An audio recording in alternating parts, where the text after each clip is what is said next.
Welcome everybody to the matchup of the week. I'm Biggs, and this is going to be the matchup of the week between Ardaedhel, I hope I pronounced that right, of Team Alamo and Alamo City Fleet, and CaribbeanNinja of the Vanguard. And if you've been following along in the stream, you know that their other two team games have ended with a 10-0 win in favor of Alamo and a 9-1 win in favor of Vanguard. So it all comes down to this, the third game. Both sides looking for a really big win to get themselves into the driver's seat in this tournament. And so far we've got the game starting up. Ard has set up the game itself and is going to be taking the bottom half of the map, which means Caribbean is going to be on the top. So let's take a look at their matchup, see what each one's looking like here.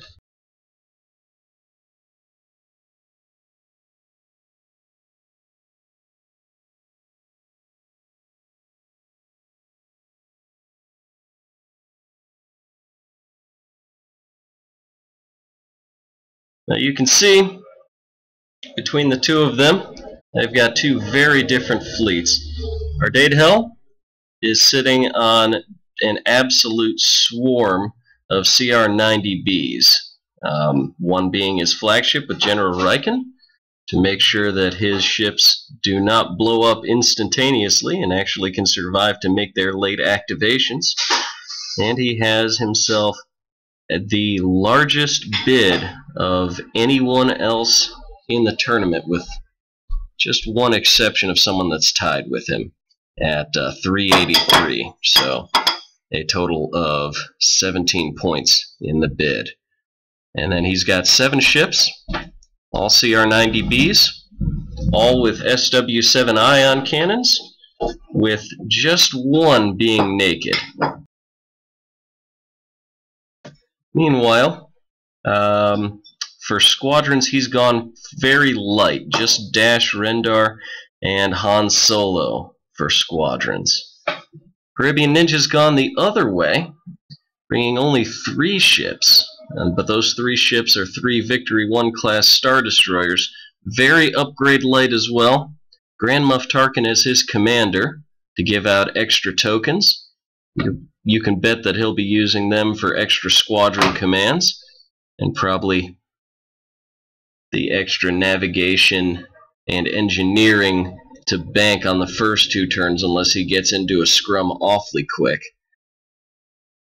Meanwhile, he's gone absolutely hog wild on his squadrons with Mauler Mythal, Suntir Fel, Howl Runner, and Dengar devoted to anti-squadron efforts. Dengar doing dual duty of moving Mythal around and also giving counterattack to all of his squadrons. A TIE Advanced Squadron guards Suntir Fel and the other aces from an early Alpha strike. And then Major Rhymer and 4 TIE bombers throw black dice at his problems from a good distance.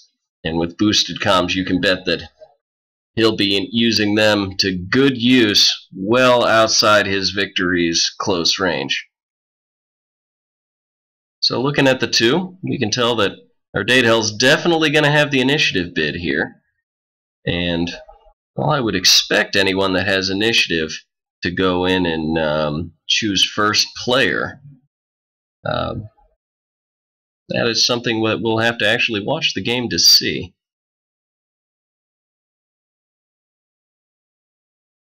Now, both of these players did make it to the quarterfinals. Ardaedhel, I believe, wound up losing to Clontroper 5, who went on to win the whole thing. And CaribbeanNinja, he dropped to Madigmeyer, who wound up making the finals to lose to Klon. So the two of them are very skilled opponents, and we should have ourselves a very interesting game here today.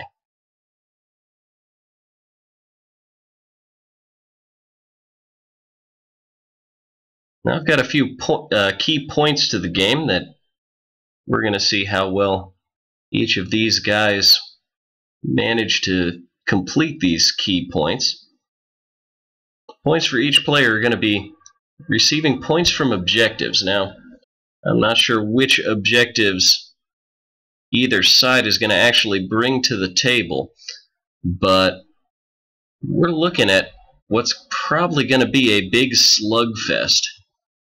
And any points from objectives could be what turns the game one way or the other. The other thing that we're going to be watching is the squadron matchup. Now, Ardaedhel really doesn't have much in the ways of squadrons, so he's going to have to use those 50 points on those two elite freighters to the best of his ability. And we'll see if he can get even a slight bit of points, or even so much as slow down the bombers, which do have intel. And the final one is more for Caribbean. He needs to make good trades. He can't afford to throw away his victories and only take down one CR90 in place of them. He needs to be dropping multiple CR90s every turn and only losing a victory per, well, if he can drop 2 or 3 CR90s, that'd be a good trade. If he can do 2, be an okay trade. And if he's trading 1 for 1, the math just doesn't work that way. Looks like Ard has selected to go first, so we're going to go and bring ourselves over to the game here.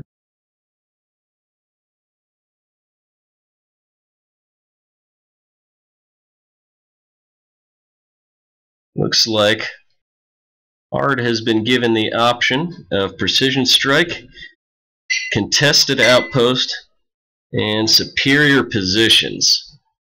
None of them are superior positions. Definitely not something that Ard wants. Contested outpost might be up his alley, as he knows where the victories are going to be. But then Ninja can just put 1 victory on the contested outpost and camp it, and have the other 2 as being more mobile. And unless Ard gets 4 CR90s in place, that's not going to work out all that well. Precision strike seems like the best bet, but there are a lot of bombers in Ninja's list, and he can really pour on the damage, especially if Ard decides to ram him for some reason. And it looks like Ard is doing precision strike as the least painful of all the options. So we're going to go down and see about obstacle deployment here.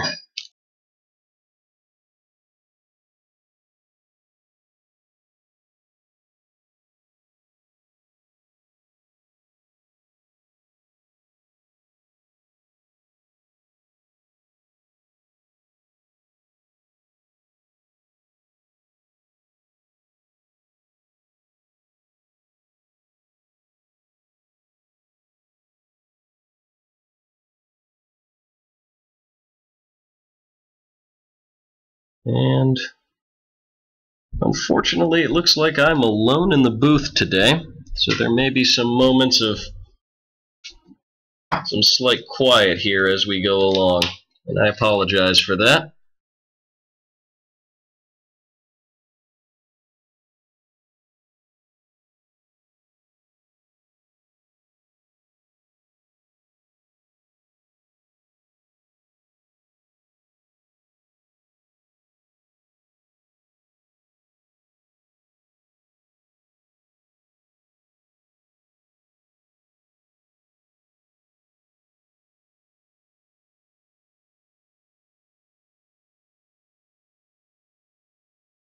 Looks like a lot of people have turned out to watch the game on Vassal, even if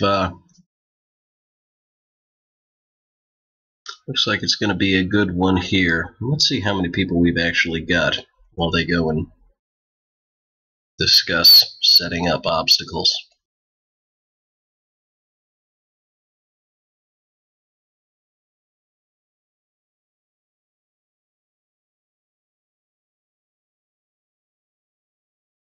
Five players watching, so that's pretty good.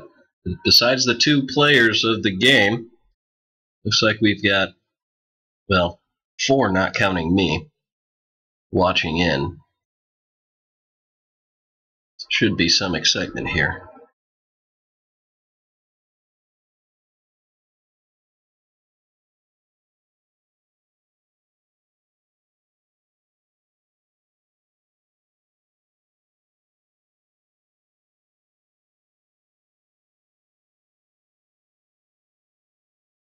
Excitement is palpable as they discuss how they're going to chat with one another.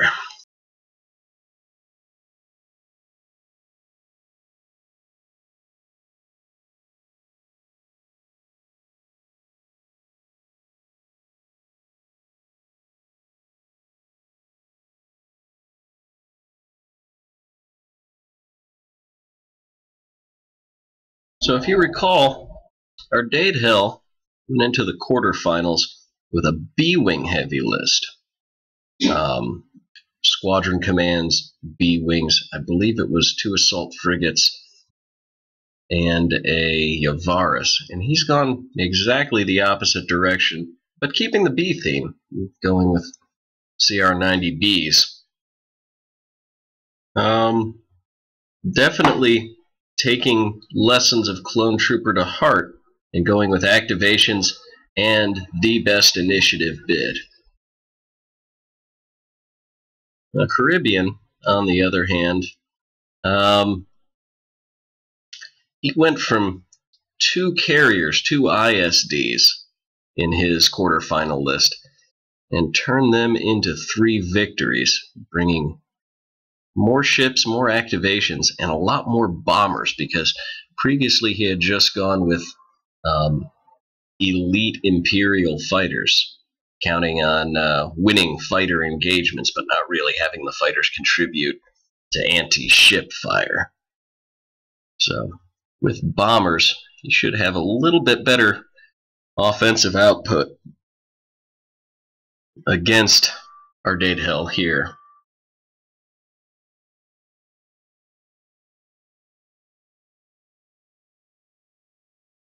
And it seems only fair that I go over my pre-match bet. And to be perfectly honest, I've never actually seen a CR90 list on the field. I've seen many CR90 lists, so I know how they work in theory. But the closest thing I've seen was Game 3 at Worlds. And that was Mon Mothma CR90 Swarm against a Gen Con special, and both sides really didn't get off a whole lot of shots that had the potential to blow another ship up, and in fact no ships blew up during that battle. So it was all objective points, and oddly enough it was superior positions, which is another objective point matchup, kind of like precision strikes. So I'm not sure if Ardaedhel's list really has the oomph to take down 3 victories and not lose a significant number of CR90s in the process. So my pre-match bet for this is CaribbeanNinja coming away after a bloody, bloody fight.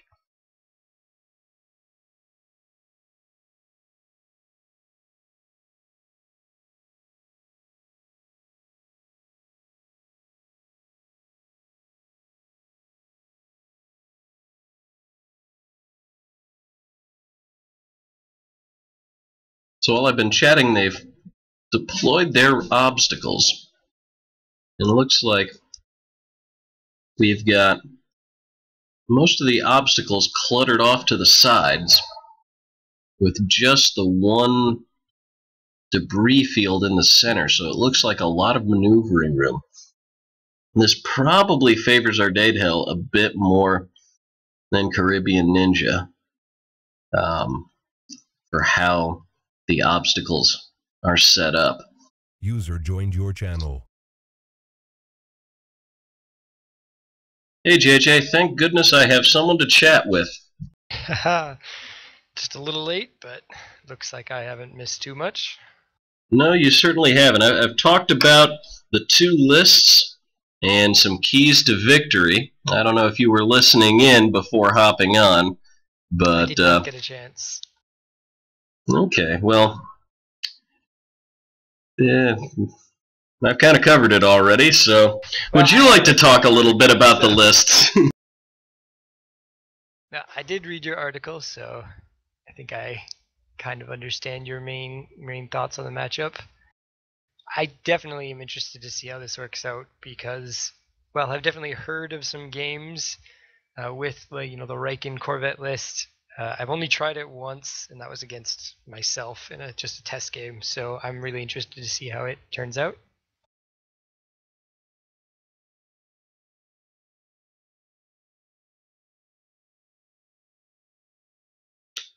Sorry if I'm a little bit quiet for a moment. I used the excuse of you jumping on to stuff my face with my girlfriend's meatloaf, which I need to add is absolutely delicious, and this is being streamed live, so you have the internet and the world hearing how delicious your meatloaf is, Sam. Well,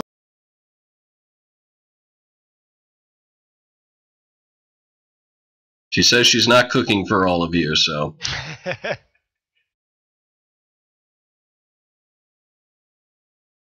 Well, it looks like we've got our second deployment by Ardaedhel.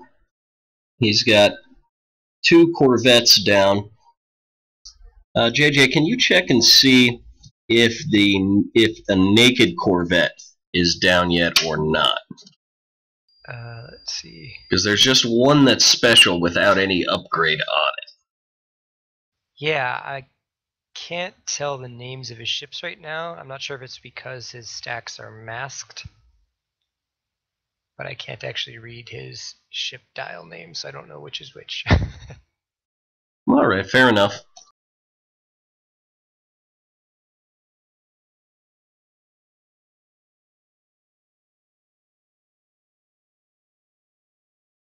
Also, I'm not sure if they're using the newer version of Vassal, but I have not updated yet, so.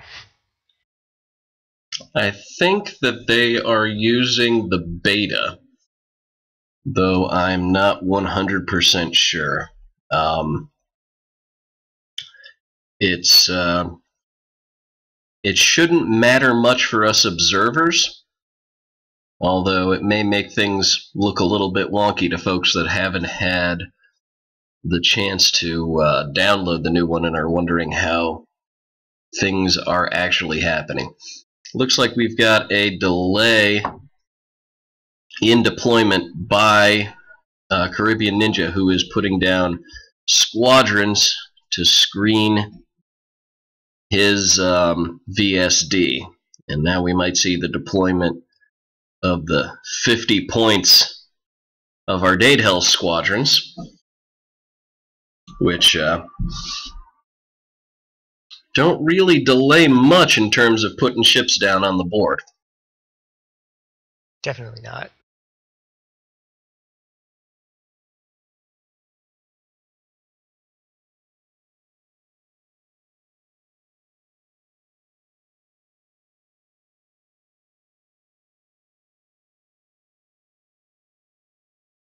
Ardaedhel's advantages here are definitely he's got a lot of activations. Even his squadrons have some really good activations in that Han has the double tap. He can do the first and last activations with those 7 ships that he's got. So he's got some pretty good advantages there. For sure. And plus he's got speed on his side, and the guaranteed damage from the SW7 ions. And that definitely cannot be underestimated at all. Now, in a way, that's actually almost nice for CaribbeanNinja as well, because he can almost calculate how much damage he's going to be taking once the board state kind of gets set. So it might help him make some better decisions on defense tokens use and This such. a lot of people have said, and I don't know if any of you out there follow the Nova Squadron Radio, which is much more of an X-wing, podcast. But one of the guys that I used to play with, Ed, runs the thing. And he used to come down to the Pittsburgh area when he was living out in Latrobe. And I'm actually hoping that he comes out here for the regional game, seeing as how he's still in Ohio. Anyway, I have a point to all of this, and that is he did actually cover Armada on Nova Squadron Radio just the other day, and characterized it as the thinking man's game compared to X-Wing's much more action-oriented game. Yeah, there's definitely more thinking or forward planning going on in Armada, which I personally like a lot more. Though it can be a bit unforgiving because of that at times. Yeah, on one hand it is more forgiving because it's impossible to be completely out of position. Well, not impossible, but it's very hard to get into a position where you absolutely have no shots. You might have a terrible shot, but at least you're going to be able to roll some dice on your attack phase. Yeah, very true. Even if you're completely outflanked, your victory will be able to throw 3 dice out of its side. Your ISD will be able to throw 3 dice out of its rear. You're going to get something involved. Where if you're running up against Soontir Vader and a Palpmobile, it's just bad times. Yeah, for sure.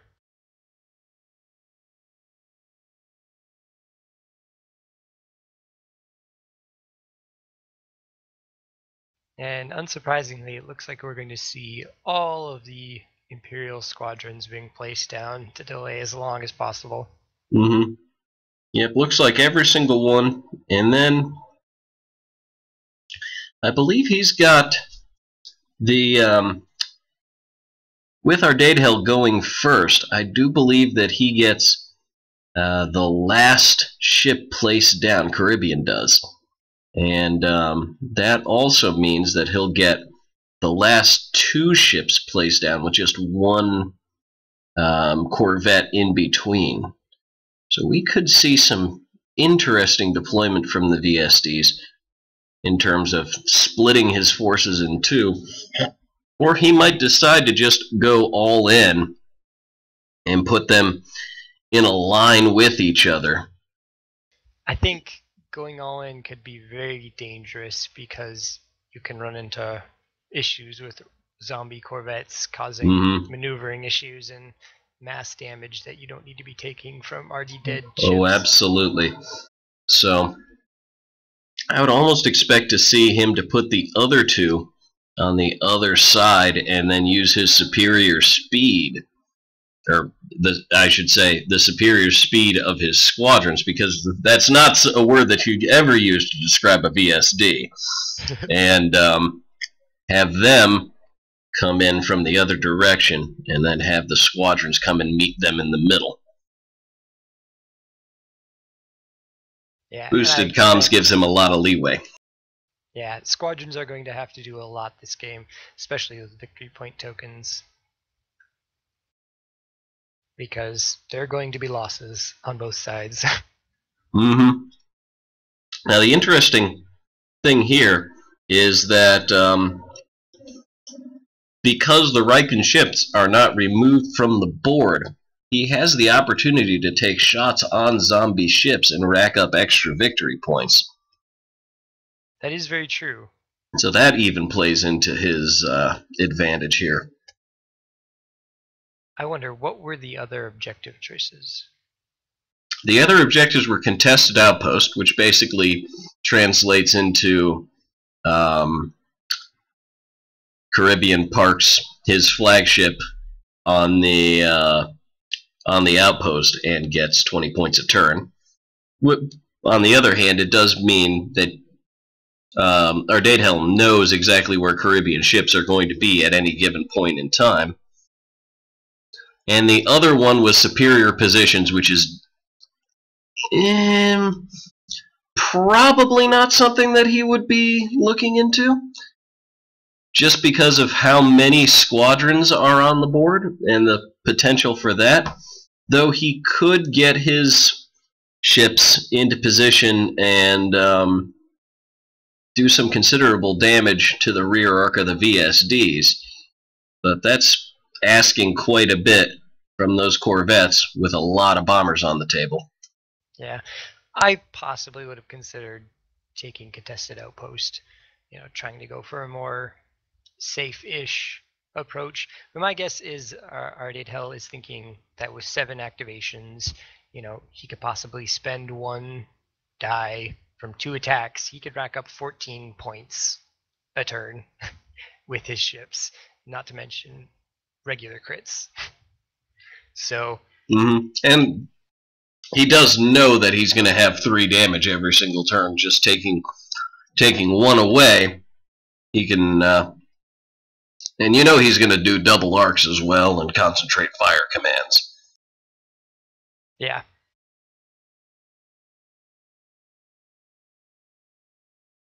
It's possible, though highly unlikely, but each ship could do get 4 precision strike victory tokens with a double arc.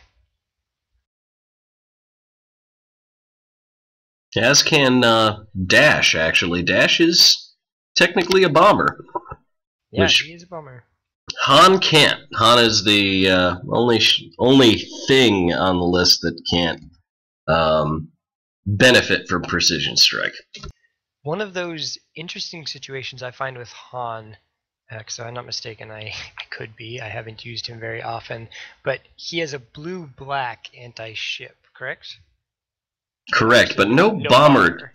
He's got Grit and Rogue and the special Han ability where he can jump before any ships go. Yep. Yeah, so I think he's one of few. I think the one other is Bosk, has a blue-black with no bomber. Can actually do a surprising amount of ship damage. I mean, in one game I played, I had Bosk do 4 damage on 2 shots, which I guess is a little high for the blue die, but it can definitely put some hurt out even without being a bomber. Well, that's definitely correct. I've had a lot of success and pain in the past going up against rogue bombers, or rogue not bombers, like the Aggressor and the YT-2400. Because if you just, even though those guys aren't bombers, if you leave them alone, that 1 black dice adds up in a hurry. Oh yeah, they're amazing. I mean, black die rogues. I mean, you literally cannot go wrong with the YT-2400. It has a difficult time being the mainstay, obviously because of usually try not to squadron command your rogues, but so it's best to have something else to alpha strike with, in my opinion. But it's always nice if, especially as player 1, to have 2 rogues that you know are going to be able to contribute in the squadron phase while you're activating all your other other squadrons with your ships. Yeah, and that's one reason why a lot of my rebel lists try to fit in 2 YT-2400s if I can. And then usually a Jan ball or something. I've been having a decent amount of success with 4 A-Wings and 2 YT-2400, because that's just not quite enough points that it feels bad if you lose the A-Wings, but just enough that it can slow down a bomber list and maybe rack up a few squadron points in the process. And of course, if no squadrons are around, black dice. Yeah, it's kind of funny that you mentioned that, because that's 76 points, and it's the exact wing I actually ran in my store championship a few weekends ago. I had the 4 A-Wings and 2 YT-2400s, and I'm not sure if I liked it more then 2 YT 2400s, and then like 2 X-Wings in Jan, which is 77 points. Because my A-Wings got in there and, you know, tied up. I played a 2 Imperial, and then I think it was like 6 or 7 TIE bombers with Reimer and a bunch of advance. So it was a very large fighter ball. And he just went after my YTs right away, where if I had X-Wings to help escort them, it would have kept my first player, you know, rogue attack 4 dice every turn, where I lost them way too quickly. Mm-hmm. So I kind of like the idea of the escort X-Wings being able to help it out. It also, and the A-Wings, they die very quickly. That is true. The A-Wings, and especially the X-Wings, just seem, with Jan running around, X-Wings just seem that much more annoying to remove from the board. For sure. And I've definitely snapped the other way. I've also been on a bit of an Imperial kick, and I've been running Soontir Fell, Howl Runner, and 2 Interceptors, along with just 4 TIE Fighter cannon fodders, as just a pure screw you rebel list to remove fighters out of the sky. Yeah, the Imperial anti-squadron squadrons are incredibly fun. They're incredibly fun. Part of the reason why I swapped over to Imperials for this tournament. Wanted to try out some different things. It's important to be able to go back and forth, because if you don't fly something, if you don't put it on the table and move it yourself, you really, in the end, don't have as good an idea of what it can do, either for you or against you. Yeah, for sure. All right, what is the flagships here? Because no one has put up flagship markers for any of their anything. I'm guessing the one flagship is the one way out there in the middle of nowhere for the CR90s. I still can't tell because he has his ships massed. However, Tarkin is the middle VSD. Yep, Tarkin is the middle VSD. And Coheed is the one all the way out by its lonesome.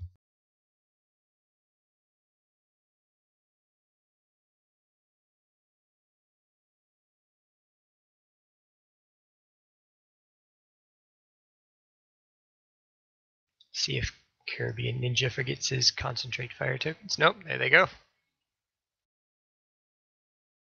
An easy thing An important to forget. step in the right direction. And reveal your ship name so that I know which one is your flagship.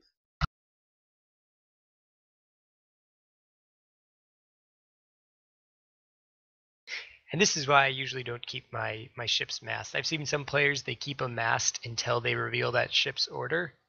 And it kind of hides some information that your opponent may need. Mm-hmm, definitely. Especially when it comes to a swarm list. Because, oh god, so many. And you do kind of need to know the name.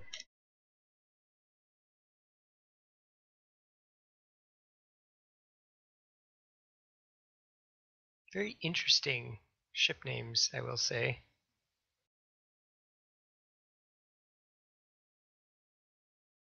Cambria, Ambelina, Mariah. Well, there's Coheed and Cambria, so there's Burno. some kind of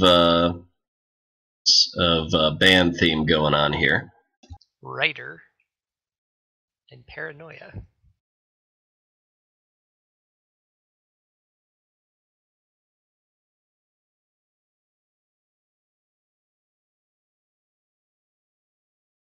And there we have Coheed is indeed Riken's ship way out on the flank. Alright, Coheed way out there. And Paranoia is the non-upgraded CR90, and that is just to the left of Riken. Well, the first CR90 to the left of Riken. Okay, so that was the first ship to go down, was the unnamed, or the unupgraded one. You can almost smell the cannon fodder wafting off of the unupgraded CR-90B. Yeah. As it says, "Put me in front of a victory."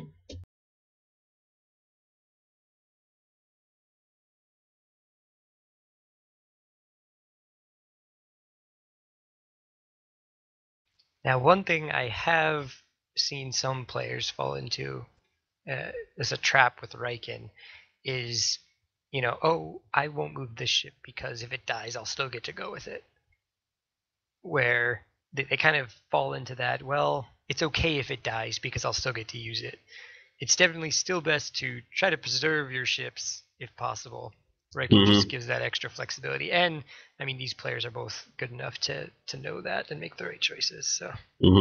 I think before you showed up, I talked about these guys are both quarterfinalists that wound up losing to the eventual finalists. Yeah. So there's a lot of skill on the table right now.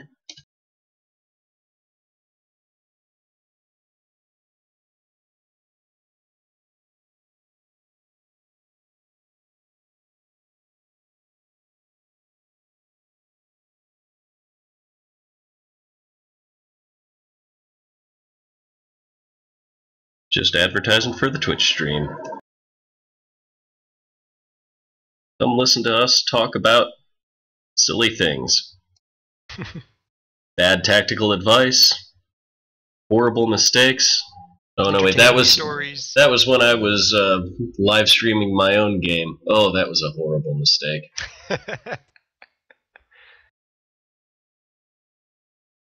That's a little difficult to do. That was some playing and commentate. Some absolute quality commentating, let me tell you. Because I'm sure everyone wants to see me make mistakes like assigning the wrong dial to the wrong ship and activating things out of order, and oops, I activated the Demolisher and I wanted to activate Tarkin's Gladiator. Yeah.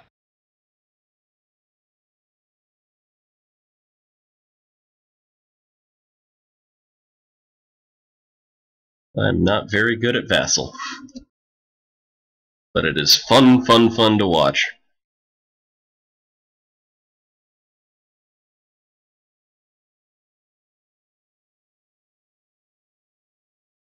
Looks like we've got ourselves 10 viewers. Hi, viewers. Glad that you're watching. Glad that I have a co-commentator in JJ Juggernaut. I'm Biggs. And we're keeping on. Looks like Tarkin tokens are down, and somebody's got to activate sooner or later. Yeah. Navigates all around. User joined your channel. Sorry, spaced out on you. Ah, hello there. Hey, it's Truthiness. Got obsessed with my own game and oops, forgot to make dinner. Well, glad you're here. Now we have even more commentary, and it's not just. Still making dinner, so I'll be back in a second. I just wanted to check in. Okay, pop in and out as needed.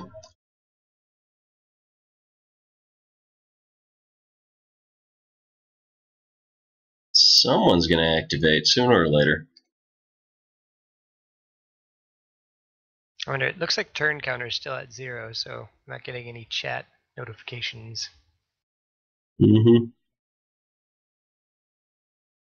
they went and took a break and didn't tell anybody.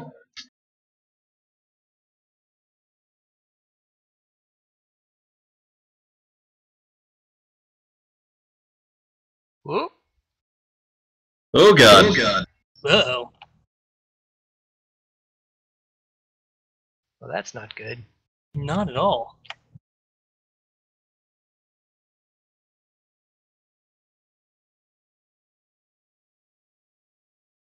Well, luckily somebody else had an undo button. Well, thank goodness for that. Yeah.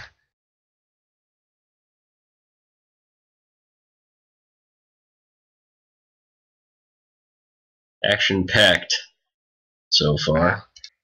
There is 13 people in the Vassal game currently. Yep. Even more than are watching the stream.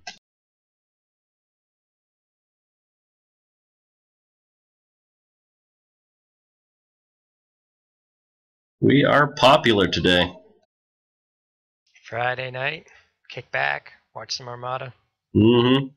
Who can think of a better way to spend a Friday night? And there's the first ship. Looks like it's going to be Coheed.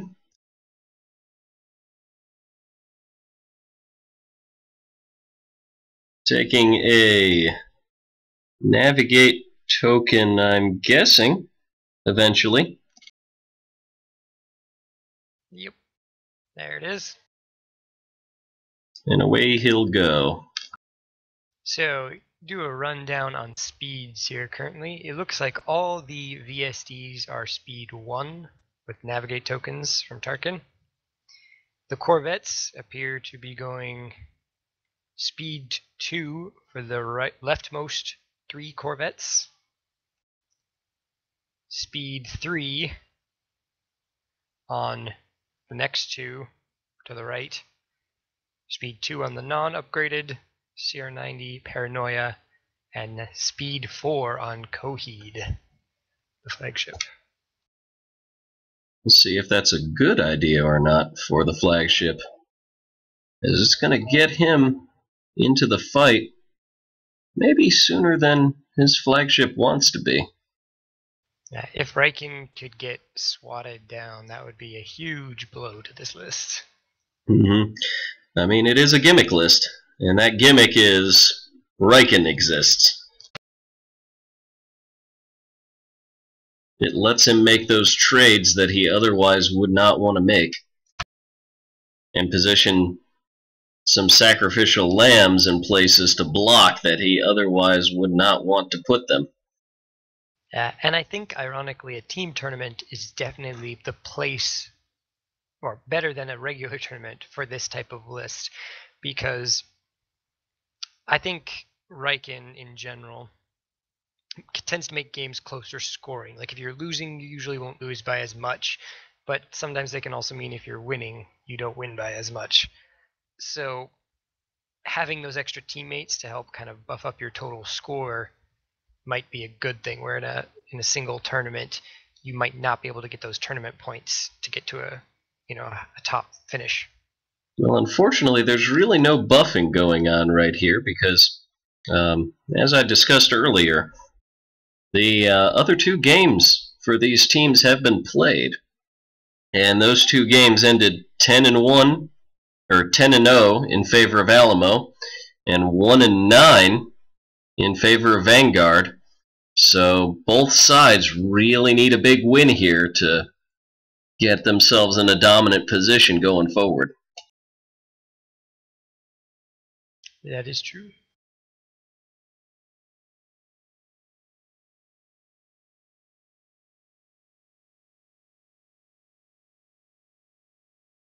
I'm pretty sure the last thing any team wants to do is limp into the second round with 15 total tournament points. Yeah.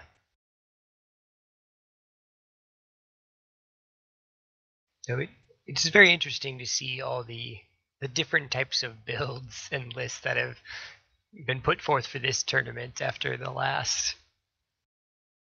It's good to see some things being shaken up, kind of keep things fresh and changing, and I think that'll just continue as the tournaments go on. I agree. Half of the reason why I thought a team tournament might be a decent idea to go with is because we get the opportunity to see a lot more weird lists. Things that you wouldn't bring to a tournament if you didn't have any idea what you'd be facing. But with a team tournament, you get that kind of thought, hey, I might be able to get a good matchup against some common archetypes if I make this weird swing out list. And Yeah. actually, there's something that happened that should be mentioned is Tarkin slowed down to speed 0, and 2 just slowed down to speed 0. And they're burning their navigate commands and grabbing squadron commands with their first activation. And it looks like what they're going to do is they're going to sit there and let those corvettes come to them. Definitely a bold strategy. We'll see if it winds up being a good one. The last time I saw someone camping in a corner with victories was a ways back, one of the earlier tournaments. I want to say it was Clone Troopers, the tournament he ran, that was the 400-point Wave 1 tournament, where I had an opponent that his entire strategy was 4 victories, no squadrons, and those victories turn 1 just freeze in place and make you come to them. A bunch of victories in Mahdi. Yeah, and I definitely think it could work out for him here. Now he's obviously going to have to jump back up to moving speed at the right time, which my guess is we'll see navigate tokens taken again next round. Oh, you can almost bet on that.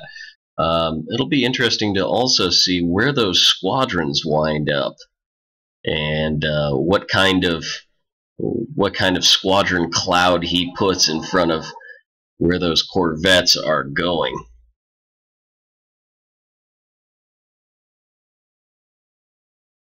Although with what I'm guessing is a bunch of squadron commands queued up, he probably doesn't have to concern himself all that much with where the squadrons are as much as where the squadrons need to be once he activates them.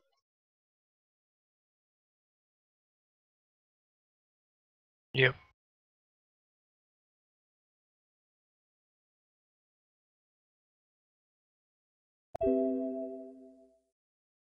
Okay, looks like Pilot figured it out.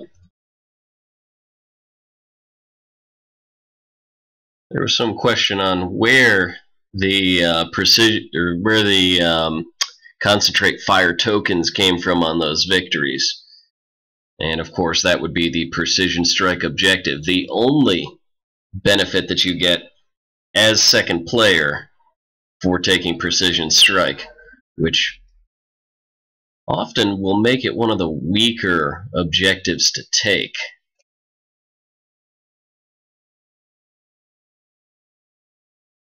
Yeah, I've heard there's some people who love it, and there's some people who hate it. Oh, I absolutely love it as player 1. Yeah. Tacos.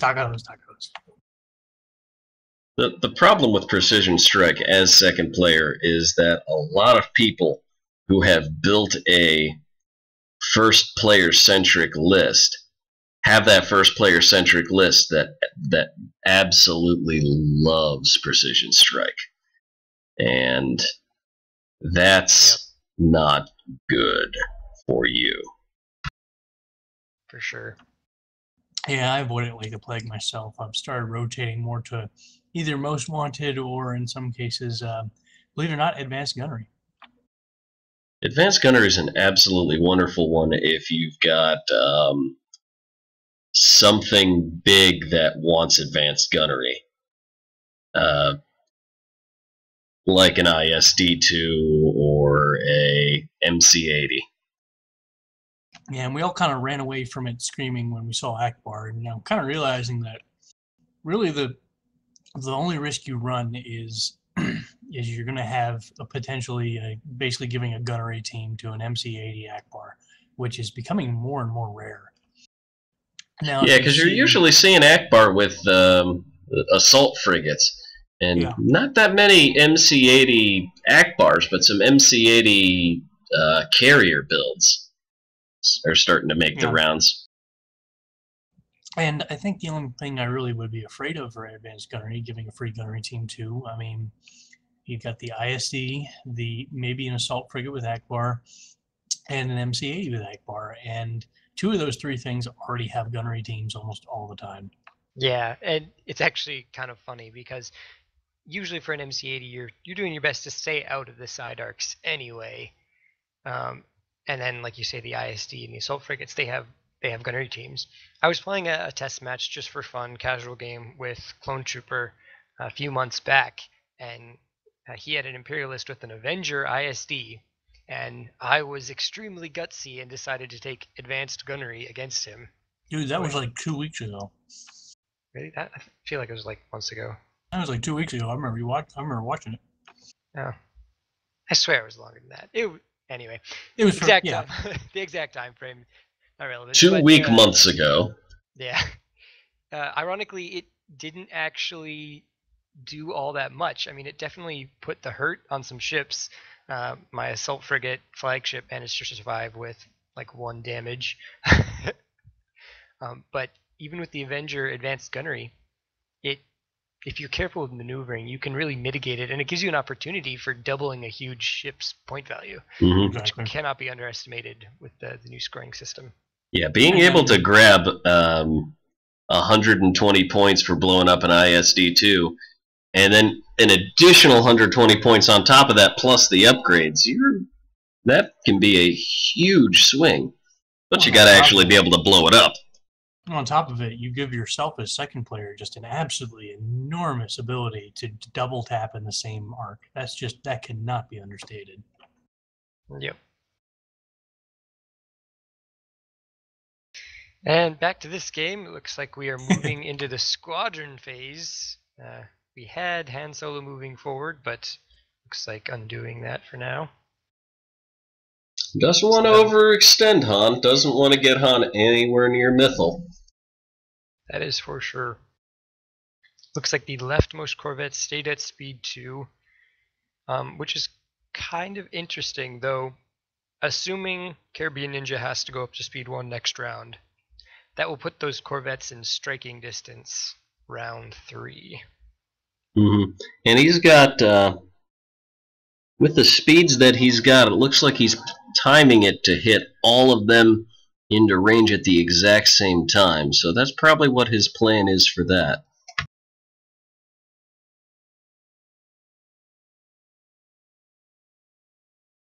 It'll be interesting to see if he either slows down with the group on the right or speeds up with the group on the left.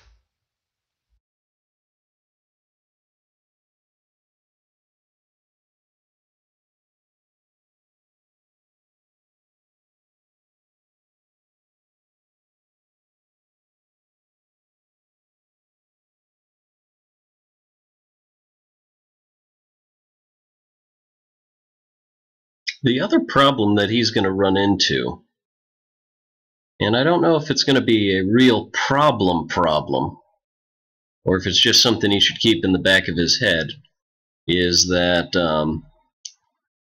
those corvettes have to have somewhere to go once they get to those VSDs. I mean, if he loses some of them, which is probably something you can expect, I'd fully expect him to just start ramming into these victories. Well, that's a possibility, but he doesn't want to ram with every ship because then he'll run out of ships. And there's nowhere beyond those victories but open space and the board edge. So at some point he'll either have to fly to the side of the victories or make a turn somehow. And that's going to take away some of the offensive power. So he's going to have to drop victories before that happens. Yeah, I'm curious to see, maybe he'll swing out left with the leftmost group and swing out a little right and just kind of maybe just cross paths coming perpendicular to the victories. Not a bad plan. I wonder if Ardaedhel has a number in his mind and how many corvettes he's planning or willing to trade. I'll bet that number is probably somewhere around 3. Yeah, I could see that.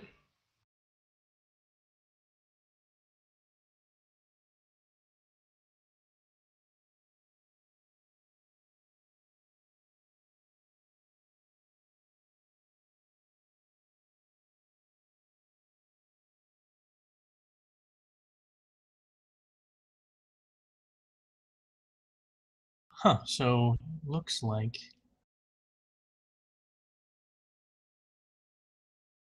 Ninja is swinging out to the side there. I'm kind of surprised to see that. I thought he kept them fairly central to the advance, just to be able to pepper as much as he can. Maybe he has something very specific in mind. I don't know if he's trying to hide from... it looks like what he's trying to do is he's trying to hide from Mr. Solo there. Which I really don't think he needs to do. No, not really, because he's got intel, so even if Solo pounces on something, he can throw Dengar in and do whatever he wants to do. Yeah. Plus, that's 26 points that he's almost guaranteed between Mythil, Howl, Soontir, and that advanced. For sure. Dash and Han aren't going to last very long. No, they're not going to even come close to surviving this game.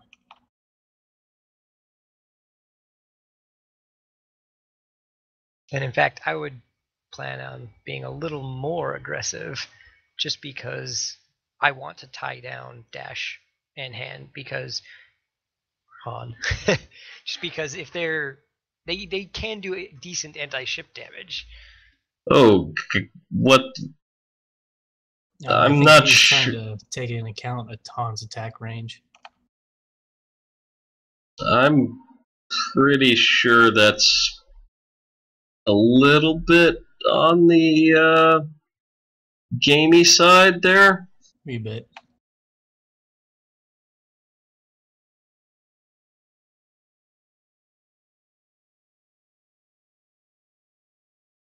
Kids, don't do this at home.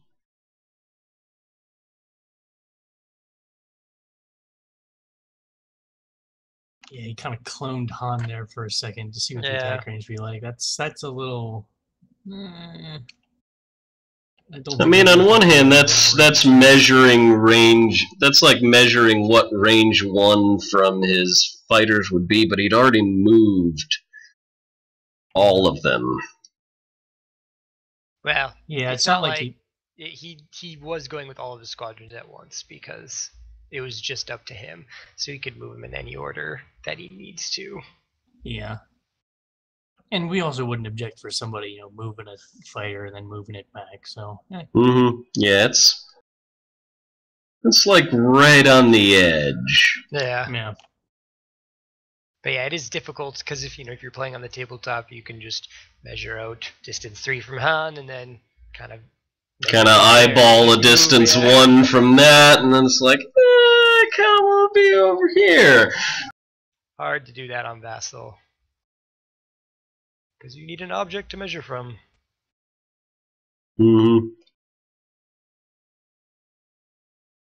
Yep, no range rulers in Vassal yet. Hint, hint, Green Knight, hint, hint. Considering he's everything he's done with the next build, be quiet or he'll delete it all.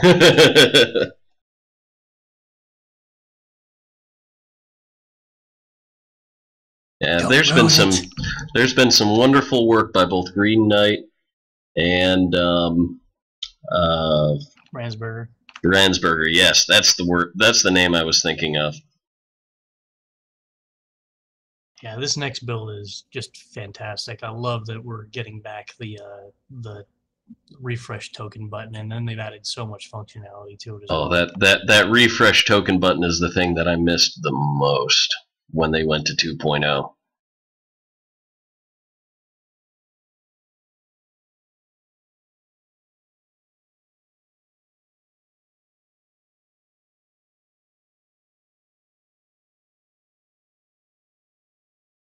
And there's the navigate tokens from Tarkin.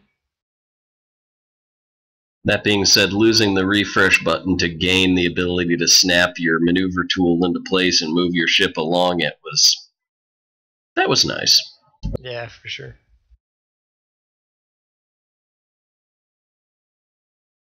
Looks like it's going to be the flagship again, taking the early activation.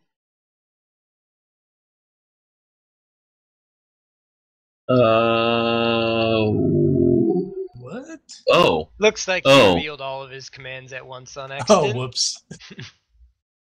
That is a thing that happens from time to time. I don't know why people make that a thing that happens. All you have to do is not select all your things at once. I think what happened is he had selected them all to unmask them all, and then his click or whatever to select his one ship didn't register, or he forgot to do that. I'll bet Yet you another reason why I never select all of my ship cards at once. Actually, I think it looks what happened is he selected all and gave them all a navigate command. That's a possibility too. You go through the undos, you can see every single one reveal the navigate command. I mean, I'm not sure what we expected them to reveal besides a navigate command. Comedy option would be Cambria's light on the end giving a squadron command to dash. But even then, that's not necessary.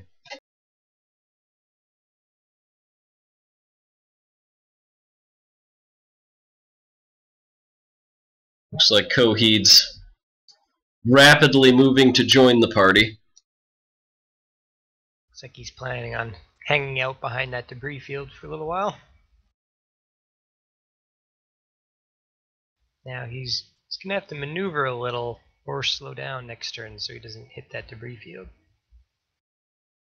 I'm sure he can manage that. Just a little. It's a CR90 after all. Yeah, and going speed 4, that's a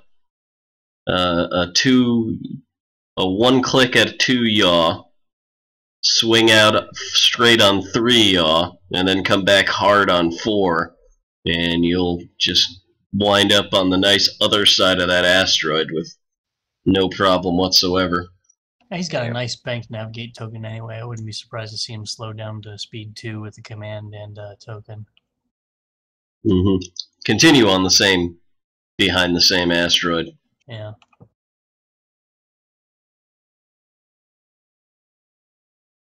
Now the question is, are these victories going to move? I think we know, Ard. I think we know.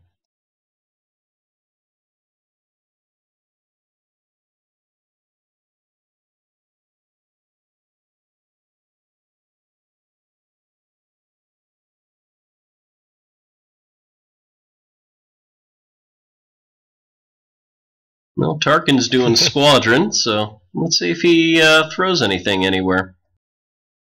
He certainly can't take it as a token. And it's slightly overloaded right now. Just a tad bit. I wonder, can he afford to not move for one more turn? I think he can get away with not moving for one more. But I think he's better off right now trying to alpha strike. Yeah, I definitely think he should attack with squadrons with the Rhymers, but maybe not. No, he's going to hold off one more and just he's going to start the engines at least. Interesting. I'm surprised to see him waste that command. Getting these Corvettes dead now before they get shots off would be huge. And I think the reason why he's speeding up now is he doesn't want to give 2 Corvette activations on a single VSD before that VSD can speed up. I'm wondering why he didn't shoot forward with these bombers right now, because he could conceivably try and take at least one of these out. I mean, it's going to take some good rolling, but I think he could conceivably do some significant damage to one of these right now. Well, he's got to get 8 damage to take one completely off the board. And he doesn't quite have 8 damage in his 10 squadrons of fighters, guaranteed.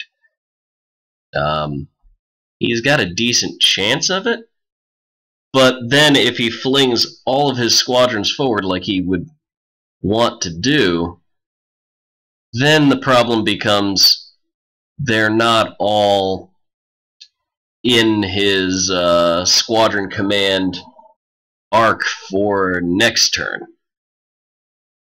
He does have Rhymer, though.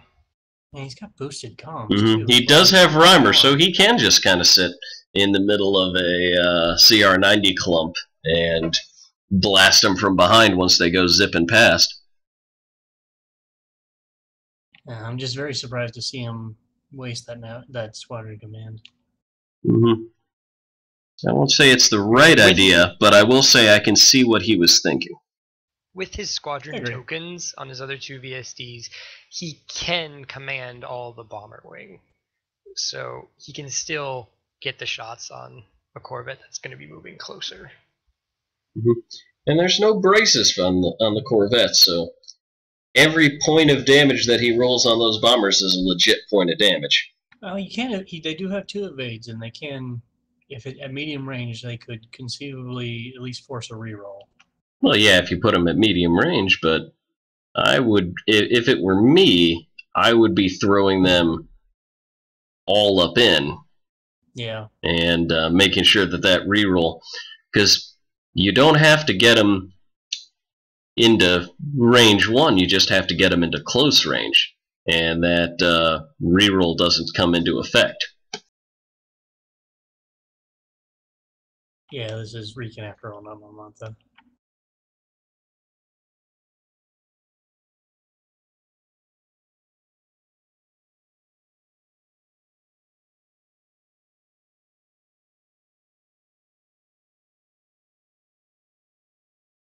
I'm going to be AFK for about a minute and a half, guys, so alright. Up to you to keep the dead air away.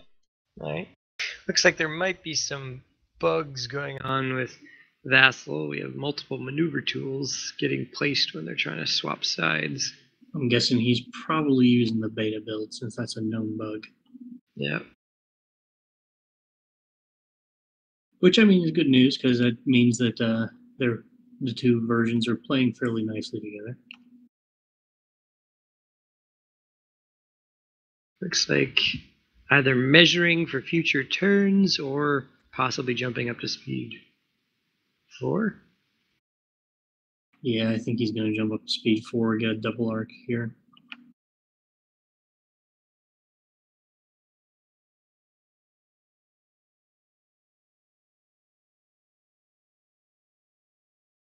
In which case, that would be a prime target for the bombers. Absolutely. Unfortunately, though, if he doesn't manage to kill it this turn, it will get to shoot at the top of the next turn. With Regan, he doesn't even need to shoot at the top of the turn. You just let that sucker die and you save the other one. Yeah. All depends on what's exactly in danger. Indeed. Now, I think he's very clearly trying to line up the double arc, and he's... Oh, it's going to be close. Oh, that should do it. Yeah, I think so too. I think he just can't quite. There we go. Yep, he's got it. CR-90 being one of the easier ships in the game, in my opinion, to line up the double arc on. Yeah, very wide front arc, very forgiving, and then you've got pretty forgiving side arcs as well. And then you got the speed also that help a lot.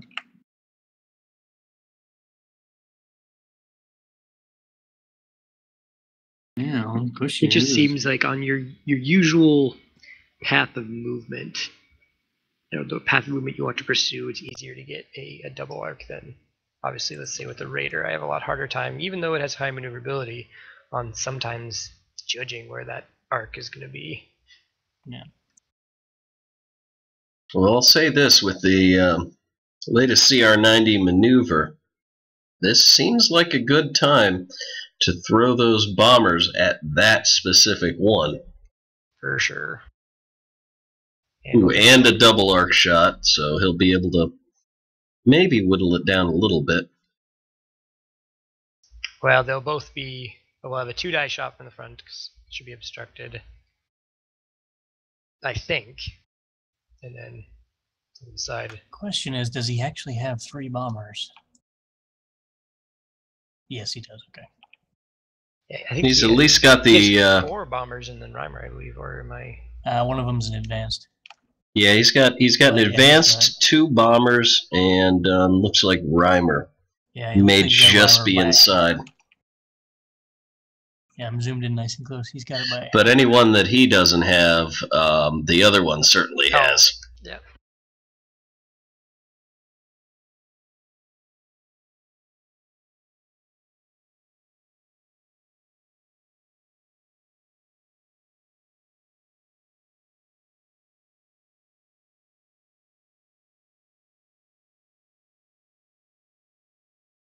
So let's see those squadrons start to move.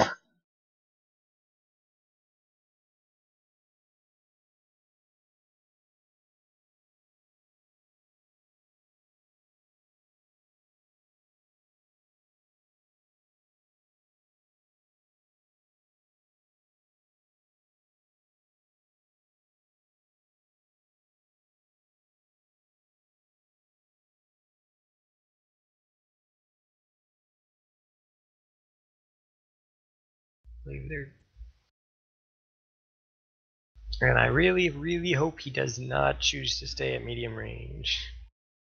There we go. That's a smart move.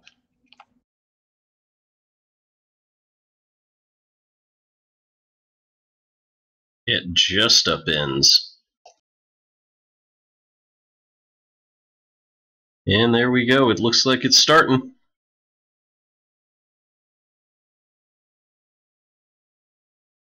I think Art's just going to have to take this.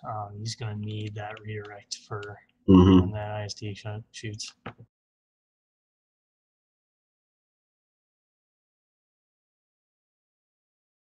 Well, the problem he's going to run into is if he uses his redirects judiciously here, he may be able to redirect a double hit onto the far arc.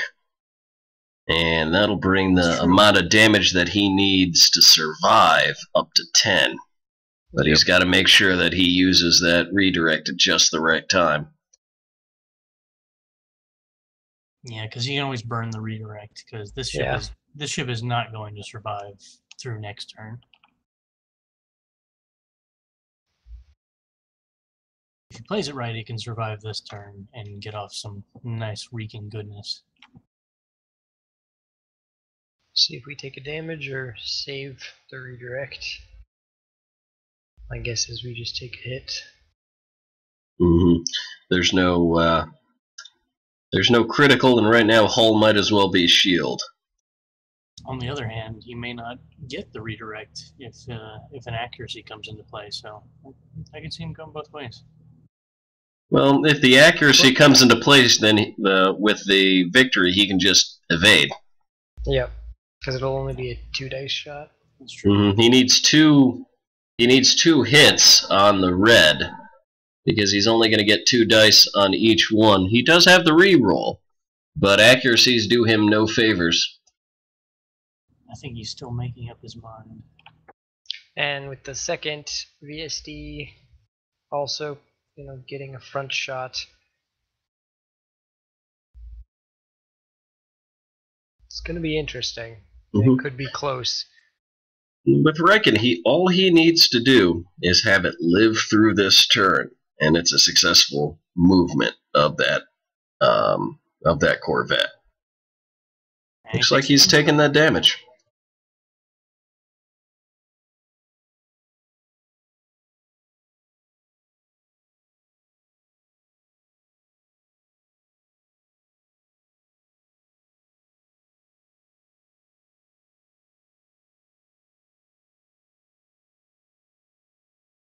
And I think we'll see. Oh no, he's holding on to the squadron token, and that's what he wanted.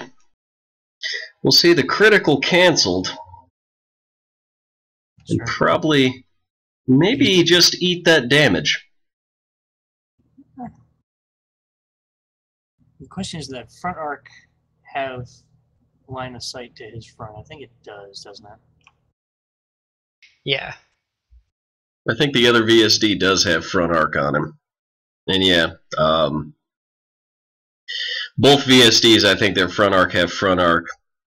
I'm not sure about the side arc of VSD number 3 there.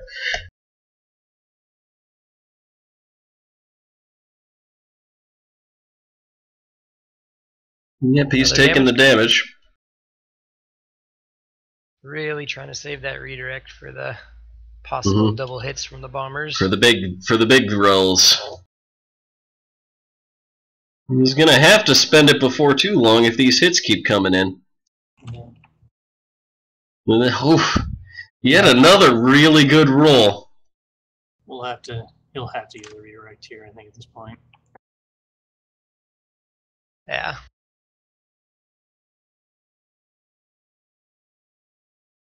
Well, he's got one hole left if he doesn't redirect.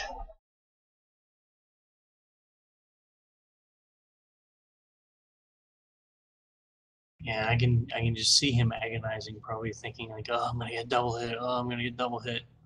If he doesn't redirect now, all the bombers need to do is 1 damage, and an advanced or Dengar doing 1 damage, and there's nothing he'll be able to do. Mm-hmm.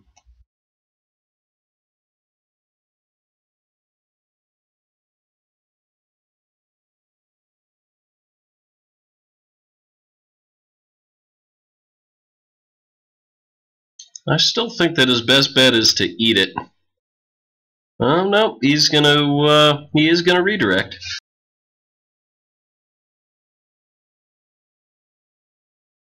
And evade. Well, yeah, of course he's gonna evade it.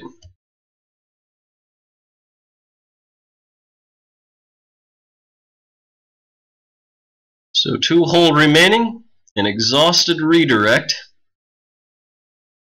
Means 4 damage is needed to blow this thing up. Or, 3 single hits of damage. That should still be in the cards.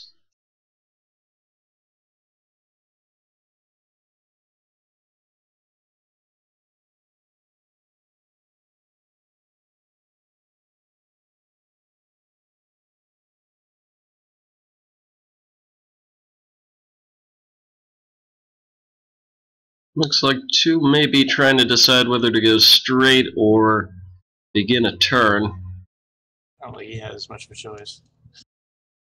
Point and click or Yeah, turn kind of brings him towards those rocks.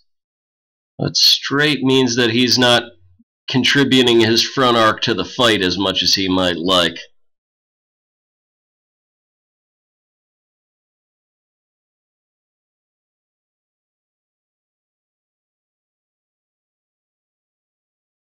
He may be willing to be Rocky Balboa. I think so.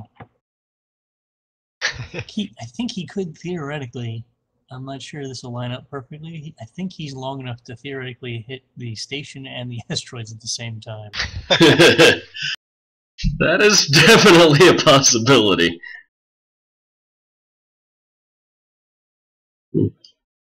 I think he could actually make the turn and then begin a turn back outwards, because you can see how the thing's lining up.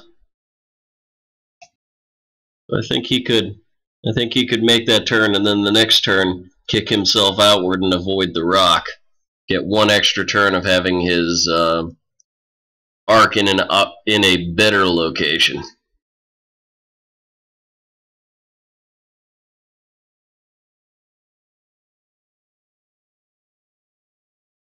We'll have to see how Ard decides to respond to this with his Corvette really not enjoying life.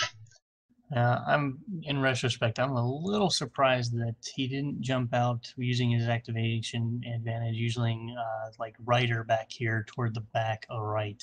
I think that would have been a good one to jump forward, since he probably could have kept him out of long range of these victories, which, to be fair, I didn't really think about for some reason.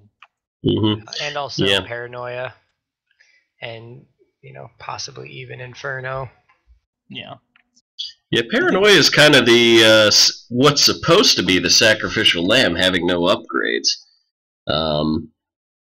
Between Paranoia and Rider, and even the guy all the way on the left, whose name escapes me at the moment. And now he's going with Inferno. I'm not sure what he's doing here.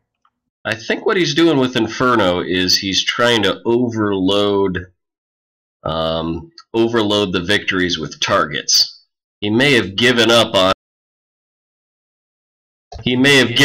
the one and is getting a new target into position, maybe to screen him, because I don't. Yeah.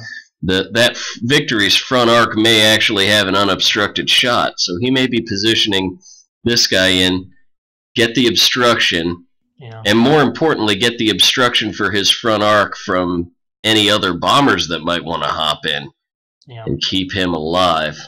The bombers, though, they have enough speed to hop over the Corvette if there's enough room. Mm-hmm. Kind of tuck in there. They do. But yeah, he's definitely going for a screen of some kind here, I think. Jump up to speed 4.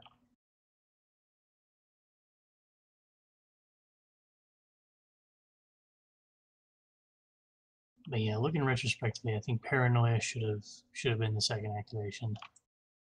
I agree.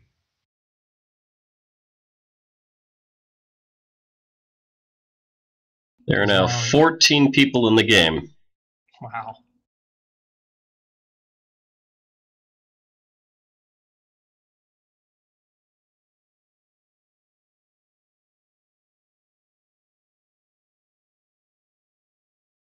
You think, JJ, 1 notch or 2 at the end there? To get the double arc, 2's looking pretty good.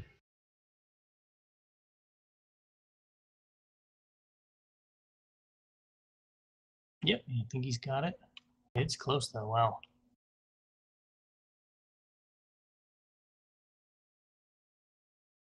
Bit of a tight squeeze, but he's in there. And question, does he have that double arc? No. No. Should have been 1. Ah. That's what I get for not zooming in.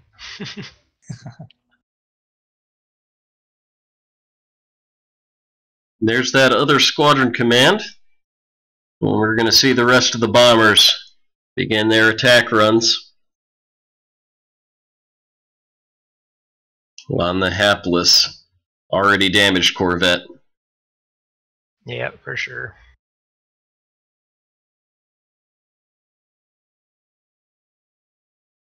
Getting Mariah off the board has to be his #1 priority here. Save yourself 6 damage.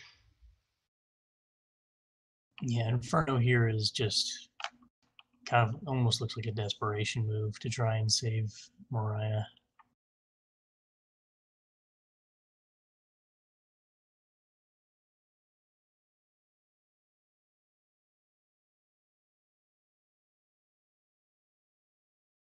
And there we go. There's our first. Yep, and he'll have that. Still within that Reimer range. Mm-hmm. That insane distance swirling vortex of evil. And close range for no evades. Wait, what? And secretly, that was a TIE Avenger. Oh. That's exactly what Ardaedhel needed right there. Yeah. That's a lucky break. Mm-hmm. Here comes the next one. Still in short range. There's a hit. I think he just takes that to the hole. Yeah, I think he has to at this point. He's got to save it for a juicy double, just in case the next one is one. Yeah. Well, there's no bombers left. He could throw the TIE Advanced in there, and that still would be 1 damage. But then the problem becomes that that nasty bastard. Oh, and he's not obstructed. Well, that's not point to point. Oh, there we go. Oh, whew. Still is unobstructed. No, it's obstructed. Looks unobstructed to me, but... Actually, yeah, the shield dials count, right? They do not. For line of sight, I thought they did. I thought Not that was to my one of knowledge. those. I thought that was one of those weird FAQ things they did. The plastic does, I believe, but not the Plastic. shield dials. The plastic of the shield dial is obstructing it. I don't think any part of the ship But- belt counts, though. I think it's just the plastic of the ship base. I'll pull But it up. I'm really Mhm. surprised he didn't throw in either a TIE Advanced or Dengar for one more hit to try to force him to burn Yeah. that redirect. Maybe they're measuring right now before deciding, Yeah, I'm because wondering. I haven't seen any damage taken That yet. may be the thought, because there's no other plastic part of the base that's overlapping. I mean, it is by the hair of his chinny chin chin here. I've got it zoomed in for the stream to take a look, and there is not a whole lot of space, but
so yeah, I think that is unobstructed. Yep. The only thing shield dials count for is overlapping ships, and that's just for ease of gameplay and obstacles. But Yeah, I don't think that the plastic part of the shield dial even does anything. and then we have a damage card, so that's at 3 damage cards.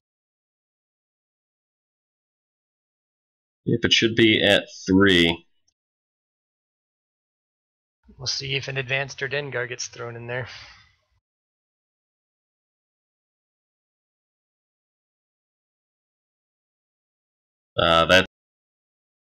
That's it. He was deciding whether to flip the card or not, Oh, and and he he flipped did. a structural. Wow, that is Oh, really that's surprising. key right there. Ooh, brutal. I'm really surprised. That's a good call.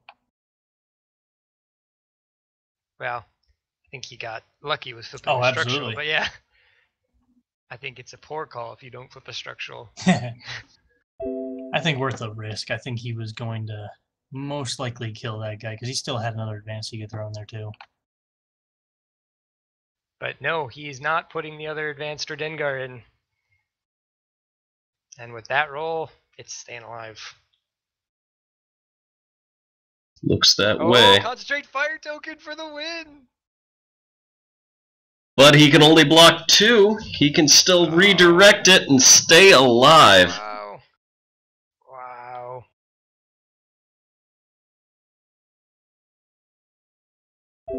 That advance getting in there, Oh. forcing the redirect. He burn. may spend this. He may spend this and go for that structural damage again. I think you have to. Yeah, Oh, I think you do, because it's not going to die otherwise.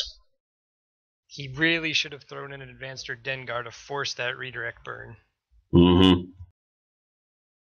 We have a shield failure being flipped, it appears. So that'll Did the- remove 2 shields. Oh, that structural damage should have gone. That structural damage should have been flipped face down Yeah. and had the opportunity to flip it.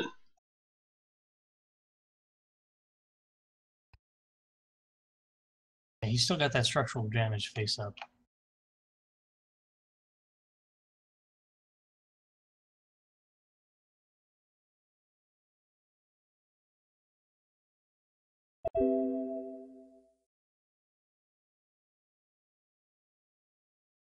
Thank you, JJ. Yep.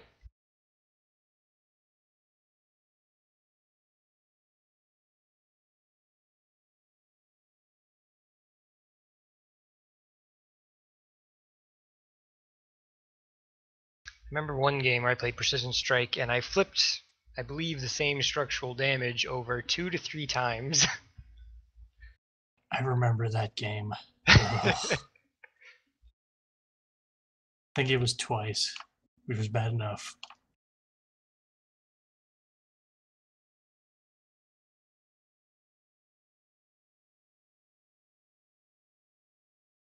All right, this is the moment of truth right here. Oh! There it is. And there it is. Oh my goodness. I can't believe he got away with that without using an advanced Erdengar. Hard is going to hate you so much, JJ. That is harsh. That is harsh. Not removed from play, of course, because of Riken, but it will be removed before it can really contribute in any meaningful way.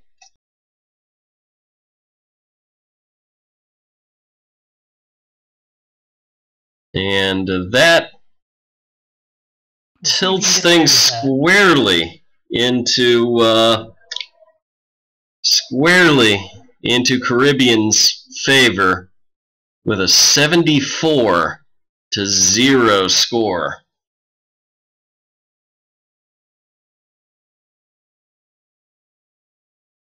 $44 for the ship itself and 30 points for flipped cards. Are they keeping track of tokens anywhere? I don't see it on the board.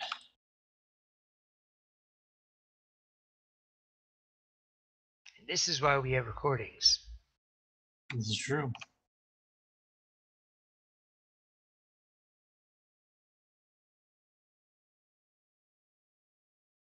Yes, they are keeping track of it right next to the Precision Strike. There's 2 Imperial tokens down there. Yep. I'm 2 zoomed in. There we go.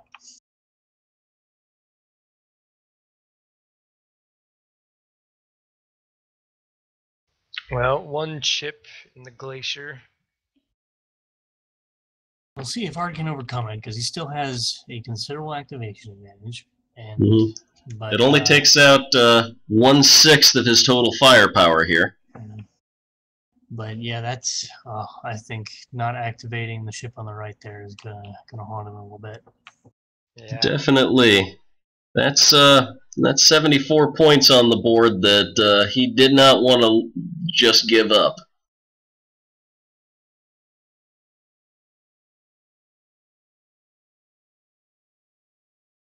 And a hell of a strategy by Caribbean that seems to be paying off dividends here.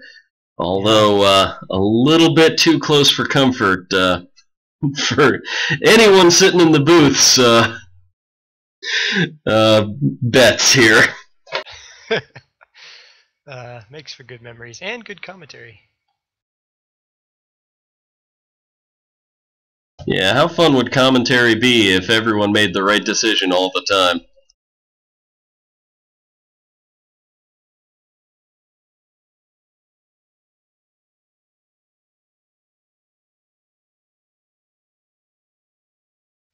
Well, with that being all of CaribbeanNinja's ships, it's just down to the corvettes to move in for the strike. And while that's happening, I think I will be AFK for a few moments. All right. Well, definitely some Corvette time here, as that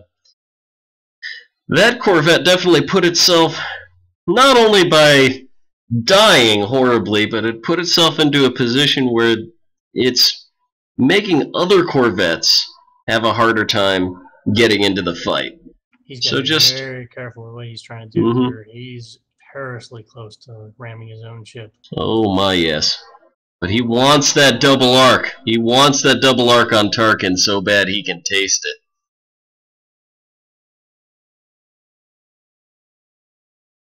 He's going to try and get that double arc any way he can. But an overlap here would overlap him all the way back into horrible, horrible range.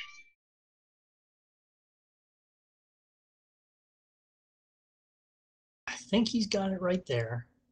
It's going to be close, but he's got enough room to notch it. Yeah, he's going to get a little bit more space with the notch. But how much is he willing to take that risk here? He might be feeling a little gun shy. Yeah, there you go. Double arc the other way makes a lot more sense.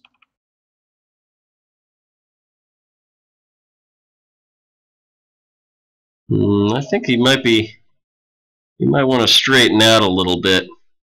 Yeah. And maybe a bit too double archy. And wind up being not double archy.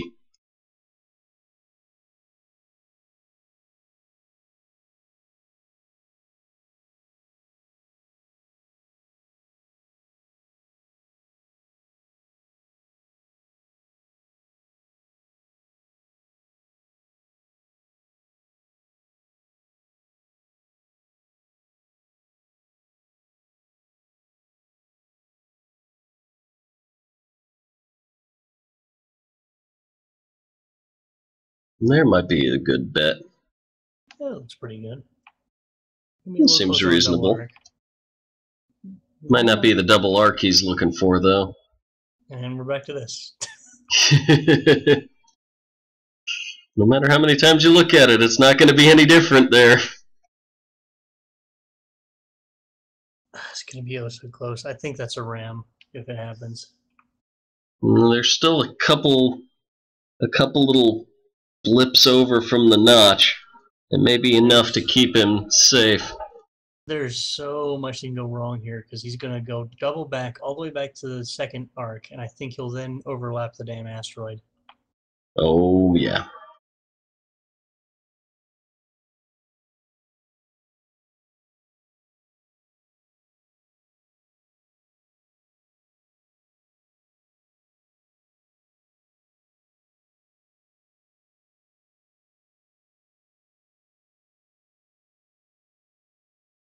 Decisions.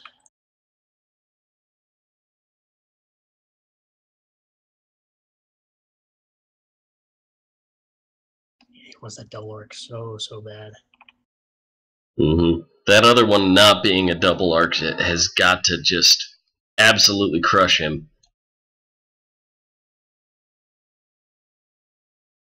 Well, that's smart. He's using the one behind it to check its arc because it was pretty much on the same path.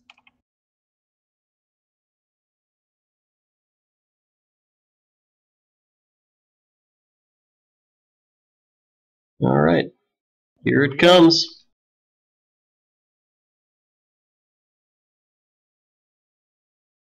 Notch it in. Do it now. You know you want to.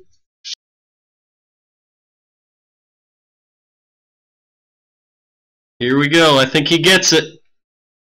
Yeah, he's got the double arc. Good job. The little things we go crazy about.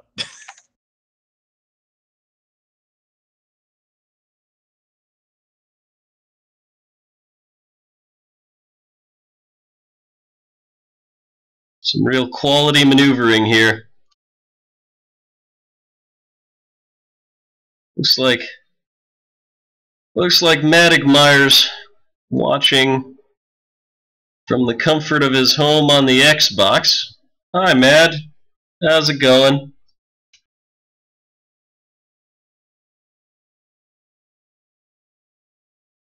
JJ, I see you're chatting with him.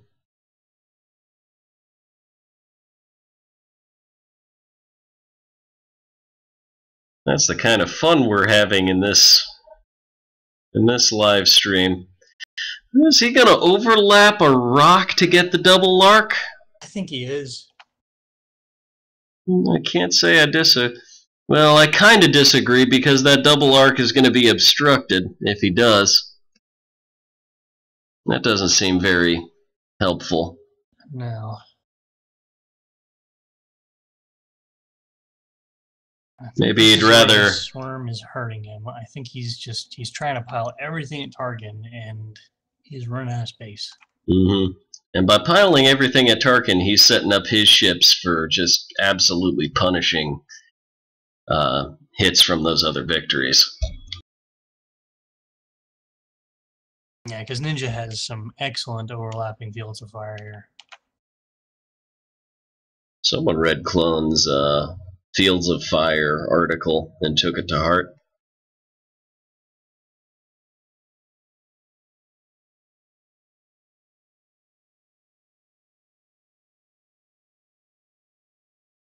Oh no, that won't work. Don't do it. It ain't worth it, man. Oh man, he really wants to get another one in. Some things just aren't worth dying for. And I'm back. You missed an absolutely amazing maneuver. Do you notice a ship that wasn't there before? Ambelina? That's the one. I wondered if he'd sneak up there. He was fiddling with it for a good long while, trying to get that double arc. Yeah. And got it by the hair of his chinny chin chin. Wow. Yeah, I wasn't sure about the double arc. I just was wondering if he'd even be able to get up there. Don't do it. That'll definitely get an asteroid for you. He's gonna try for a double arc obstructed.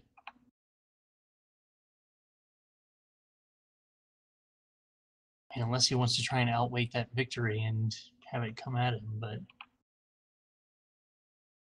I mean, if it were me, I would slow down, but then again, it's not my list. I don't know what this list is supposed to do, and what it's probably supposed to do is just overwhelm the victories with targets.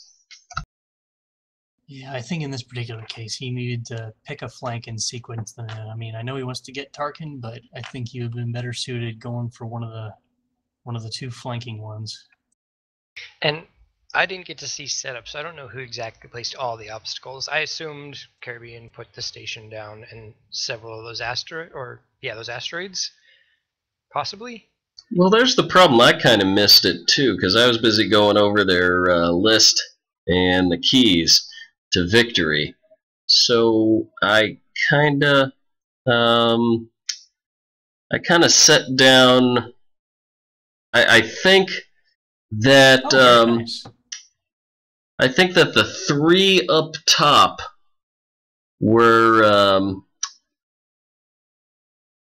I know the last one, the one all the way on the right, was Caribbeans, or not Caribbeans. That was Ards. Oh, okay. The one all the way on the right side. That was the last one that went down. I have no idea about any of the other ones. I would guess that the station would be Ards, which means that at least someone thought that, I would figure the station's Caribbeans, so Yeah. Ard had to at least think at some point that the line of rocks was a good idea. Yeah, because I'm not so sure about that. Want to keep your maneuvering open as much as possible. Yeah.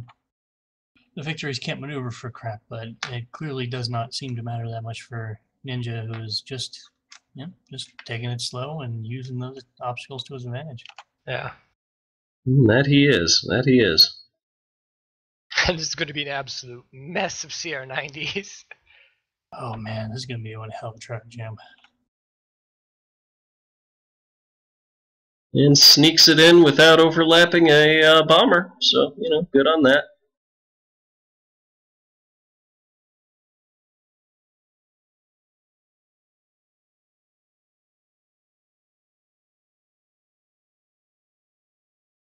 But you're right about the traffic jam of CR90s because, oh dear God, that is a lot of CR90s piling in.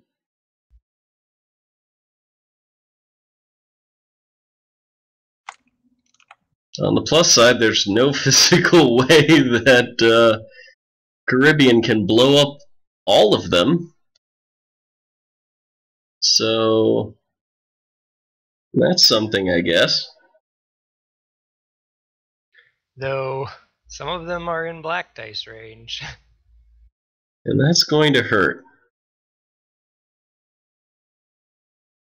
But then we come to the important part of Riken. that those zombie ships that are in Black Dice Range can still do zombie things. For sure, for sure. But you can only trade so many ships.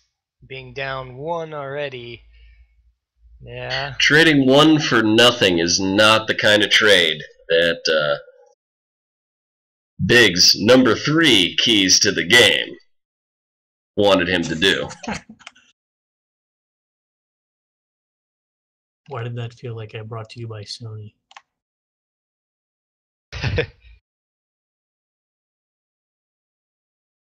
Brought to you by the premier Star Wars Armada Twitch stream. Maybe not quite because WWPD streams, but kind of in the same vein. Yeah. But we have so much of a better commentary. Armada Vassal stream. There we go. The premier Star Wars Armada Vassal stream, commentated on by Biggs, JJ, and Truthiness. And sometimes Madigmeyer, and sometimes Klon, and sometimes just Biggs. Need to get Deadpool in here. It'll make it a lot more entertaining. Hey, we've got our first mistake on alts versus controls. Good job. We almost made it all the way through turn 2.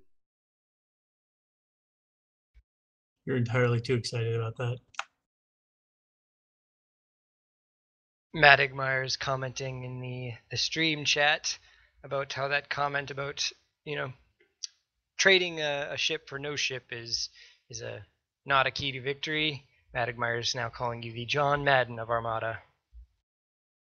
Don't get free ship. Well, you see, with trading ships, if you trade a ship away and you don't get any points back, then that's not good for your team, and the other team, they're probably going to win. Now the key to the game is to get the ball in the end zone. The team does that more often, will win the game 90% of the time.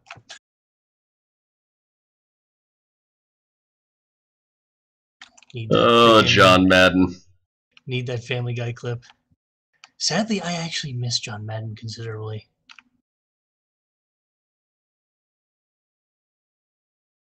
He had such a wonderful, horrible football game to play. The man just loved football so much. It was infectious, even if it was slightly silly commentary. And the guy was like a living spokesman for huge luxury mobile homes because he was afraid to fly. So he had to take his mobile home trailer everywhere. Of course, we're talking about him like he's dead. He's definitely not. I mean, he's retired, but you know. Yeah. Yeah. It's kind of funny because obviously you gonna shoot someone, Han? Growing up, but I didn't hear him all that much actually commentating games as much as I did on the Sega Dreamcast Madden 2002 2K2 game that I had for the Sega Dreamcast. Nice. His voice was on there all the time. That's awesome. I think it was Madden 2005 that I got to listen to John Madden the most. And if you thought his responses were canned before in real life, oh yes. And of course, Madden 2005 was the year that we had our patron saint of Madden, Michael Vick, grace the front cover. Oh boy. Yeah. The Madden curse. Here comes Dengar. Oh, nope, advanced. Madigmeyer saying the Dreamcast is the most underrated system ever. And I partially agree. I played the Sega Dreamcast to death, multiple games. Actually, ironically, most of it in a RV, because my family did a lot of traveling when I was younger. So I'd sit in the back and play Dreamcast while driving. I got to agree with you. The Dreamcast, absolutely underrated. Wonderful game wonderful game system that it was Sega's swan song. And as a hardcore Nintendo fanboy growing up, I don't think I appreciated the Dreamcast as much as I should have until it was gone.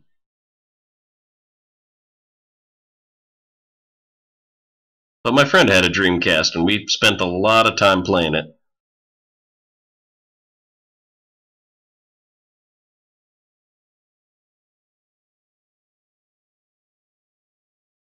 Sorry, I didn't know if you said anything to me. I had to step away for a brief moment. Someone was at the door. Oh, God. We tried to have a conversation with you, and you weren't even here. What the heck? Muller. And that's going to be some fun for the whole family. There we go. Nice try. Stop killing yourself. Stop killing yourself. Nice try, Ard. TIE Advanced isn't your squadron.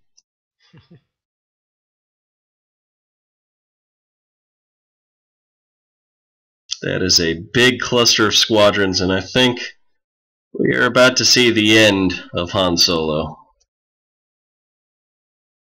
Yeah, it's not going to be for a little bit. But he's definitely about to get pinned down by a very nasty clump of fighters. Make sure you leave room for Suntir. There he is. Oh, plenty of room for Soonts. Can't quite fit there, though, I don't think. He might be overlapping stuff. So just moving Hellrunner, though, a bit. Squeeze in there. Yeah, I think he's got it now.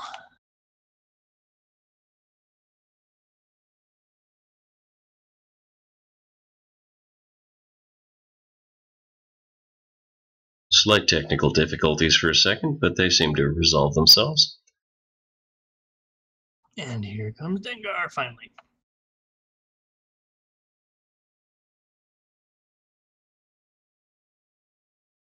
People laughed at me when I created a toilet bowl theme in Bounty Hunter School, but who's laughing now?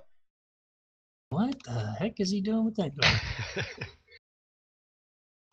Looking like part of the trash was optimistic in this particular situation. I've got to say.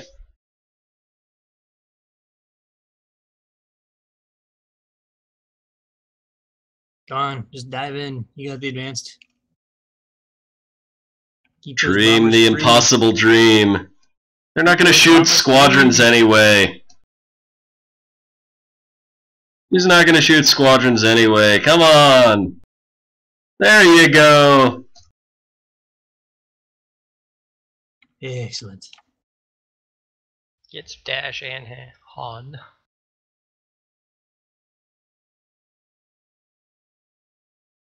All right. Bye-bye, Maria. And that'll bring us to turn 3.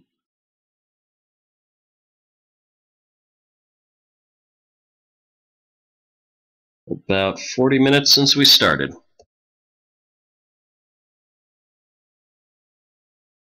And following a... But did I say 40 minutes? I meant an hour and 40 minutes. Following a trend, though, it appears that turn 3 will not disappoint with lots of bloody action. Mm-hmm. Yes. This is going to be where the bleeding starts. The question is how much? How many things get traded? Stay tuned to find out. My guess is Tarkin dies, and 2 more CR90s. Yeah, I'm not sure Art has the ability, has enough firepower there to bring him down. I mean, he has so much damage with SW7s, I mean... That's true. Well, it's guaranteed damage. But...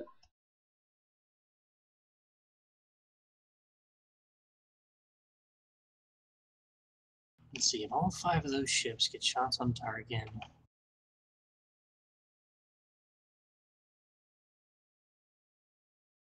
it's at least 15 damage, and that doesn't count for the double arcs.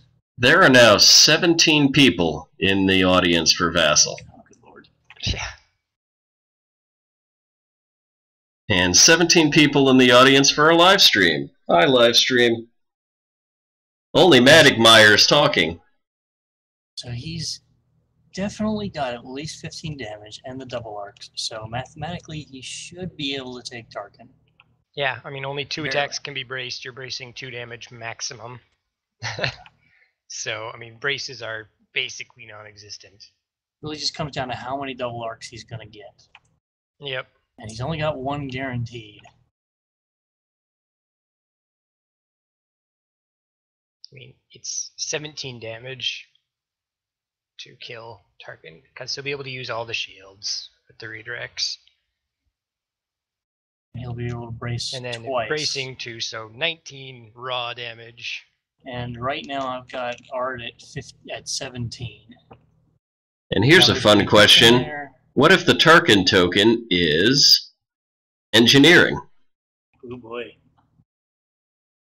Well, I don't know. It depends on what he has planned. I mean, if he has an engineering command, maybe, but 1 extra shield, I don't think is going to keep him alive. Every little bit helps. Plus, the only other thing that he could conceivably choose is navigate. And remember, we have multiple possibilities for ramming for extra damage as well. That is correct. Now, the other thing to consider here is that while Ninja's probably going to lose Tarkin here, how much is Ard going to have to trade for it? Yeah, it's... Personally, I give advantage to CaribbeanNinja here for sure. Yeah, absolutely. I mean, that just that throwaway with Mario is really going to haunt Ard, I think. I think this that hurts, and all those squadrons being where they are hurts too, because you can bet that those squadrons are getting activated, and if they can all focus on the same target, that target is not going to be around very long. Yeah, I would not be surprised to see at least... Yeah, I think at least 2 of the CR9s are going to die, and I would not be surprised to see at least 3. And all for maybe Tarkin.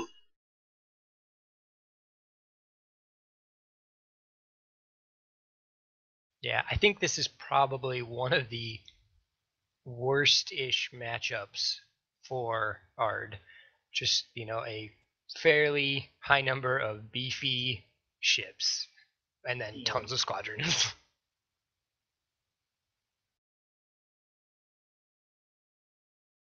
Apparently we're on the Jumbotron in Times Square.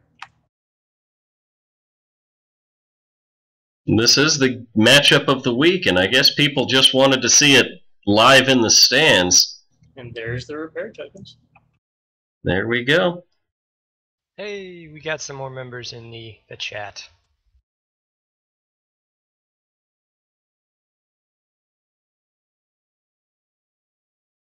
I'll let you converse with the peons. Hey, I'm an army officer. I have to be. Oh yeah, that's a lot of people that we built up here. Hey, one of us has to be hated. Captain ICT Drez, good to see you, Drez. Always nice to see you join in. I really want you to get a microphone so that you can come in here and chat with the rest of us.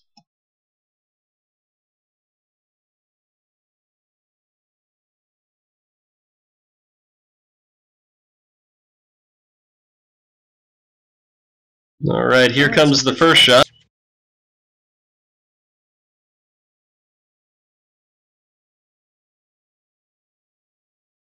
And wisely went with Evelina. Surprise there. Wanted the big hits in first before Tarkin moves out of double arc.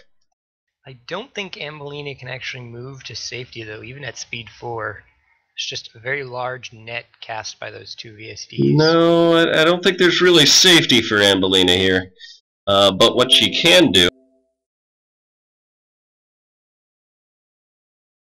What she can do is get some ramming going. Oh God, Yeah. Matt, why do you keep chatting with me? You're screwing up my visibility.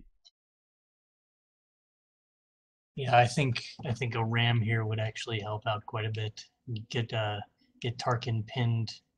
Well, actually, But on the other hand, you're going to obstruct yourself. to answer, Matt Shadowlord sent me a private message saying that the deployment of the obstacles, specifically the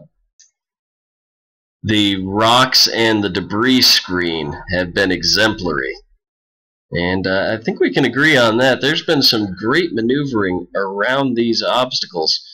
I'm not sure whose advantage I want to give to the obstacle placement, because I think it went down as it went down exactly how Ard wanted them to. At least the obstacles did, but yeah,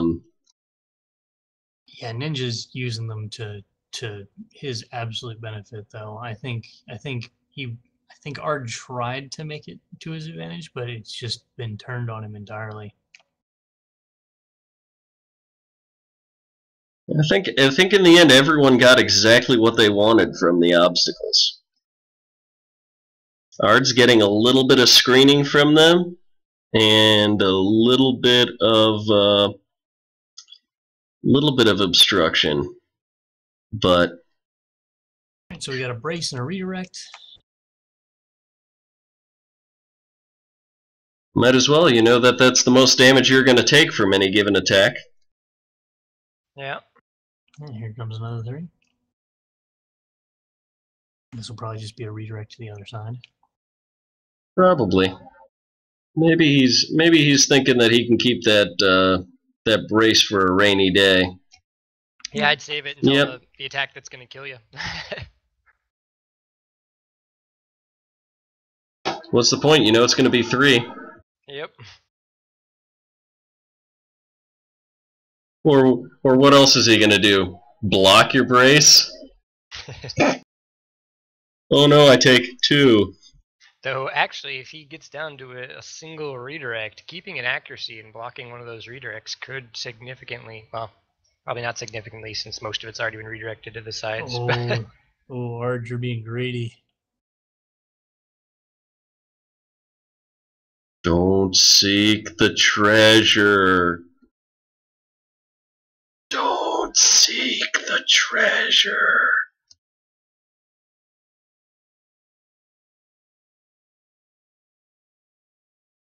Getting really greedy. Yeah, you're not getting out of that if you do that.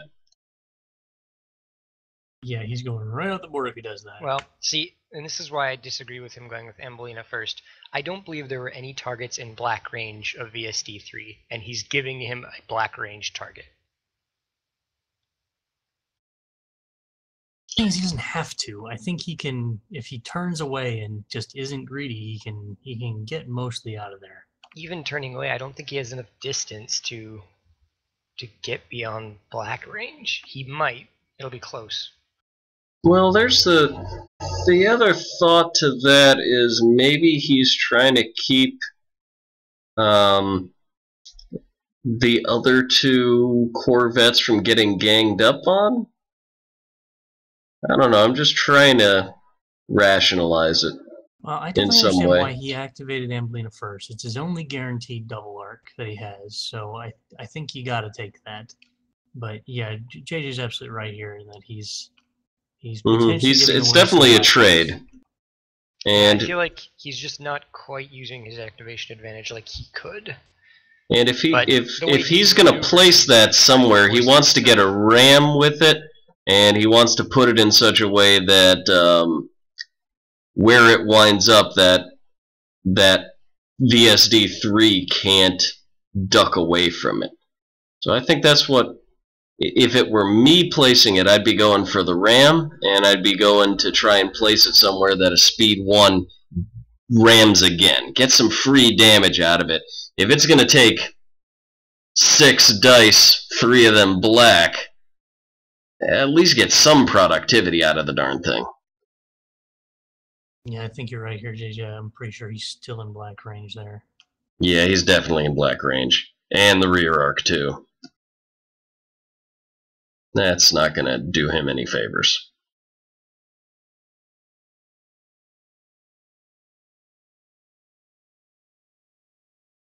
Yeah, he just did not use Paranoia well here. I mean, that's really got to be his sacrificial lamb. It's the only one without SW7s. And he's set him up for a double arc shot, which is good, but it's also not the ship that should have been set up for the double arc. No, it's not.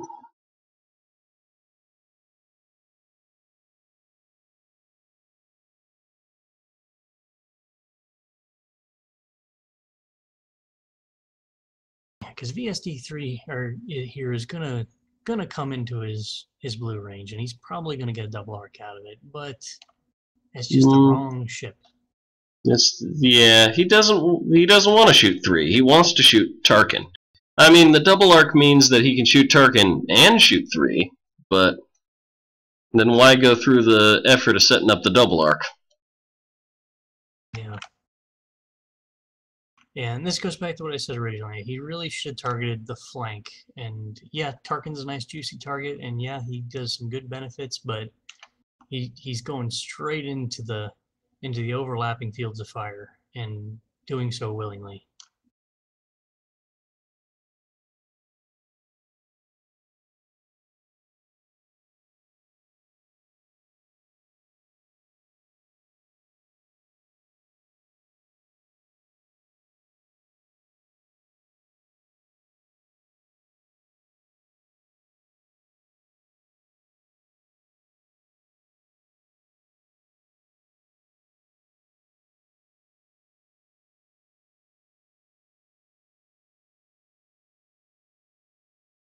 Looks like we're going to see some squadrons activated here.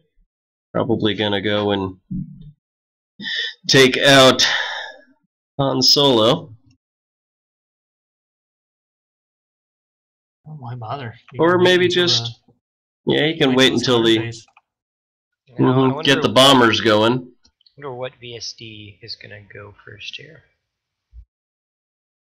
Probably Tarkin, if he has black range in that CR90. He's definitely thinking about it. Really thinking about it. And you can see he doesn't want to meander into the blue arc, but here's the thing, he's out activated. He's going to be moving into that blue arc. Yeah, if he's got... which ship is this here? If he's got Inferno at short range and he's got a squadron command, I think he can annihilate that thing in one go. Yep. Which I think he absolutely does. So we'll see some bombers nipping away at the shields, and then we're going to see some black dice polish it off, probably. Yep. That's if it even survives the first barrage. If he gets 1 accuracy, he can lock out the redirect, and then those black dice can just tear him apart. He only needs 6 damage. 6 damage and accuracy. Less than that once the bombers do their thing. No, I'm saying is he could finish it off entirely with a victory and use the bombers for somewhere else. That's true. That's true. It's a risk, but I think it's a risk worth taking. And he's been taking risks. Plus, the bombers, still having not been activated, can always be activated by the next ship in the line. Yep. Yep. Ooh, these two definitely take their time, though, don't they?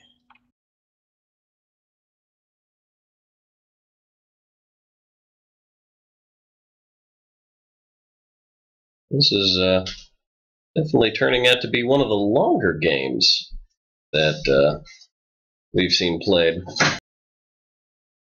Well, I guess while we're waiting on the decision here, what do you guys think about the summer kits? No tokens! Yeah, where's the frickin' engineering tokens? Come on!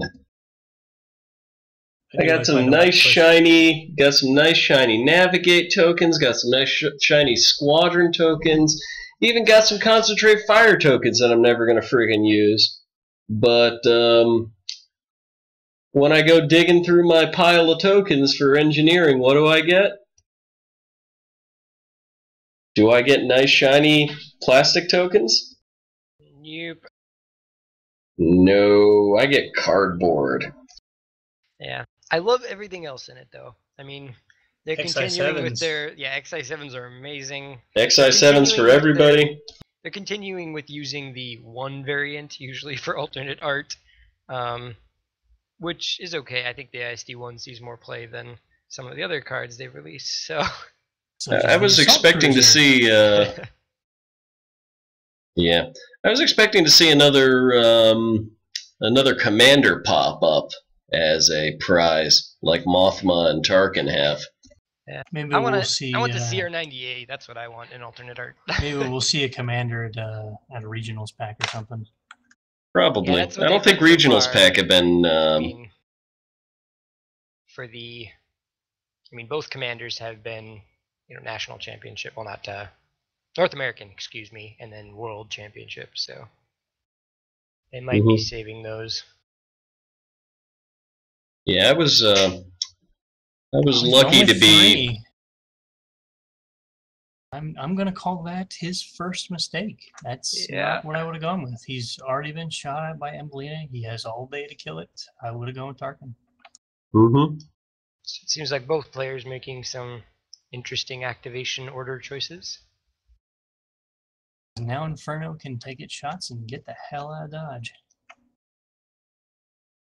He must be hoping that one of the two Corvettes in the back are going to be moving into black dice range. But you already have the shot. You don't want to put it in the hands of your opponent to give them an opportunity to stay out of range. No, you certainly do not. I mean, maybe he's fearful about moving Tarkin into blue range and trying to make a delay, but even still, he's out activated. Yeah, Coheed can go and Cambria can go, and then he's still in the same spot. Yeah, I mean, you might as well just get it over with. Because he had two. Peel that Band-Aid off. I could have had two almost guaranteed kills.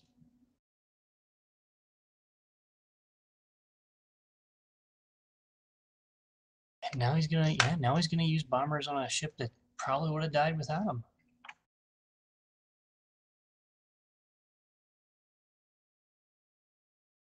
Maybe he's piling on the damage so that he can go for tokens if he gets any overkill on the roll.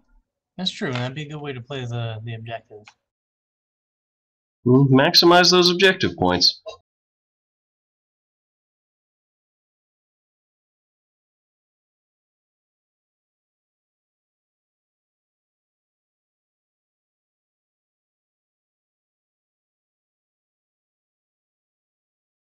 Oh, there's the black dice he was looking for. Is he in range to force a reroll?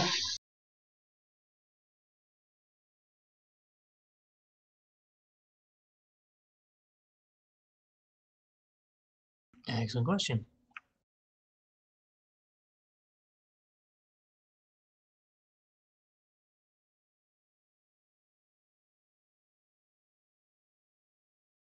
Nope. Oh, here comes a redirect, probably. Yeah, he doesn't want to take that critical. Doesn't want to take that hull damage.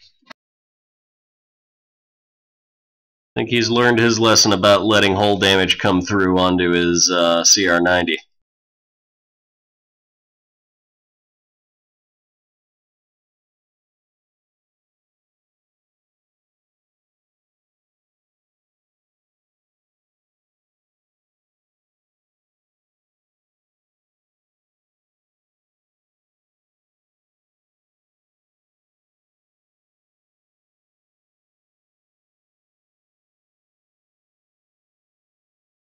Here comes the second squadron activation.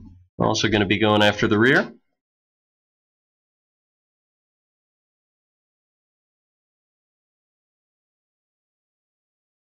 And just a single hit. We'll probably see that taken.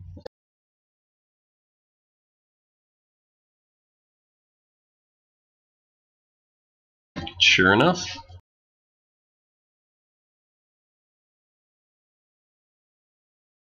Potentially 2 more squadrons to be activated. Maybe just 1 since he's been hanging on to those tokens for some reason.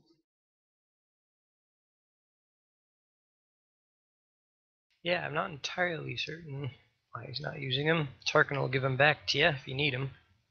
Well, he's been wanting engineering tokens and navigate tokens and whatnot with Tarkin, so definitely using Tarkin in a way that you wouldn't expect to out of a carrier fleet.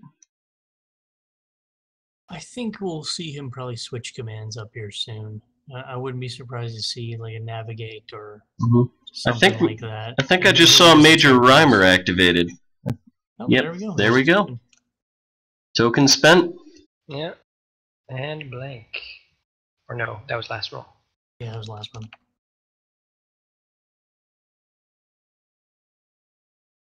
See how long Tarkin manages to keep handing out tokens, though. I guess it's not Rhymer. It's going to be the other bomber, the 2-hole bomber. Him away from Han Solo. Doesn't want to lose. Doesn't want to hand away any points that he doesn't have to. And still in black range, so no rerolls.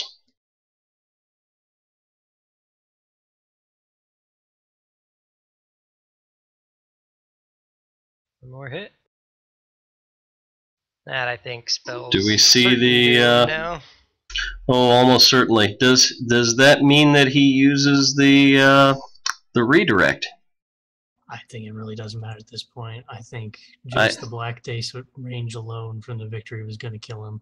Well, it's not a question of killing him. It's a question of, is he going to? There you see the damage card. Does he cough up the damage card and give the victory a chance to score some free points if things go very well or very poorly?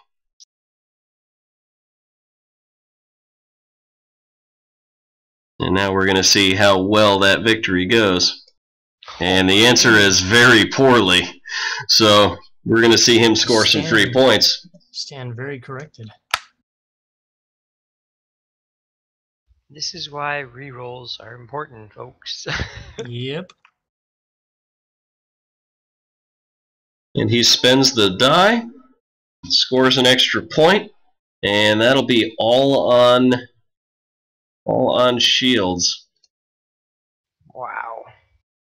I'm pretty sure we're going to see that, well, that has to be discarded as an evade, I'm sure, just so that the rest can be taken on shields. Yeah, I think he definitely needs to ditch this redirect token.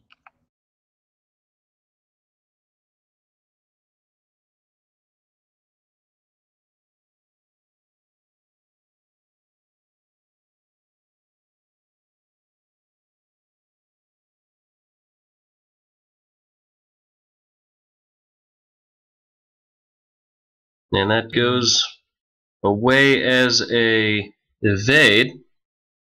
And the last 2 damage, yeah, he needs to redirect that so that it's not there's no more face-up damage cards.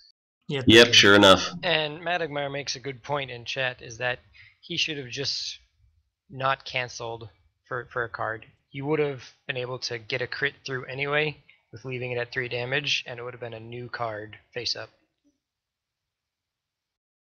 Because you'd redirected 2 to the side and still taken 1 face-up. Still got a victory point and been 1 more damage card. Yeah, so a few. Well, he could have wound up with a shield, one of the shield drop cards. Although we've seen one of the 2 show up already. It's possible, but it's very unlikely with only there being 4 of those total in the whole deck. 2 projector misalignments, 2 shield failures. Projector misalignment would have done it too. But yeah, there's no real good decisions there. And I wonder if he's gonna be able to finish this thing off. Yeah. Only got one bomber left. You could throw Vanguard and the advanced in there. I mean, I think you have to at this point, because otherwise it's just gone. It is going to run like the Dickens here. But it can't redirect anything, so it and having any damage that you put on it is damage that's going to blow up. Having one more damage on it could be the difference with squadron shots, because then you only need to do 2 damage instead of 3.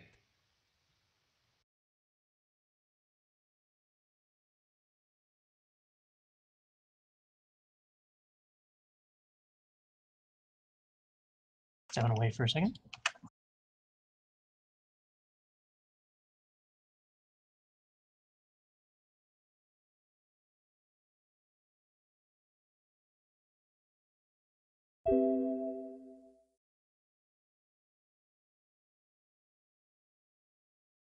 And because no one else was flipping that critical face down, I did. Very important with precision strike, as we have already seen. Absolutely important being able to do stuff like that. Alright, so what is going to be the next... Oh, there's an overlap squadron that gets repositioned. Not the most important thing. But it's the 2-hull TIE bomber that's going way out of the fight.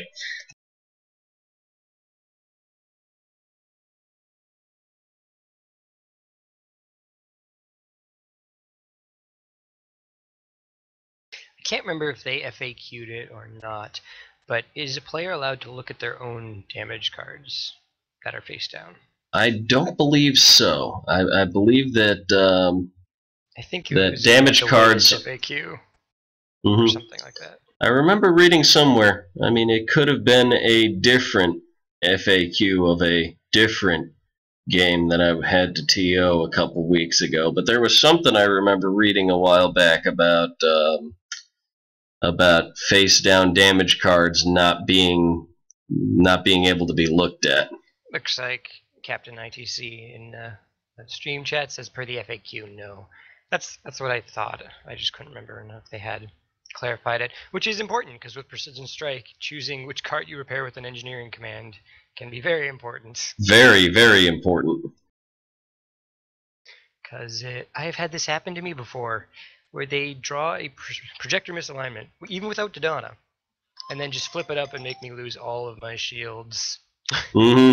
Projector misalignment, and then also projector misalignment. Thanks, Luke.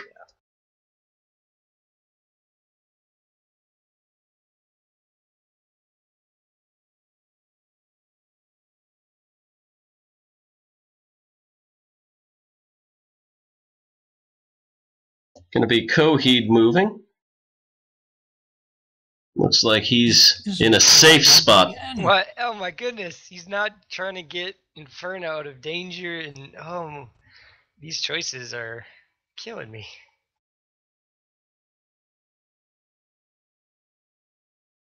We get some confirmation in the stream chat that we're not crazy. That there are better moves. We're just terrible players, JJ.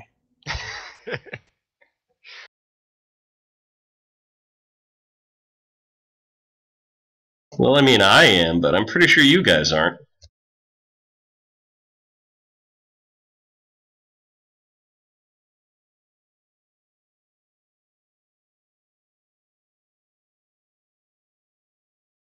God, he's going to keep him speed forward too, I think.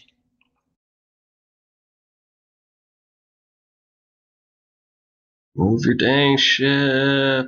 Why did I make this my matchup of the week?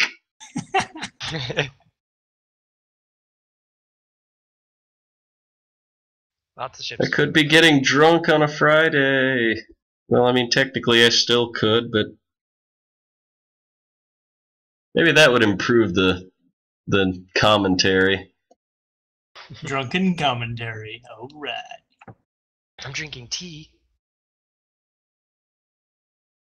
Everyone's like, wah, wah. I'm a T-tall, so I'm no fun. Biggs, time to get smashed for the team. I don't have any alcohol in the house. Wow, we're all so very boring. I know. Come on, don't go with 2. Don't do it. Don't Don't do do it! Don't do it! Dream the impossible dream. Move Tarkin! Don't do it. Because then he's guaranteed to move Inferno. Because then it's no danger of moving into anything. Oh, God. Come on! Don't be a wimp. You have victory ones in Black Range. Use the black dice.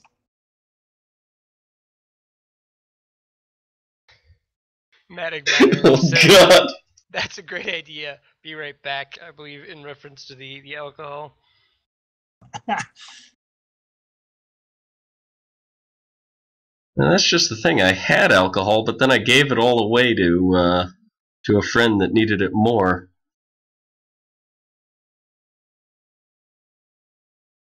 I had like half a handle of tequila, which is just an absolutely terrible idea.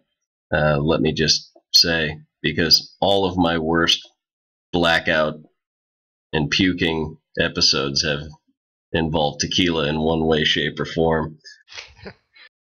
Thanks, college and high school. Tequila and my wife definitely usually a good night for me. After all, tequila has a tendency to make most people's pants fall off.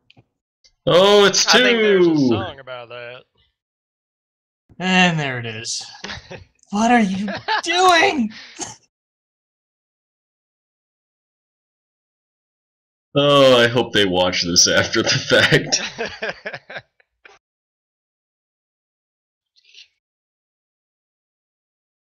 Good news, he's got squadron command, so he can shoot at Han Solo, I guess. I think there's still a chance that Inferno doesn't go next. I think Inferno's waiting for Tarkin.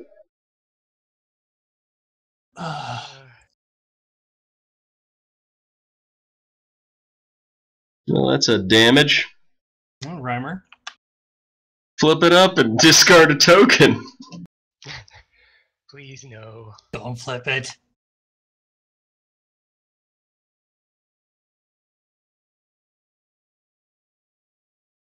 Get the advanced in now. No, you can't reach the advanced. Get. Shit. You just have to throw. Blue dice. Blue dice to the rescue.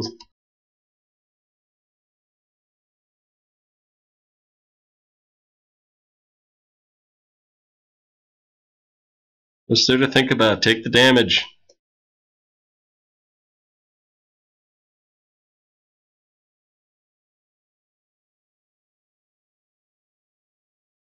Go for the kill.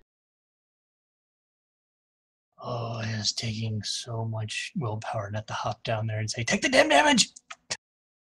2 hours and 30 minutes into the game, it is now turn 3. Things that should be taking damage are not taking damage. Did he take the damage? Yes. Flipped! You gotta be kidding me. Oh no. Son of a bitch! Oh. Why would you do that? Oh my god. I mean, he's like, oh, 15 points, but you just kill the thing and get 50. Exactly! You remove an activation, which is even more important because you're out of activated. Alright, well, here comes Muller counterbungering. Sigh. At least we can all take a moment and enjoy the absolute beautiful quality of Mauler Mythil, auto damage, straightforward, never a wrong choice. And easy to resolve. Holy hell! Hello, Mauler Mythil. Muller angry!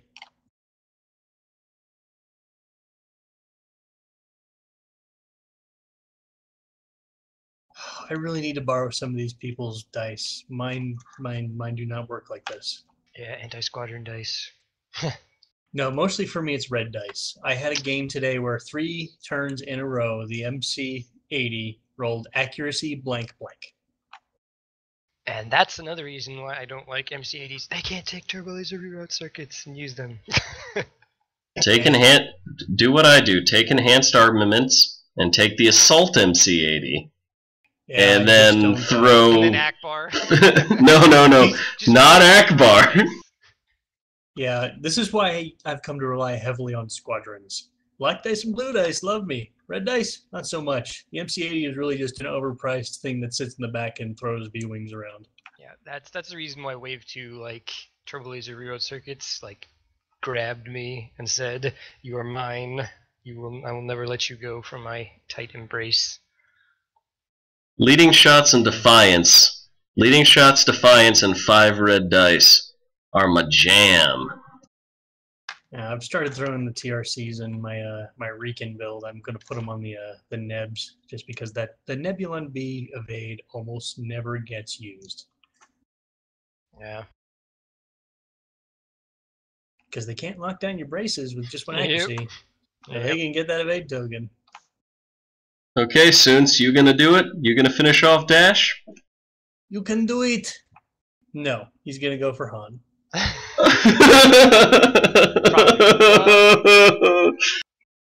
Why? Well, to be fair, like, Soontir's gonna kill Dash. Is that probably what he's thinking? But... Yeah, Dash is gonna have to fire at the TIE Advanced, and Soontir automatically kills him. So that kind of makes sense. So Dash activates and doesn't do anything, and Soontir doesn't kill him. Yeah, but that's a win-win. Yeah, but I mean, even then, like, if he uses Dash and Han, and they kill the TIE Advanced, I mean, that's points. That's points he could have prevented by just killing Dash, because Han isn't going to solo kill the TIE Advanced. This is true. I don't know. I'm just trying to rationalize here, man. Just trying to rationalize. I think it's beyond this point. The rationalization has gone out the window. So commentary is pointless at this juncture. Well, we can still. Oh, good, a single red dice. Thank you for wasting our time. Better think about it. And Inferno making the wise choice and discarding the. What is happening? So there was a side out the shot obstructed to Inferno, which evaded the 1 damage, and then a shot out the front obstructed to Cambria, which is 2 crits. 1 will be evaded, or reroll, excuse me. So that'll still be 2 damage. Will we see a redirect getting used here? Maybe. Yes. Yeah, might as well at this point. There's not going to be a whole lot of threat coming its way. You might have Tarkin a little bit, but God, all right. If he doesn't move Inferno here, I think I'm just deleting Vassal. It's just going to be deleted. That's that. I think Madigmar has it right, saying he attributes it to activation fatigue.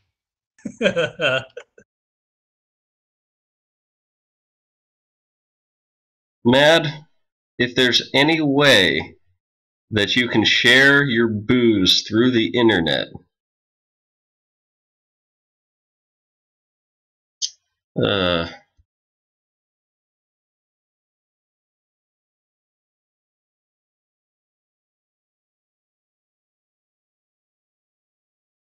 yes, turn into the rock. You know you want to. Embrace the rock. Feel the rock. Embrace your destiny.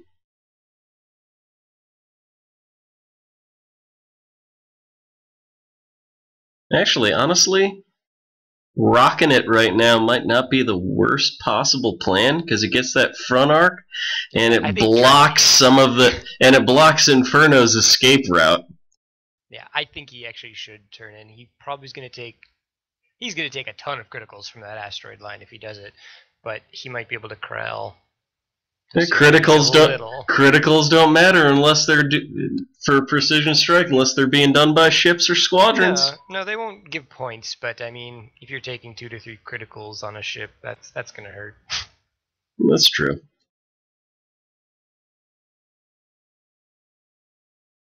Right. Yeah. Yeah, I think it's definitely the best move. Keep that front arc in the game. Yeah. Start dialing in some engineering commands and turn into that rock. Nope, he's gonna go the other way, I think. There it is. Oh, you boring bastard. Live a little. I think he's still gonna end up. No, he can probably make it next turn. Maybe a shield dial at some point. Who knows? Alright. Dear God, activate freaking Inferno. And he turns the other way. Well, that VSD's front arc is worthless now. Don't even need to kill it. Just let it move away. Come on, Ard. Psychic link right here. Activate Inferno. He's giving you 2 passes on it. For the love of God. Cambria reveals a navigate command.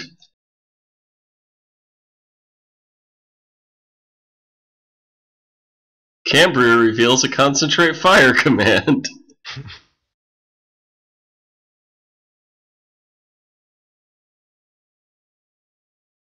Please, no.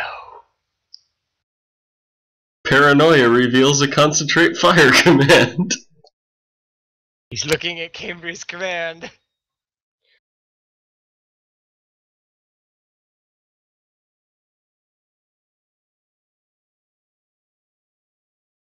God damn it!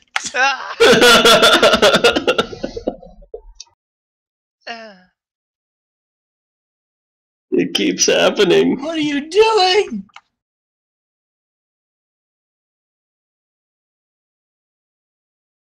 Dear God, man. At least they're canceling each other out with the moves. So I mean, admittedly, Inferno is going to live because of Rican to get shots off, but you have a chance to not lose anything.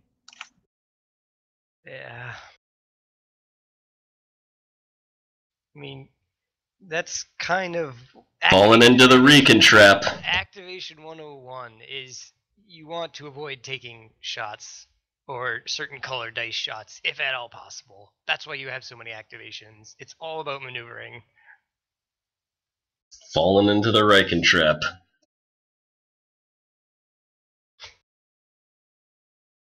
Yeah, just because you have somebody that makes you a zombie doesn't mean you actually want to be a zombie. Yeah. I don't know, Madagmar. Maybe they are listening and just trolling us. Maybe.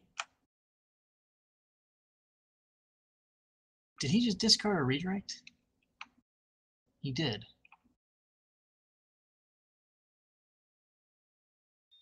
I think he discarded. I think he's now discarded all of his redirects and his brace. No, he's still got a brace and a redirect. Oh, I see. They're not on the ship. They're not on the ship. They're on the. Yeah. Okay. I think he's using physical tokens. Yeah. Machine BD suggests that maybe they agreed to a mutual truce not to attack Inferno/Tarkin. And now where the hell is Cameron? Where is he going to put this ship? Nowhere good. Directly in front of Tarkin. Ramming speed. Ramming speed. I mean, he maybe, if he double clicks at the end there, he could sneak all the way up to in front of 3. But the reason why he hasn't activated Inferno is so that Tarkin could move forward, so that he could double arc with Inferno. That is literally the only reason why Inferno has not yet activated. Yeah. And if he does anything else, like move that in to block, it defeats his entire strategy. This just in from the HoloNet, it appears that after the engagement began, the Corvette Ambelina was destroyed nearly upon jump in by Imperial forces. Rebellion forces appear to go into complete panic and disarray as a result, and the battle has digressed into a series of small skirmishes and ramming attacks.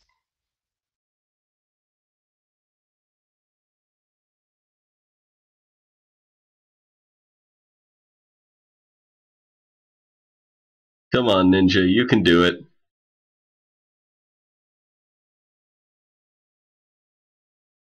That's way too much yaw.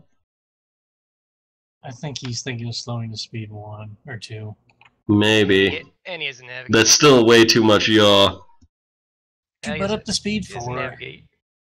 He has. You had the right idea the first time. Get your. He might be. Yeah, he might be trying to go to speed 1. That might be funny. That actually would be kind of funny. He's got the token and he's got the dial. He could go to speed 1. He's not getting double arcs with that, though. Oh, double arc this, double arc. That is literally the only thing I think Art is thinking about. Yeah, he went down to speed 1. Hell yeah. And he didn't get a double arc. Ugh. Oh, that's okay. He'll live.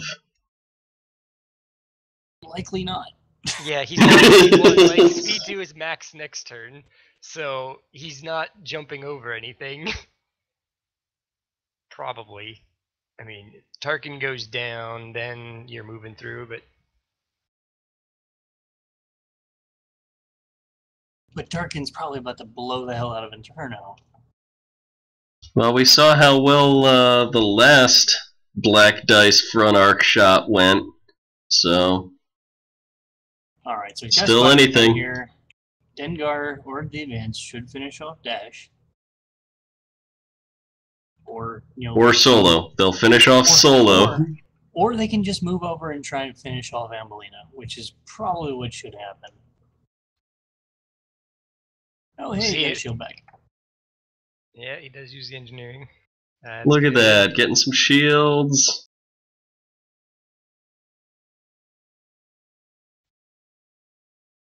Okay. Hooray, side arc shot. They'll discard it.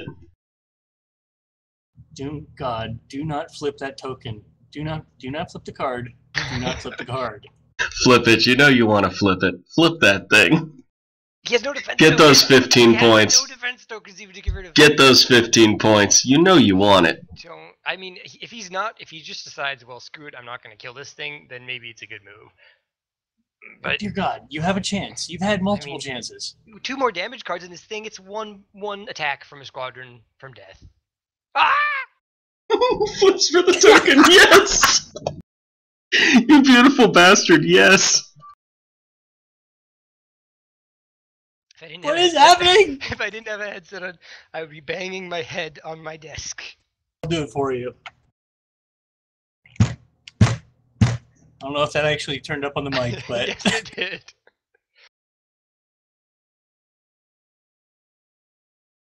Okay, that is a horribly bad roll.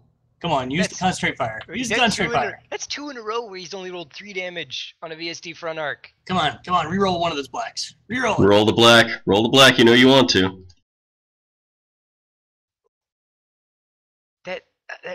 What? That is 2 rolls in a row with 3 damage. All you need's 1. All you need's a hit crit. All you need's a hit crit. Reroll that black. The rebels are in chaos. The Imperial gunners are on snack. There we go. Watch, you reroll red. Oh! A blank. Oh! It's like, yeah, this has become a cinematic nightmare. Like, I can see the rebellion ships in disarray. And the Imperial gunners just completely on crack. Oh, God. Stormtroopers, guys. They're stormtroopers. The gunners are on break. Yes, it's stormtroopers firing this shit instead of gunners. It's like like episode 3 where there's the clones manning the big cannons in the battle over Coruscant. That's what the stormtroopers are doing right now. Yeah.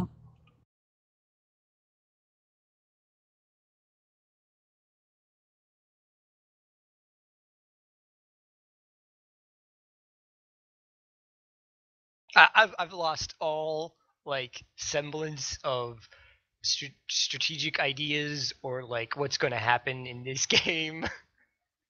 This is just a brawl. God. Yep. Whoever throws the last punch wins.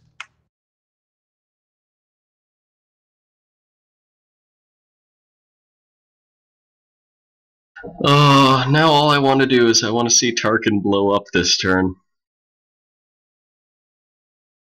Help make my dream come true. I feel like such an idiot. We, having predicted, you know, we all thought Tarkin would be dead. I thought there were going to be at least 2 dead CR-90s. And every single one of them is still alive. I know. I know. It's only because it's still turn 3. It's going to be a long 2-hour drive tonight. 2 hours and 45 minutes since the stream has started, and we are on turn 3. We're averaging an hour a turn. Somebody kill me now. And he just gave him the double arc. He didn't really have a choice, but Yeah, I suppose. it's everything he always wanted. That beautiful, beautiful double arc. How? How is it alive? And how? Just, See, we have, I think, 2 CR-90s left to fire. Maybe they can do enough damage. I don't think they have double arcs, any of them. So no, I don't think they can do enough damage to kill Tarkin this turn. And I don't think there's position. First activation next turn. Paranoia, True. Rider, and Inferno. Where are they? Rider, Paranoia? Yeah, I think they're in blue range. I think They should be in blue range. Oh yeah, easily. Now, activate them and shoot squadrons like you know you want to. You know what's happening. You know what's going to happen. You got that nice double arc on Soontir, all 11 points of him. You can make him discard that scatter token. Just, wow. Yeah, Tarkin isn't dead this turn. Nothing is going to die this turn, aside from maybe Dash or Han. Here we go, 6 damage from Inferno. Let's dream the dream. I suppose Tarkin could die. I forgot about Inferno. I didn't see. You forgot about We Inferno? were expecting him to be dead. Yeah. I mean, even with Riken, but like, I was looking at the command dials and didn't catch it. That wasn't revealed yet. Because obviously, we all realized it should have moved a long time ago. How is it still here? Alright, so I think the brace gets discarded here. I mean, it's either here or the next shot. Doesn't really matter. Or Save it just- for the next shot so it's not a critical. Maybe Ard will say he can't use the brace. Save it for the next shot in case there's a critical. Well, that wouldn't matter. Then. You can take. Brace it, it's still a critical. You can take the face-up damage card. That's fine. Or you can take the face-down damage card here. That's fine. Save the brace. But what I'm saying is if you were to brace it, if there's a critical in there, it doesn't matter. It's still face up.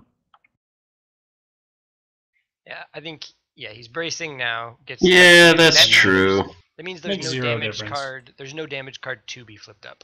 Yeah. Yeah, I'm thinking like he has shields to redirect to, which he doesn't. Yeah, there's a critical. There's a critical. So that'll be 1 face up and... One face up and the first token for Ard. Ard's on the board with 15 points. Yay! If he remembers to take it. Yay, there it is. Crew panic. Fun, fun. At least he has a shield on the rear to take the crew panic. I was going to give him the points whether he took it or not.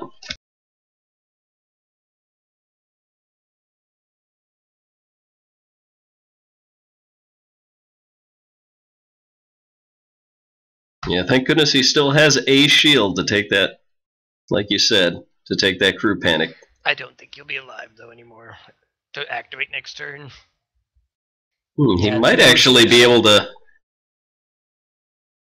Yeah, 'cause 2 more ships shooting is 6 damage, which kills him. Well, Paranoia doesn't have SW7s though, so there could be a Ooh. horrible string of luck like Caribbean's had so far.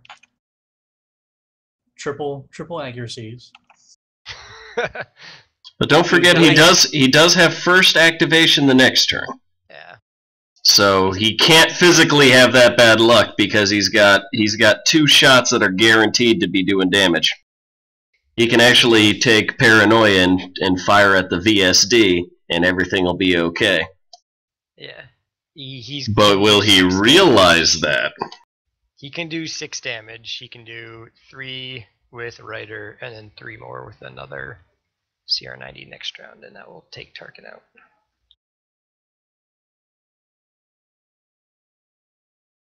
Yeah, Tarkin might get last chance to give out tokens. That is true. Yeah, I don't think he's making it past this turn.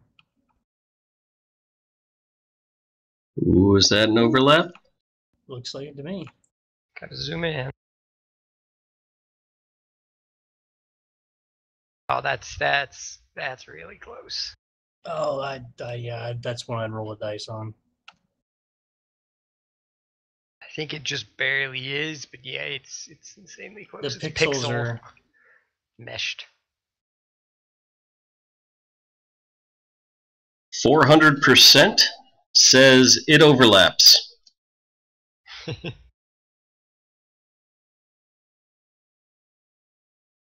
Are you voting on Twitch?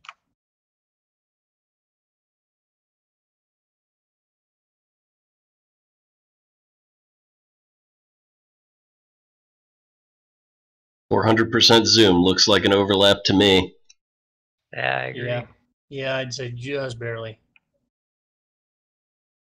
Now, one thing that someone pointed out, which is very important, and I guess, think about it, I just didn't mention it a while back, is if he has to activate first to kill Tarkin with something, he's not going to be moving away with the injured CR90. No, he is not, but only one injured CR90 will get bagged in this situation. He'll still be able to limp a second one out of the fight. Yeah. But the way this is looking, I think Tarkin, yeah, probably going down this turn. I'm just utterly astonished that more of these CR90s didn't go with him. Well, those 2 rolls, 6 damage out of 12 dice.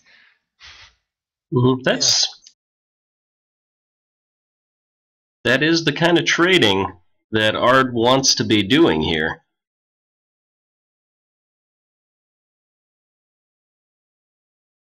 I think Ninja's dice have bailed Ard out considerably.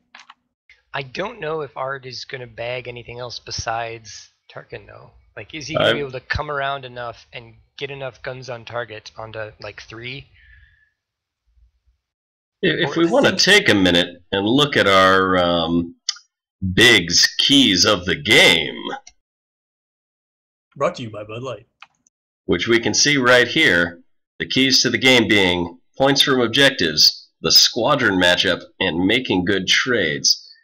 We can tell that Caribbean Ninja is definitely winning out on points from objectives and the squadron matchup. He's been able to keep his bombers free and work over Han and Dash. But making good trades may be what gets him, because while it looked like he was making a really good trade on turn 2, turn 3 hasn't really gone in his favor here. Guys, what do you think? Yeah, I cannot believe how bad Ninja's luck is right here. That looked like my dice rolling. I mean, there's no reason Amblina should be alive. I mean, it also didn't help that he made some bad decisions on just flipping instead of just killing the damn thing, but... Ugh. Looks like Paranoia is firing at 3 out of the side arc here. And Adds with concentrate fire for another hit. Is he going with the double arc for paranoia? Is he going to fire out the front? Or is he going to go for Tarkin? Yeah, he's got to go for targeting on the front, but of course, then again, I don't know what these two are thinking. We can stop trying to guess what they should or should not do. Yes. I think we can stop We can guessing. tell them what they should do, but they're probably not going to do it.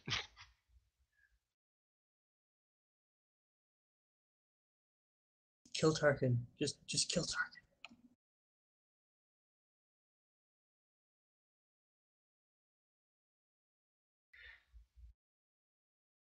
Here it comes. Second shot. Here we go. Here we go, here we go, here we go. Second shot. Any day now. What'll it be?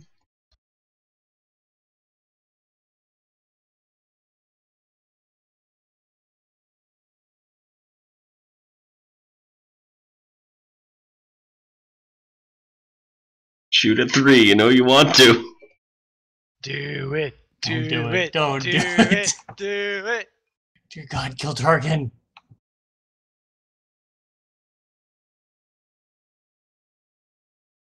Shoot 3, ram Tarkin, and then block your shot on Tarkin from your other CR-90 with a ram, so that you accidentally have to ram your other CR-90 with your CR-90. I don't even know anymore.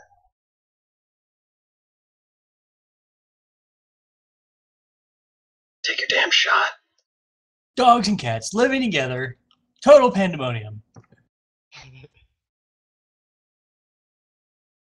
Yep. And there it goes. is.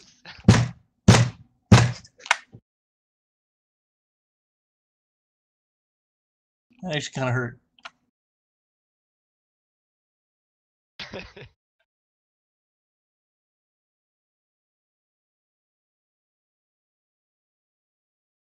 Nothing is going to die this turn. Nothing is going to die. Absolutely nothing. Maybe Dash will.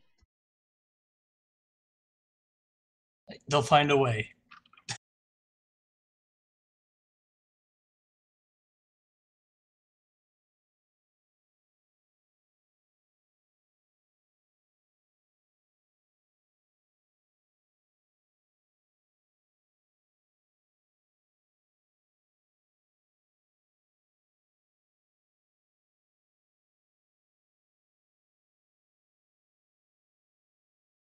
Squeak through there.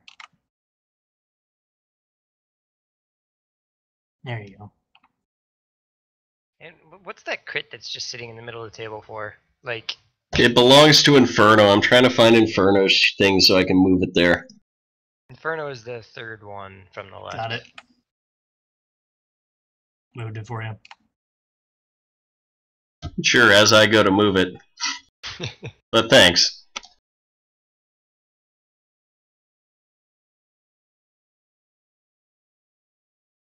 At least this game is entertaining. This has been a fun night. Be right back. Good choice, Biggs. Good content. I like it.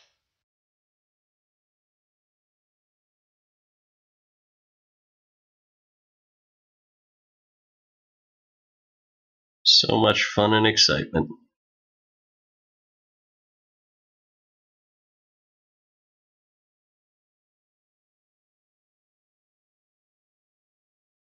And that was the moment when Ard and CaribbeanNinja both agreed that Big should never make one of their games Game of the Week ever again.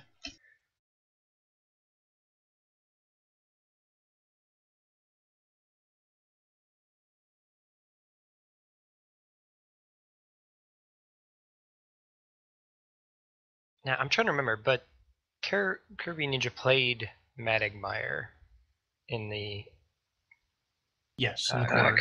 yeah, and I think I remember watching the end half of that game and jumping in on the stream. And if I remember right, he made some activation choices there as well, which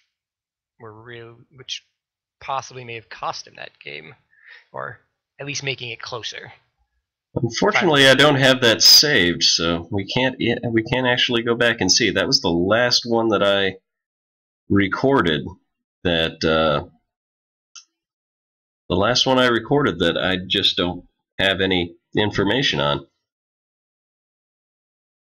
Well, that's some maneuvering. But it misses the double arc, man. It missed the double arc. How do you expect to make good maneuvers if you screw up the double arc, man?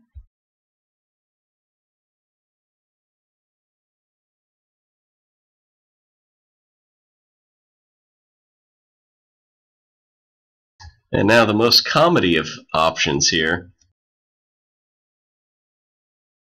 The first activation no longer guarantees the death here. Oh no, it still does. Never mind. Here comes double arc into 3. Double arc 3. Yep, do it. Do it. You know you do. You know you want to. Just do it. You know you hate us.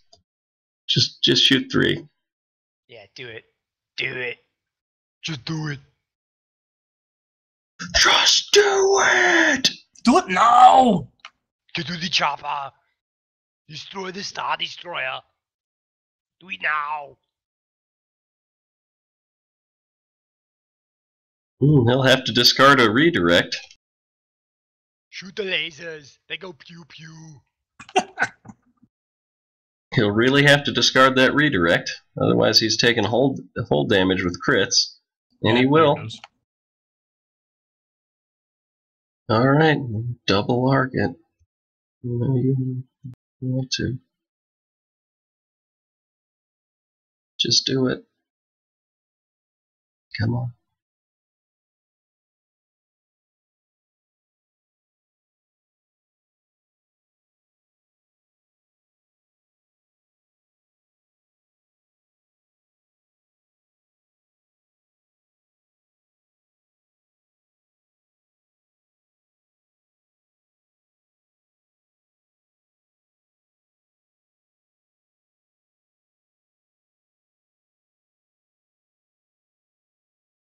Three hours into the game, and we are on turn 3.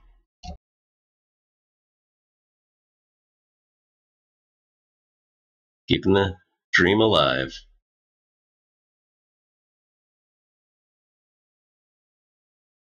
I'm going to be AFK for like a minute here. If something exciting happens, talk about it. All right, so I'm gonna go Army Doctrine on your asses here. Actually, we have 1 minute. We have 1 minute to plan an awesome story for something amazing with stream participation.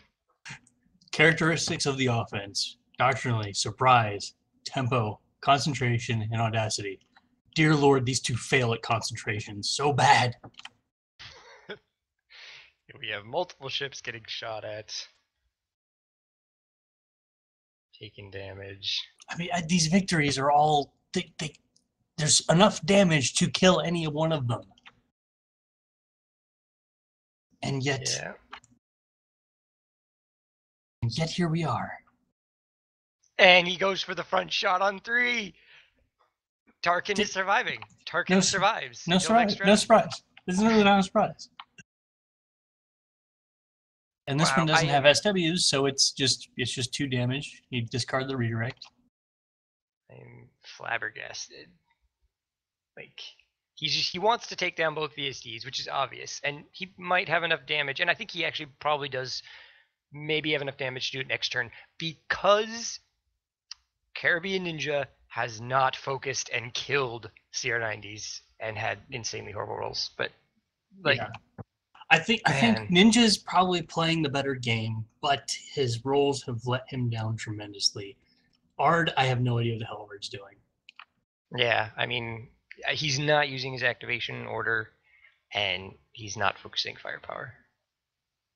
He used both the defense tokens Yeah, he braced it and redirect to the left. Takes it down to 2 damage. But oh yeah, that's right. Or it does have the SW7s. Yeah, I got confused for a second. I thought it was paranoia at first too. Well, Tarkin Bucks will go out next turn, and then we'll see if he can line up a kill shot on Tarkin. Looks like what he's trying to do here, maybe. Go for the rim. He's pretty Go much for the rim. Yeah. See, Go for the rim now, here. if he lines up the kill shot for the top of next turn, that means he has 2 injured CR90s that won't be moving yet. I wonder if, with an activation, if CaribbeanNinja can kill them both. With squadrons to 1, squadrons to finish off Ambelina, and then 2 killing Inferno. I don't know exactly what his range is and if he has a squadron command planned, but if he could activate the bomber wing to do the damage to Ambelina and then kill Inferno, he might be able to kind of somewhat get some points. Yeah, I think Caribbean Ninja or not Ard here is gonna absolutely go for the kill shot on Tarkin. He's gonna double arc probably with Ryder here, and then that's I think 2 is gonna be able to kill Inferno.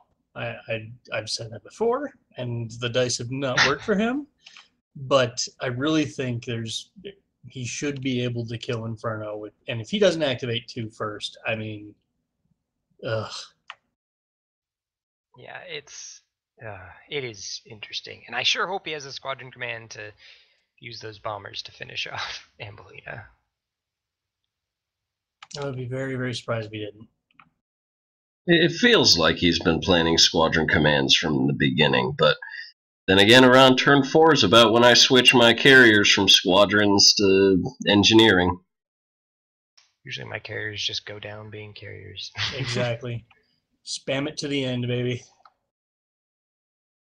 And I think he has the opportunity here. Now he can move these a little closer to 2. If 2's got a squadron command, I think it has boosted comms, right? Yes. Well, who did he thump? Because he overlapped Tarkin and he overlapped number 3. I think this is the one he's closest to. Yeah, it's whoever he's closest to. It's going to be tough with a TIE bomber in the way, but I think it's Tarkin. It should be Tarkin.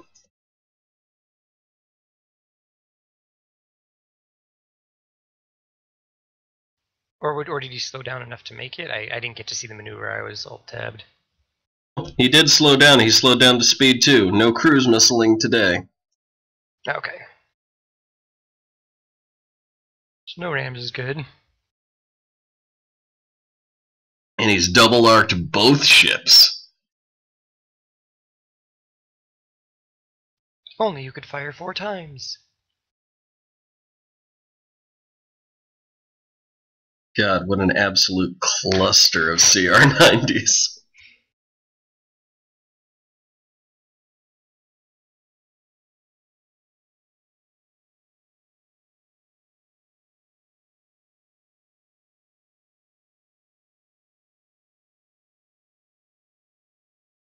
Hold on, I think we might be in squadrons.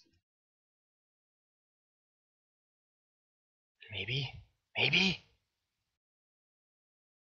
I think so. I think so too. It's a small miracle. And now just kind of looking at the overarching points, it appears that number 3 and Tarkin aren't long for this world.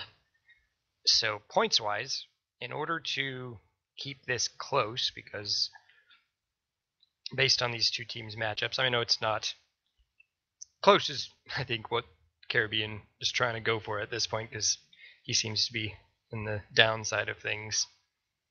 What are the points kind of looking like is what I'm getting at. If you the score currently is CaribbeanNinja has 119, and Ard only has 15 points. But like you said, there are two VSDs that are in kind of a bad way. And if we look at the it's like roughly 200 if points. we look at the points here, hold on.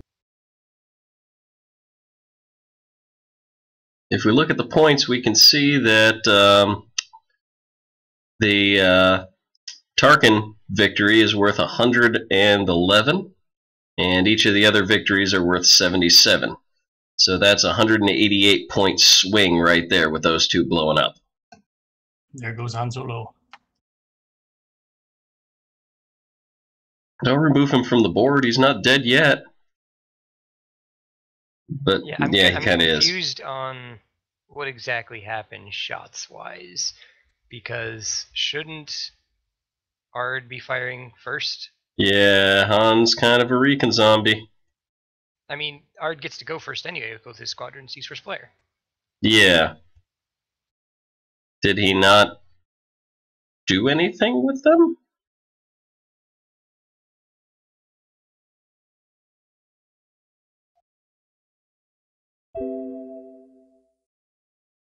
You know what? I'm not even gonna bother.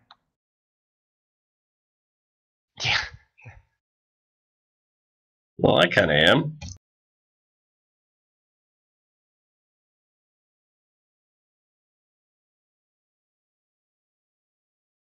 Ah, that's unfortunate. That was didn't silly. shoot. Yeah, that was very silly. He just chose not to shoot with them. Yeah, I mean, he still had Dengar and TIE Advance. They weren't going to survive. Yeah, should have just tried to kill that TIE Advance. That's points. Get some points. So now with those points for Caribbean Ninja, even if he loses both VSDs, if he manages to kill 2 CR90s, he's still going to be winning.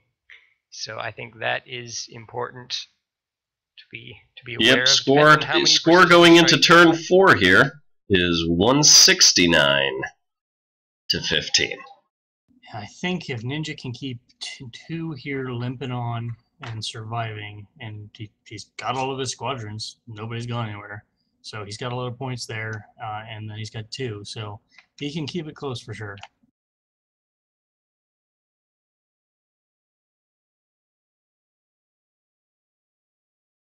And in a team versus team matchup, I know it's total tournament points that matter per team basis, but I think if Caribbean Ninja manages to win this, that puts his team above their opponents. If I'm getting what previously happened right, unless I'm getting that 10-0 and 9-1 mixed up.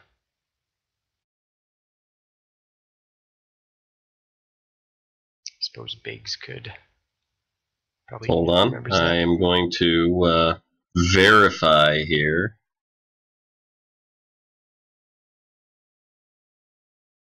Alamo City is the team with a 10-0, so that's Ardaedhel's team. But Vanguard just got a 9-1 with the other win. So Caribbean Ninja needs a 6-4 to make it an even 15. That's correct. Teams.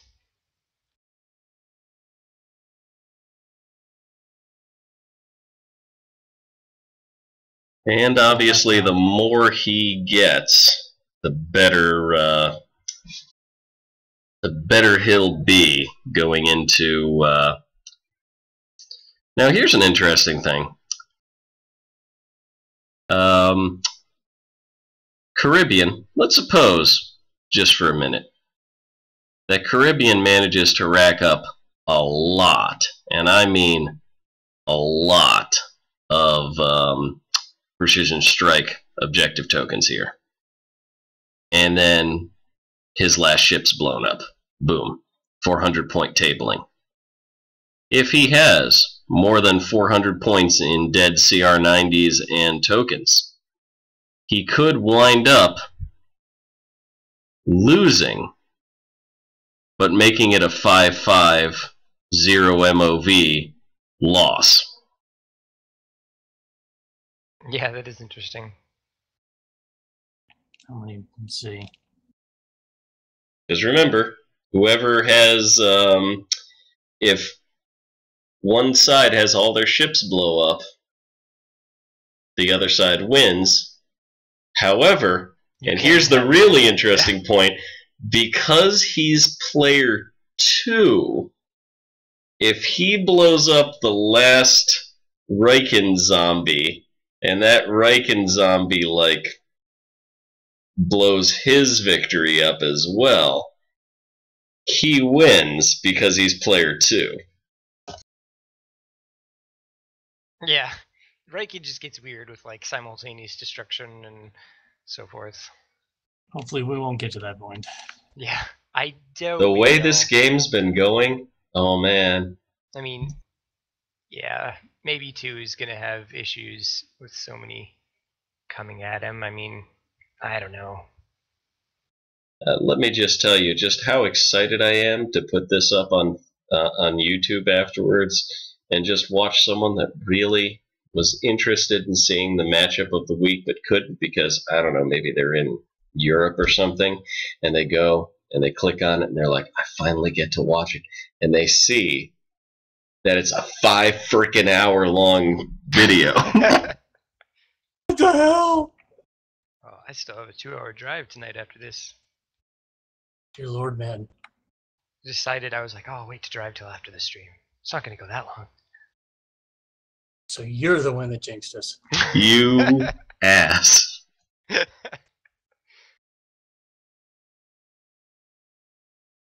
What are we on hour 3 now? 3 hours and 16 minutes. And we're ready to begin turn 4. At least it'll start speeding up. Fingers crossed. Jinxed Oh, again. you jinxed it again. A grand total of 3 things have been removed from the board. It's not speeding up. Dash, Han, and a Corvette. So all of them are actually rebels so far. On the plus side, the first activation should, and I dare say, better remove Tarkin. If he double arcs it, it's guaranteed. It is 100% guaranteed, cannot fail. With a Well, bonus actually- with a bonus flip up at that. If he bonuses flip ups, he may not get the kill because the front is going to have to shoot the side, which is redirectable to the rear. So But he can ram him. He can ram him. But even without the redirect, if he concentrates fire, or shoot, let's see, it's 6 damage or 5 damage from that. Yeah, if he. Yeah. Yeah, I suppose if he has a concentrate fire at the redirect, and then. If you got the concentrated fire, Yeah. which I fully expect, but Yeah. you know they keep doing crazy things. You better pull Tarkin off the board, goddammit. Guaranteed to kill him if he fires both at Tarkin. Now he decides to move first with Ambelina and get it to safety. Run Ambelina to safety. You know that's the right decision.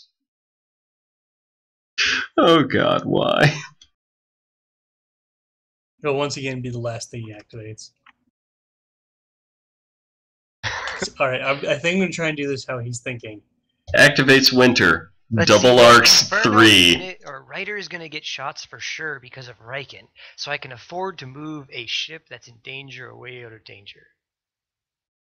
Maybe that's what he's No, thinking. maybe he activates Ryder first and takes the double arc shots on 3 because it's a guaranteed 6 damage on 3, and then Ambelina can finish 3 off and leave the other 2 ships to finish off Tarkin.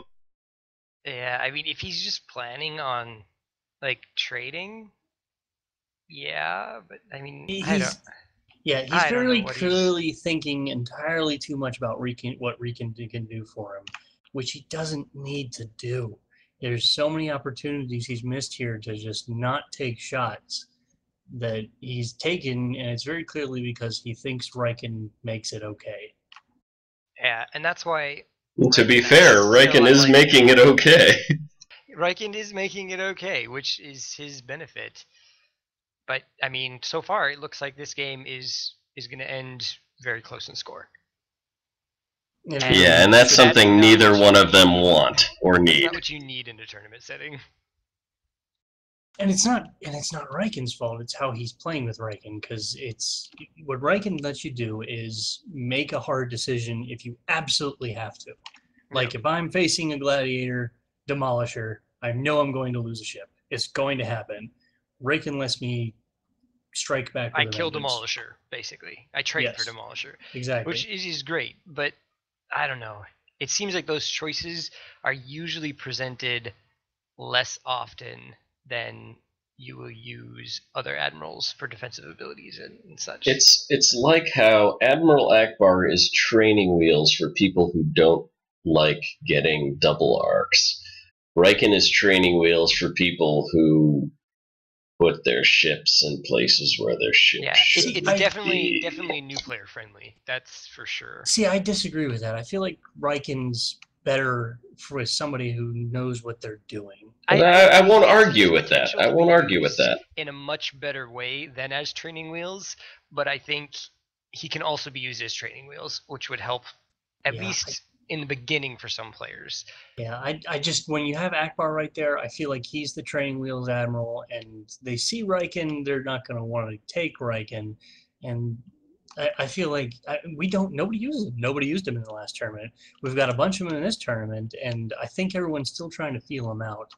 I think Ard's just kind of dove too much into... Oh, looks like he is going to finish off Tarkin. Oh, thank God. And just the damage cards are dealt. And one more activation. And yeah, he concentrated fire, so This'll do it. And he's making the right choice and not flipping any cards up by spending dice. And that'll be a critical. That'll get him some points at least. That will get him some points.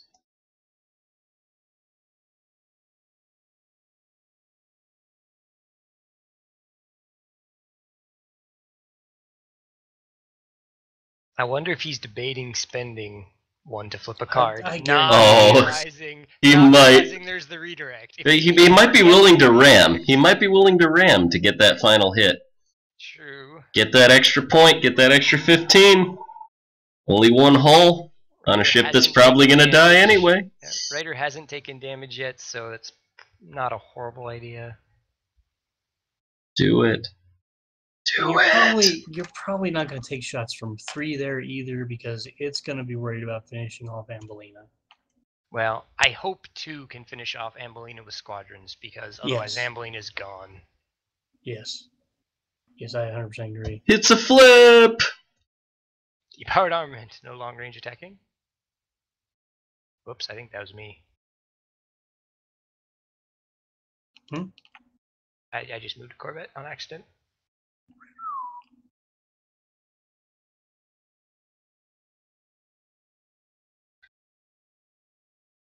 He knows he gets one for the freaking critical too, right?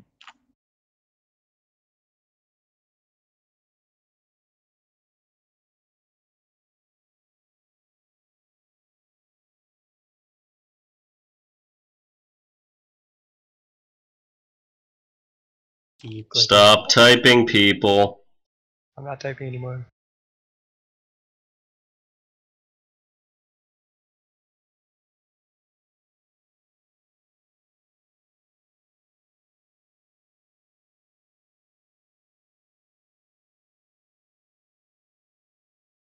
There we go.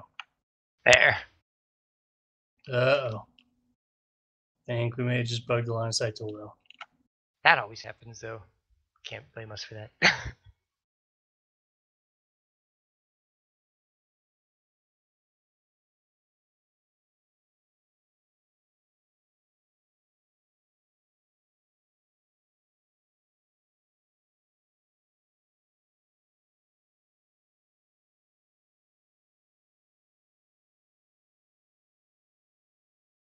There's the redirect. And 1 damage. Why? Should be a crit, so this should be face up. Face up.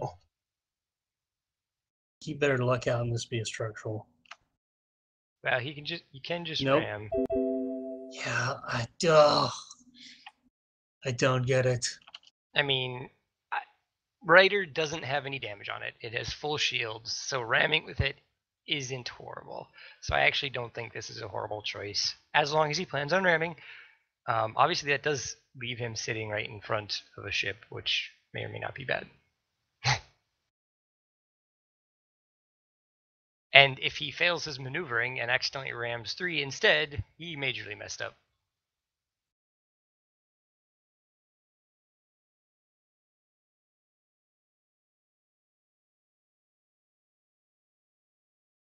I don't think that's possible, though. He's not gonna do it. He doesn't have a navigate token, I believe, and he's at speed 2. So Yeah, true. I don't think he's a way out. yeah, Take the ram and kill it. Be done with it. I mean, you have to realize that this is the right move. Oh no, absolutely. I just can't believe it came to it. Yeah, I know. Well, I mean, it's not a horrible move because he does get 15 extra points, and Ryder doesn't have damage. If Ryder dies because of it, it was a poor move. But I think Ryder has more of a chance of not dying.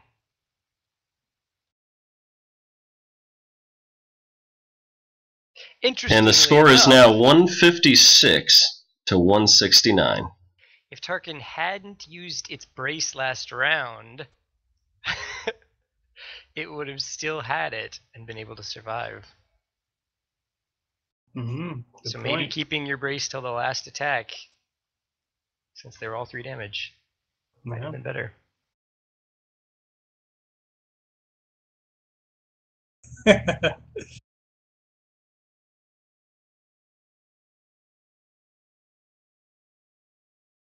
I think I agree with that. Ninja is claiming that it's in the FAQ that if JJ moves a CR90 while he and Art are playing, the imp player automatically wins.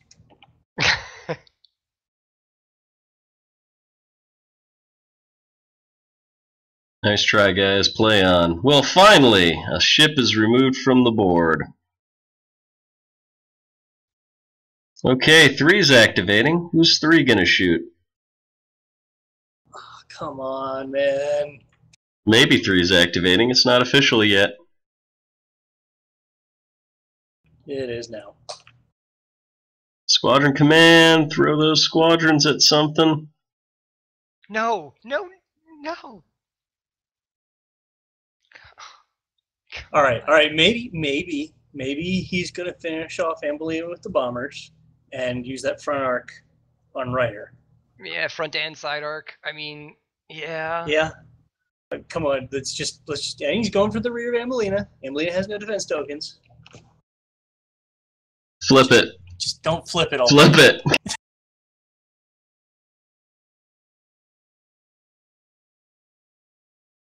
Well, that'll work. Nice. Very, very nice. He's not going to flip that.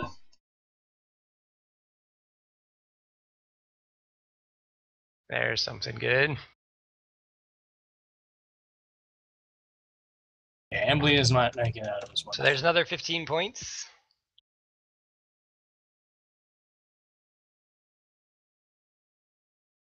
All right, bomber number 2. Let's go.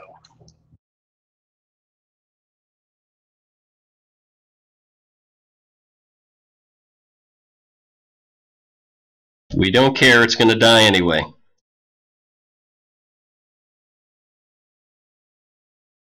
And he's got 3 squadrons to activate.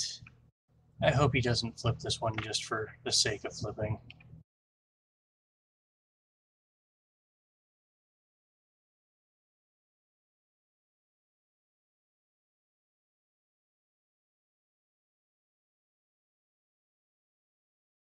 No, he needs to guarantee that Ryder goes down. Don't flip it. Kill it. Kill Get it. Kill the it. other bombers on Ryder. Good. Good. Excellent. Okay, now you can send a bomber over to flip the next one. Yeah. Oh, screw that. Go after I mean, what? Well, he could flip Yeah. the damage on Ryder if he gets Go after Ryder. because Ryder true. rammed. Yeah. Come on, you can kill 2 here. Let's do it. 2 CR90s with 1 activation. Let's go. You can do it! Do it now! And the double arc, that double arc is tasty. Yes, it is. Well, hopefully the black dice don't betray him.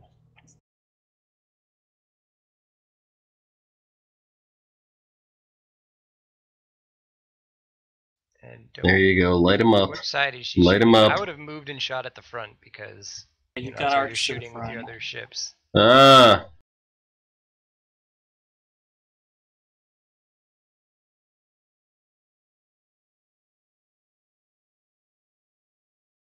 No, not the side arc. He can.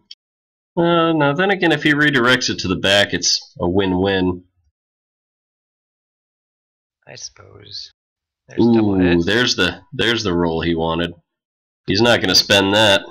Nope. No, definitely not. But stranger things have happened. And also, you know what? I'm just realizing he has the 2 bombers there that can finish off Ryder in the squadron phase without a command. So I think regardless, Ryder is dying here. Yeah, I see what he's doing. He's hedging his bets. So because he doesn't, yeah, I bet you he doesn't have commands from 2, or he doesn't have confidence enough that he has commands from 2 that can can move Reimer and the other bombers. So he's just trying to open up shots for those into the side. Yeah. So now this possibility of flipping up the damage card with Ryder for those 15 points and ramming and staying in position is possibly meaning Ryder dies.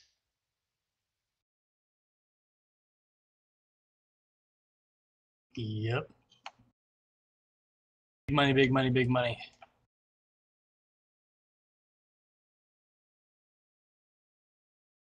Big dollars, no whammies. Big dollars, no whammies.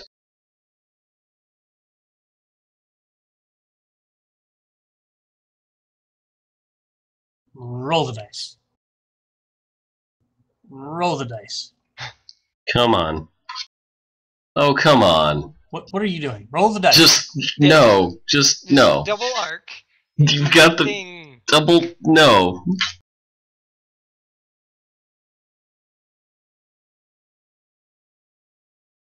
You're going to make.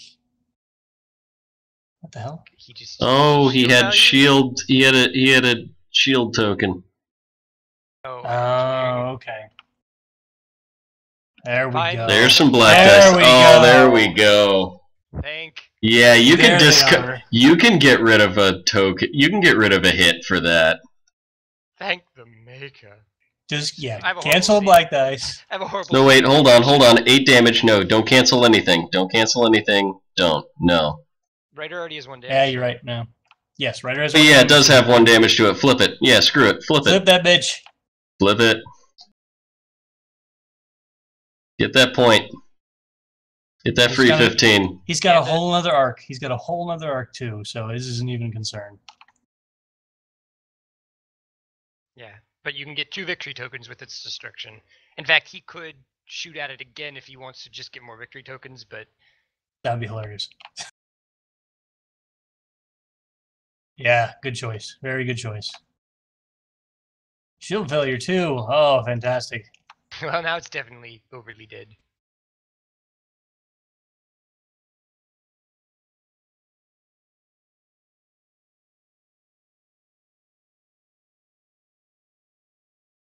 Gunners are back at their posts. I guess they just really didn't like Tarkin. Yeah, they're just like, hey guys, we got him. We got him. Okay, back to work. Let's make sure we survive.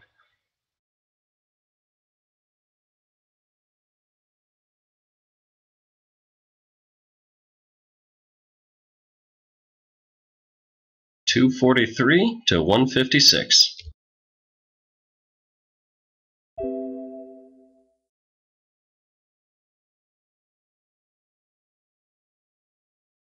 That counts the both victory tokens. Yep. And that That counts both victory tokens added, yes. Nice. It's pretty good lead so far. Nearly 100 points. And that is exactly why he should not have flipped. Yeah, that's why you should have moved away with Ryder. Got greedy. That's 70 points lost. Or does I that will- include both victory? That might not include both tokens. Hold on. I will give it to Ninja. That was a pretty good choice. I'm curious to see what the command on 2 is, because if it's a squadron command, I think he could have waited. But, yeah, because Raider hadn't moved yet, or already moved. Yeah, Ryder had already moved, so you had that arc period. And I'm pretty sure 2's got long range to the bombers, so he probably still could have killed Ambelina. I still think if 2 has a squadron command coming. Yeah, I still think that would be the right choice. But at least it's somehow they're making these choices and it's kind of working. Yeah, I'm wondering if 2 doesn't have a squadron command here. If it doesn't, yeah, this is probably the right choice. And in that case, then you're just choosing the easier target you can kill. Because you can either kill Ambelina or Inferno, and Ambelina's already closer to being dead.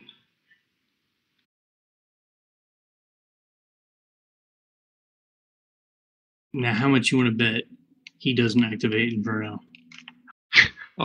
Please. Please no. If so, just hand the game over on a silver platter. Like, actually, no. Like, you take away the silver platter you gave him and replace it with, like, a gold platter.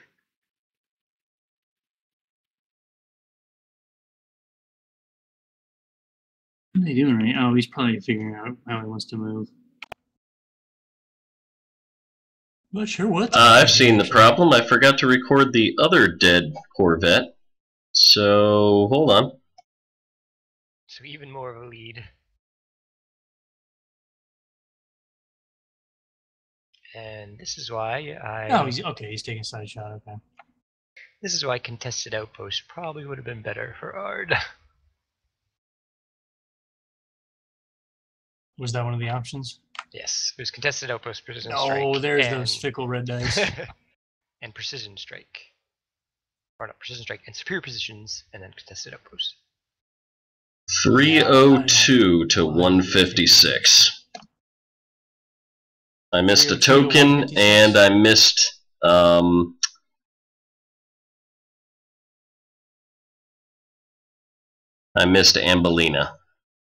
Ah.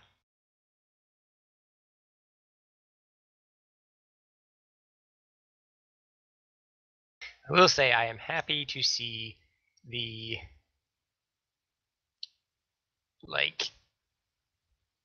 that the Riken Corvette list isn't uber strong.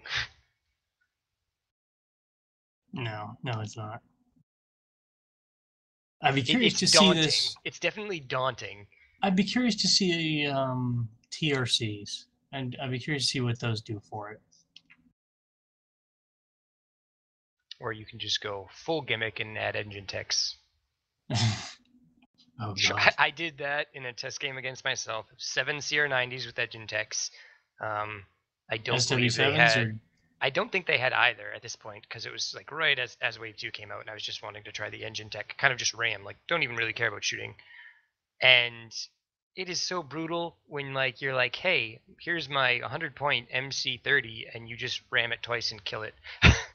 Like two Corvettes, just like go kill that MC30. Like, you don't even need to do damage. You just kill it from distance 4, I should say, because you have to get the double ram. But yeah. I'm not gonna lie, but a CR90B with engine text goes into my recon list. Just because. It's mean. You're just like, oh, those rebel ships with high shields and lower hull. Well, you're just dead. Yeah, but you're quite literally. I don't care if you're discarding defense tokens or just canceling multiple dice with foresight or even Lando. It's just like I'm just gonna ram you. Yeah, you're not gonna win a tournament that way though. You're spending too many points to kill points. Yeah. You might be that jackass that spoils somebody else. See, that's the thing. It's like Riken is such the dream crusher list. It's just like, oh great, I got Riken. Like this game is probably going to be closer than it otherwise could be, and it's going to bring down my tournament score even if I win. And it's like, Riken. Yeah, I'm gonna see what I can do to. Cause I think I can do well with him. I think 9-1 is not out of the realm of possibility. I think he just lets you work as second player better and lets you deal with a super high bid on freaking Demolisher.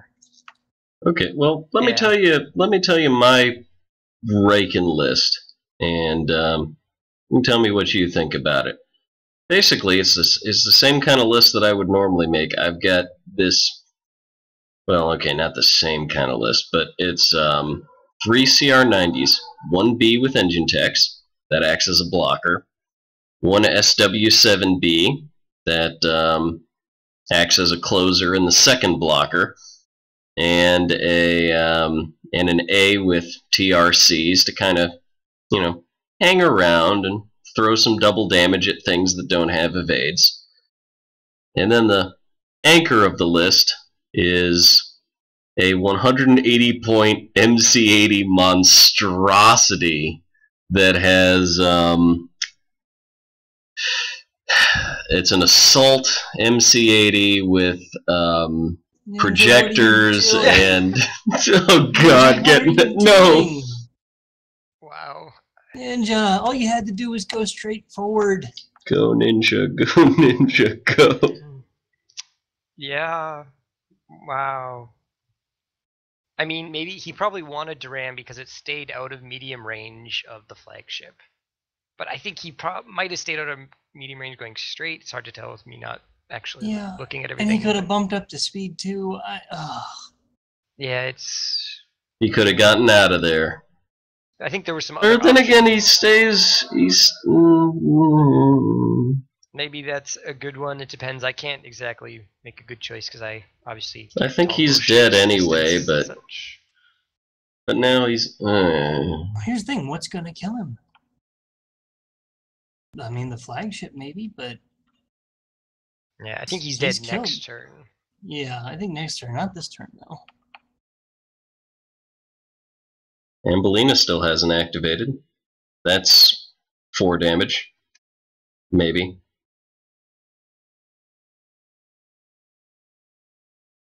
Paranoia can add an extra 2. Alright, come on, Ard. Activate Inferno.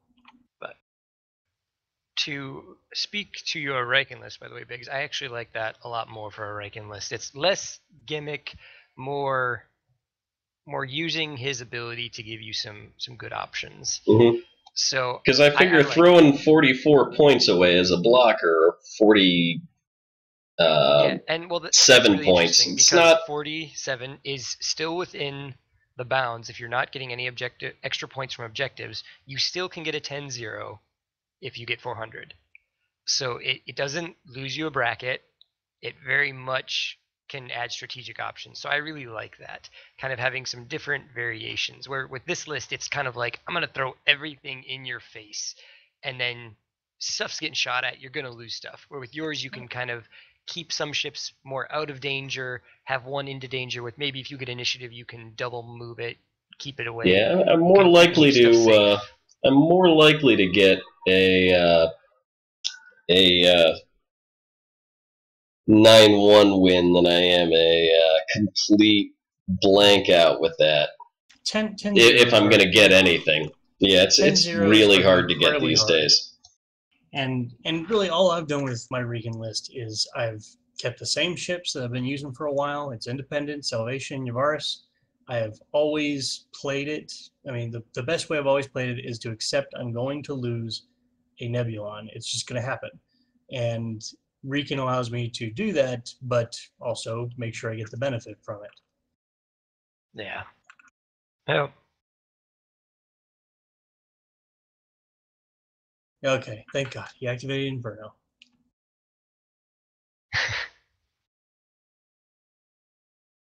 Looking to see if he has Arc, his front. And he's got it. Yeah, I can do that at even less than that, yeah. It's by a sliver.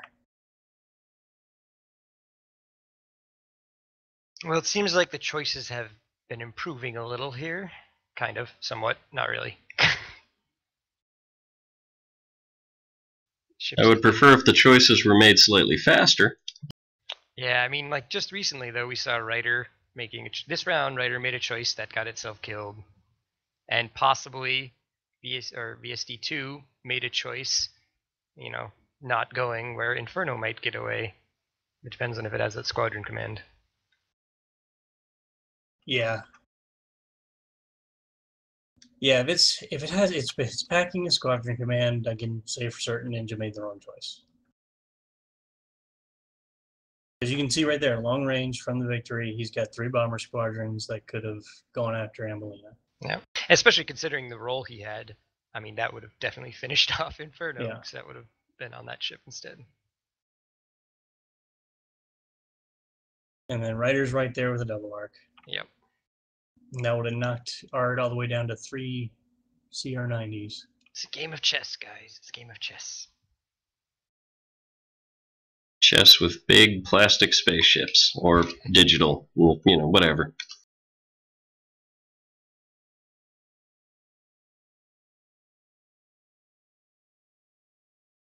Okay, fire away.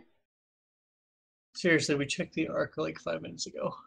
I said zoom and you've got it. Fire away.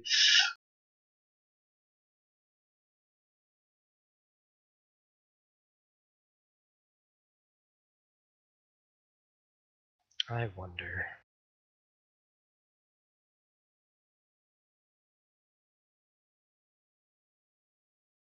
Three hours later. I don't think I have anything super good on my soundboard. Decisioning? What's there to decision? So, okay. Activate So Inferno! he actually hasn't activated Inferno. He was just considering activating Inferno. Good Lord, man! Alright, Madagmeyer. Catch you later. My bet right now, CaribbeanNinja gets it. He's gonna win. It's gonna be close. You heading out? Madagmeyer is, that's what he says. Oh, okay. 3 hours and 45 minutes into the game, and we are on turn 4. I'm committed at this point. Like, Oh, thank God. I'm committed. Like, Thank you, Jesus.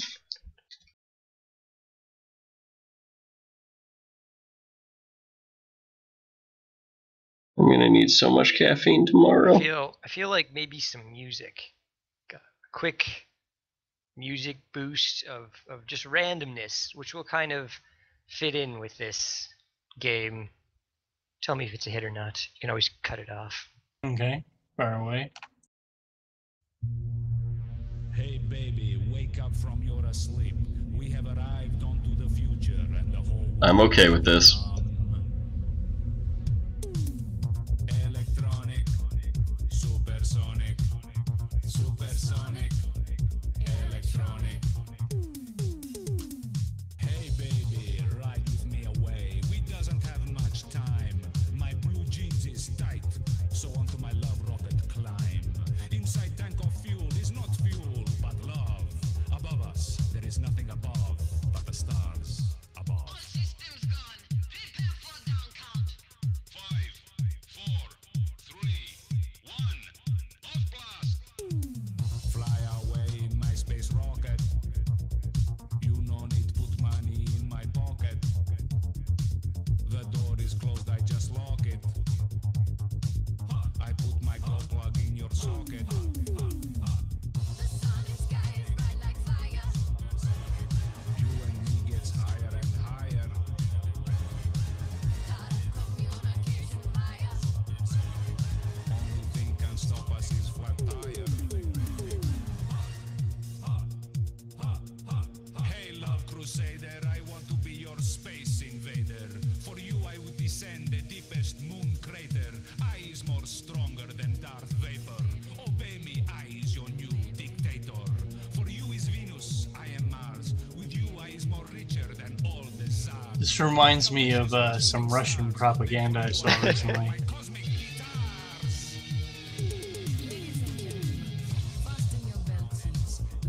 So at risk of maybe saying too much, I think I'm good. It's almost here. done. It's almost done. Gotcha. Now back on Earth. Okay. For down splash into sea of eternal glory, my spaceship crash. People have arrived for to cheer me from near and far. And as I float, I open door and shout, I world's biggest, washed up superstar. Electronic, as for sure as the sun rises in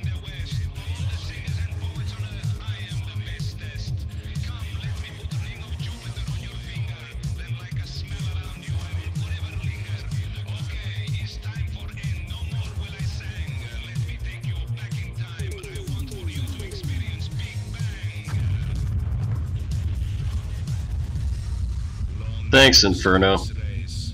Long live Mulvania. Yeah, that reminds me of some Russian propaganda I saw recently. They have a sponsored cyber group that puts out some pretty intense propaganda videos. It's called I Am Occupant. You can probably find it on YouTube. They usually put it on YouTube. But it's basically saying, fuck you, us being occupiers is a good thing. Yeah, no, this is like some sort of comedy. Like there's this created character and kind of like semi-mythos that, yeah, it's kind of supposed to be that backwards thing. But yeah, I dig it. it's completely random, comedic. I'm okay with all of this. All right, so yep, number 2 had a squadron command, so we can say for certain Ninja Yep. made the wrong decision. Inferno could have died.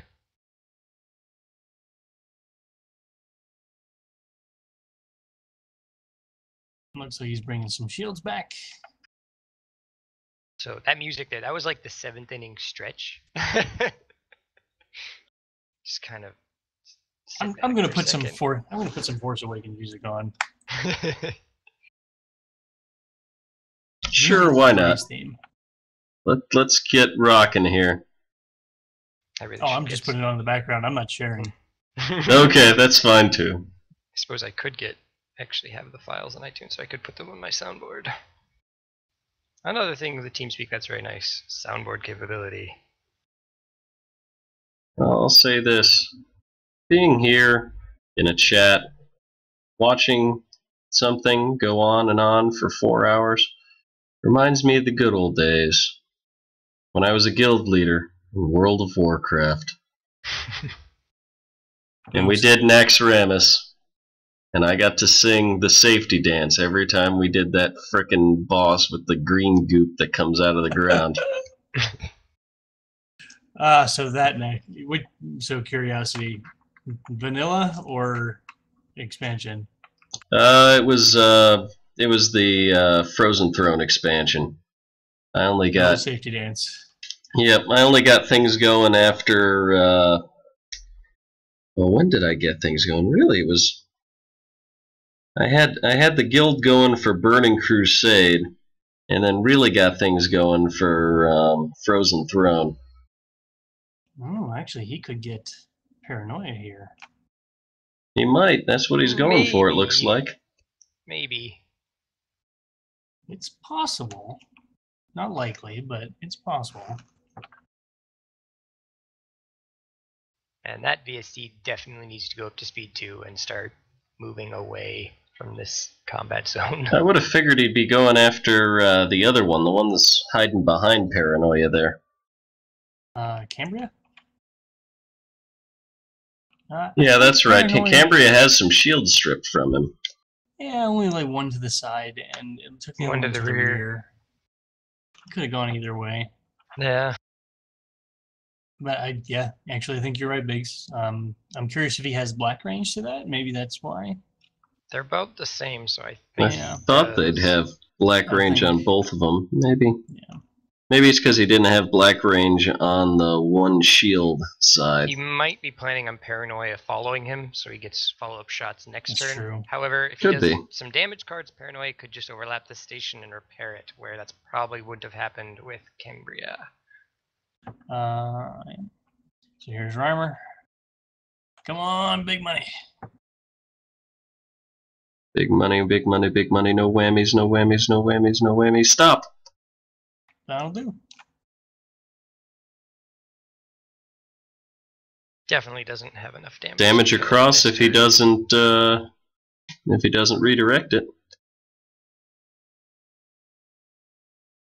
There's always the shot that He rolled the double, side double, arc here- double. Yeah. The shot. That would do it. Double, double, double would do it. Double. In fact, it would have Triple to double, be, baby. It would have to be double, double, double, or Yeah. double, double, single with a structural. And that is Oh. not double, That was double, only double. three. That is single, single, single. But no But crit. still enough to get some But- damage on. No crit, though. He's got to discard the redirect too. True. That'll help for future rounds. I mean, he could just choose to take 3 and survive with 1 hull. No, he's That got does to not discard sound all. like a good No, decision. Oh, he took a hull? No. Well, he has to take 1 hole. Yeah.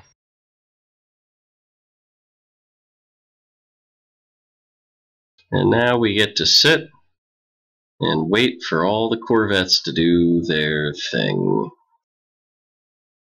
Well, okay, we get 1 shot.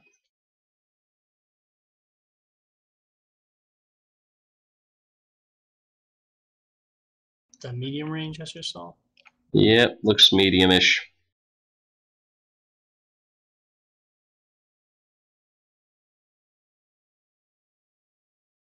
What are you doing?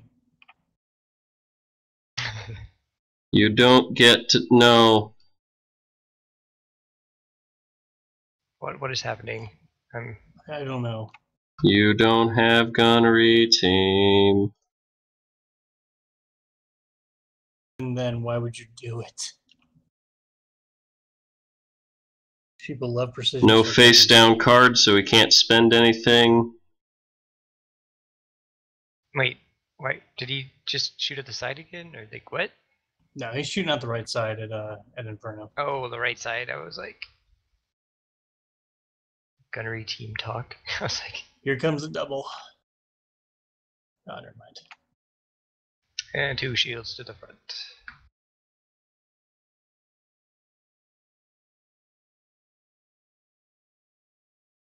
Depends on how exactly this maneuvering in the bomber wing goes, but we could possibly see Inferno maybe taken down if Reimer Ball kind of makes a move to it. Could be. He Potentially doesn't have a turn lot of 5. speed. He doesn't have a lot of shields left. There's Three, no more three black squadron- dice could do yeah. the trick. If there's no more squadron commands, then next turn the Reimer Ball could possibly move together, and then round 6 fire off at Inferno, which is going to have to turn right to stay on the board. So it's exposing its side, which means no redirect possibilities. Yeah, but if he wants to survive, I think he'll concentrate on paranoia, because that's going to be coming after him. True. Depends exactly on what commands are going and Yep. how the maneuvering goes, I guess. Yeah.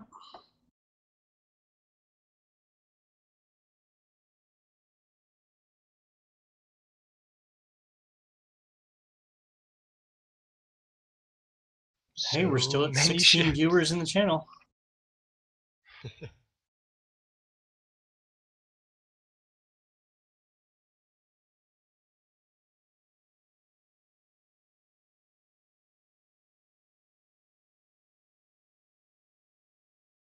He's only going to go speed 1.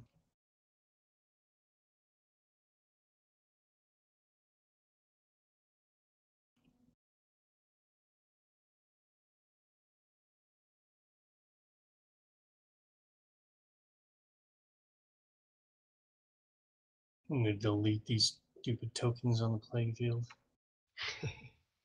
Bothering me.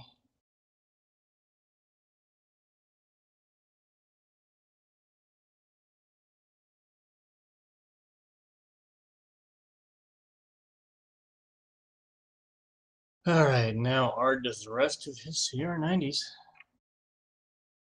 Man, I'm hitting a bit of a wall right now. Yeah, you're going pretty quiet. And 4 hours in, and we are on turn 4. These two must always hit the time limit when it comes to an actual stored tournament. Let's take a look Well, once see, I again at the played- keys to the game. Points played- from objectives, squadron matchup, and making good trades. What do you guys think about the keys to the game? Yes, I think a lot of them we have talked to death. Points from objectives. I think Ard made a mistake when he chose Precision Strike. He should have taken Contested Outpost. it would Yes, have been absolutely. less risk to him. Squadron matchup, fairly self-explanatory. Caribbean Ninja is doing a fairly good job with his squadrons. They're doing a lot of 50 damage. points to nothing. It's good. Yeah. However, he has made a few mistakes in which targets to shoot at, but that's more activation order than issues with his squadrons. Making good trades, well, we can throw that out the window because this activation order just went wacky. Yeah, I think Ard has made a lot more bad choices than Ninja, but they're both piling on the bad decisions like it's freaking spring break in Tijuana.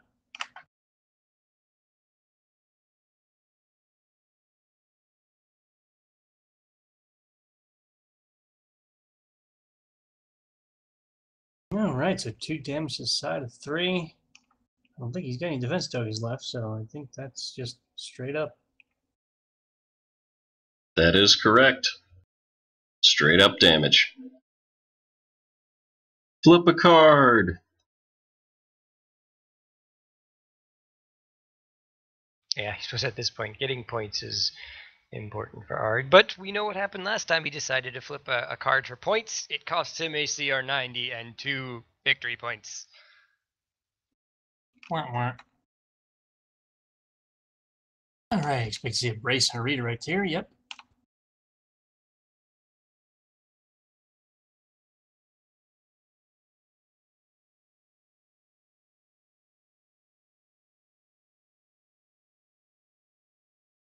We could still see Ard get a table here. He Yeah. might have enough. He might just have enough oomph to Yeah. get both those victories off the board. He's going to have a Maybe. hard time not flying off the board with paranoia here, though.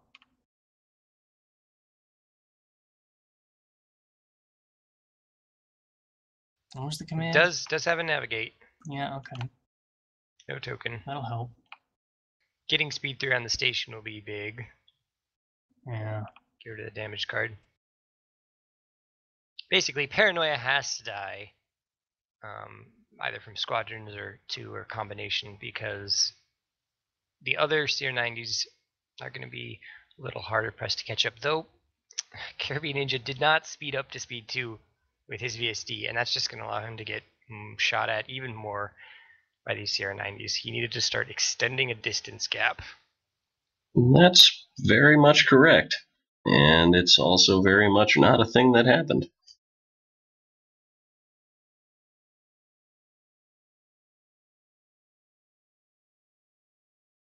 Yeah, might as well start talking about other things. How did your store tournament or your store championship go the other week, JJ? It went pretty well overall. There was some issues with time. It was interesting because they changed the time limit to 2 hours 15 minutes as opposed to 2.5, which is what a previous document had stated and what they used at Worlds. So that caused an issue with the game where it ended. The game was about 30 seconds from moving on to the 6th round, which would have finished the game. And there was a little bit of slow play going on, which resulted in this unfortunate circumstance, which did change the end result of the tournament. So yeah. Oh no. Did you take it home or somebody else take it home? Somebody else just barely took it home. He was actually Ah. the person I played against. The game went, yeah, I won 7-3 against him, and he beat me by 2 tournament points in the end. However, the next round I had his ISD dead. So yeah. That's unfortunate.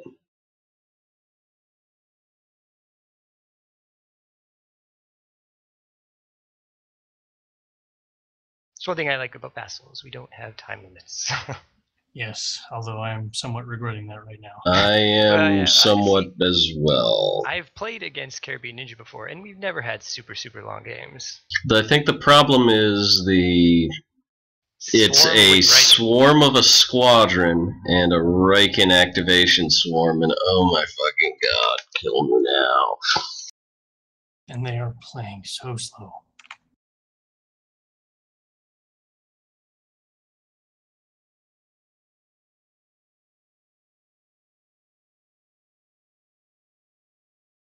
Well, ladies and gentlemen, if you are still with us, as are 16 people in Vassal, we very much appreciate you listening to JJ and Biggs and I ramble on like incoherent ninnies. Well, continuing on, there is another store championship next weekend, so Yeah. Well, I that one. I've got someone asking to tell them a story. So, once upon a time. Oh God. I'm actually trying to think of a good story to tell. Okay, so here's a story. So, a while back, I work as a EMT in an ambulance company, okay? And a while back, I responded to a call, and as I walked through the front door, the lady whose father was sick hands me a jar of apple butter. And I've already got my gloves on. And I take the jar of apple butter, and it looks like apple butter. It's got the same consistency as apple butter. Oh boy. And I go, "What's this?" And she responds, "Oh, that's his urine sample." Oh dear Lord. To which my response is, "Oh, well, we don't need to take that with us." And I set it down on the table. Oh no. Well, a few minutes later, I had backup coming because my crew was just 2 EMTs, and so we had a medic coming. And the medic that was coming was actually my boss for the entire for the entire ambulance company. And he comes walking in through the front door and goes, "Oh, so what's going on?" And she hands him the jar of apple butter, and he goes, "Oh, what's this?" "Oh, it's his urine sample." And he puts it down on the table and he goes, "You guys got this, right?" And walks out the door. Sounds about right. So now we're just having a grand old time. We get the guy loaded into the ambulance. We're getting ready to go to the hospital, and she brings the jar of apple butter out with her to the ambulance. She's going to ride with us with the jar of apple butter. And we realize this a little bit late. So she sits down in the front seat, still holding the jar. And I realize this as I'm getting ready to drive, and I go, "You're not going to hold on to this thing the whole way, are you?" Because I'm imagining, having to brake suddenly and a jar of apple butter go flying through the cab. And she goes, "Oh no, I'll put it down." And before I could say anything, blunk, down it goes right into our cup holder. And I take a minute to see which cup holder it's in, and fortunately it was in my partner's cup holder. So I'm like, "Okay, we're good." And from the back I can hear my partner going, "You're a jerk." But anyway, finally, this jar of apple butter makes it all the way to the hospital. We get into the room, we give the report to the nurse, everything's turned over, and as the nurse gets the report, she hands the nurse the jar of apple butter. And the nurse is like, "Oh, thank you. What's this?" And again, the response is, "Oh, it's his urine sample." Hands it right back to her and goes, oh no. Oh, we don't need this. We'll get a sample on our own." And so, still convinced that someone out there is going to want to see that jar, the lady takes the jar of apple butter and brings it out to the waiting room. And that's the last I saw of her. And that's my apple butter story. But there's one follow-up story. The next day, I went out to the store and bought a jar of apple butter and left it sitting on the front table in the crew room for whoever happened to stop by to see. That's great. And that's the apple butter story.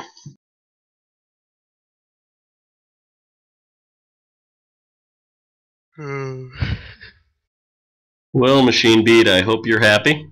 And some things have happened and I haven't really been paying attention, so nothing Yeah, so I died, did think- they? No, nothing died. I think 3 is pretty close to death. It's probably going to die next turn. I really am starting to think this looks like a table of Ninja. I think, despite all of Ard's mistakes, I think he's going to come away with this. Yeah, it's not speeding up, and just a combination of these choices are. There's so much that could have been. Yeah. Did he just lose a TIE bomber? I guess he did. Yeah, anti-squadron. Concentrate fire. Yep, he concentrated fire. Since he was out of range. So, well, there's 9 points. Coheed is coming in for the double arc to finish off that VSD. What I can only imagine is the start of the next turn. Yes. And then Which- two really needs to speed It'll up. allow 2 to move a little and get some distance, but if it had been going speed 2 this turn, it would probably have been able to move out of medium range next turn. Yeah. As it stands now, it's probably going to go down. He might be able to take 1 with him, but you don't see it surviving a second activation. He needs to get out of there. Yeah, and really this game depended on him getting 2 out of the kill pocket, and he just didn't do it. I mean, he had the nav token.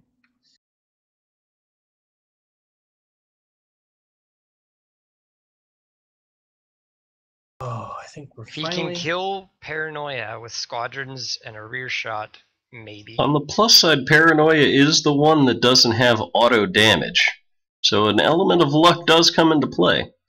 That's true. That is something. And I think he's got some... He's going to have some blue dice from at least Fell and Hell Runner into the back of Cambria. Of course, I don't think Cambria's moved yet, has it? No. I would actually it has. move those squadrons. I would move those squadrons to try to intercept Paranoia at the end of next turn. Because if you can kill Paranoia at the end of next turn, keep it from getting more shots turn 6, you could possibly keep 2 alive. Because Inferno's not turning around in time. Cambria... I think Cambria is a Possibly. problem. But Fell's got a rear shot here, so he might as well take it. Oh no, he's going to go ahead and go move up. he's going to try to intercept Inferno, it looks like.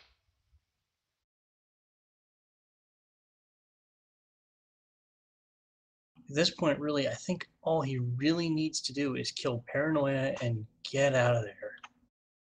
Yep. That's really what it comes down to, yeah. And whether, because I'm not sure if he can justify activating Paranoia first. No, absolutely. No, Paranoia is not going first. Paranoia. Coheed absolutely should be the one going first. I mean, then again, VSD3 doesn't have any good shots. I mean, it could put a side arc into No, it's Coheed, true. but it might have a squadron command, which could do enough damage, and put some extra damage on a ship that otherwise wouldn't have it.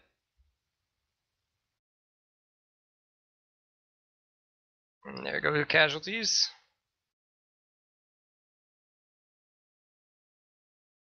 All right, so we're now down to 4 CR90s. Am I seeing that right? And 2 victories. Which on paper, that's 4 minutes and 15 seconds, or 4 hours 4 and hours. 15 minutes, and we are on turn 5.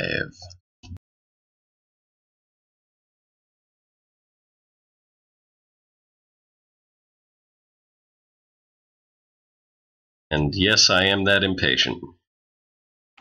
don't blame you. Do not blame you. So we've got 3. I mean, on paper, we've traded 3 CR90s for 1 victory. So that's And most of another, because that yeah. second victory is gone as soon as he decides it is. Yeah. So the The key here is, though, is if Ard activates 3, 2 gets to activate against Paranoia first. And if it's got a Squadron Command, which I suspect it does, it's probably going to kill Paranoia, and if it speeds up to speed 2, I think you can get the hell out of dodge. Which is what you absolutely have to do if you're Ninja at this point.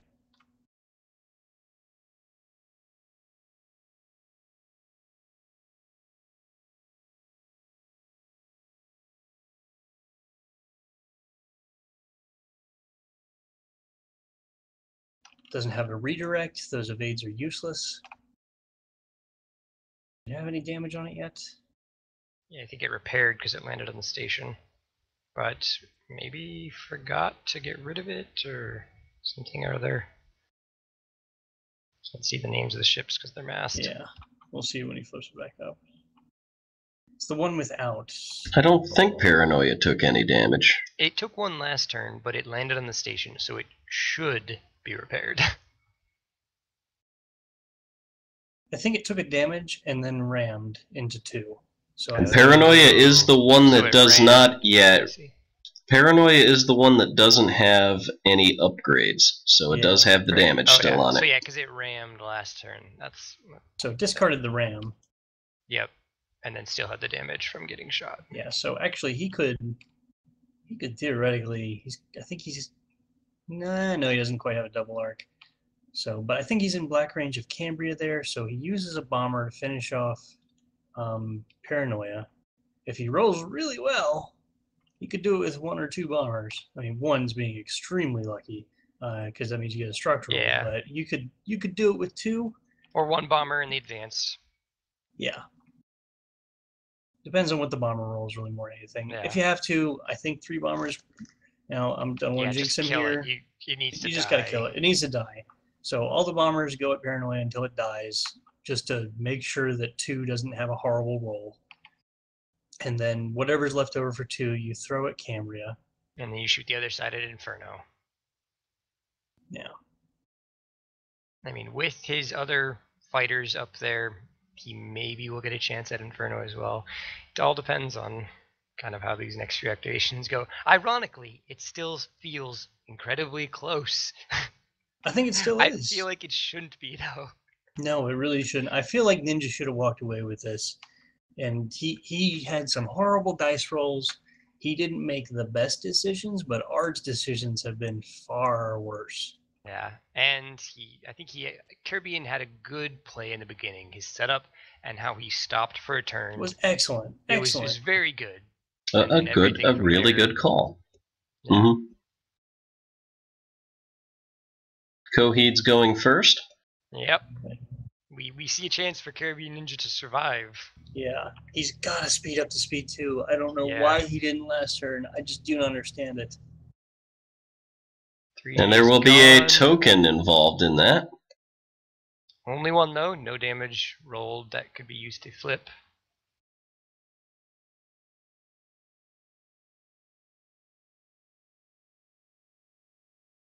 So we're now looking at 4 tokens versus 8. Yeah. 257 to 302. So I mean, it's actually about the same as Precision Strike would, or sorry, Contested Outpost would be currently. Actually, contested outpost. Well, this is 60 points different, and I'm gonna guess contested outpost probably would have been 80 points by now. So Yeah. net progress. My guess is we'll see some more points this round though for Yeah. Oh yeah. sure. All right, 2. You got to have a squadron command. Yeah. Don't let us down. And it looks like Coheed might be considering just kind of staying out of dodge, not pursuing. Which I think is the wrong call. Yeah, I think he has to try to pursue. Maybe he thinks there's no way he can catch up. And Which he is doesn't want to take the ridiculous. squadron shots, but put Coheed in the way of the squadrons. Like, those are not going to do any amount of damage to Coheed. That'll matter. Coheed's at No. full health. And those are blue die ships. Yeah. Yeah, there's a 50% chance of 1 damage. I think Dengar is with black, right? Yeah, Dengar is a black Yeah, so non-bomber. He's 1 die. He's 1 damage. No, Yeah. 0.75 because he doesn't count the crits. I mean, with extremely good rolls, though, that's just 4 damage. Yeah. I mean, you can redirect 2 of it if you want to. Realistically, you'll redirect 1 and take a hull. I mean, that's still only 1 hull damage, and next turn you're moved away from. And those he's very clearly avoiding the fighters. I mean, they're come on.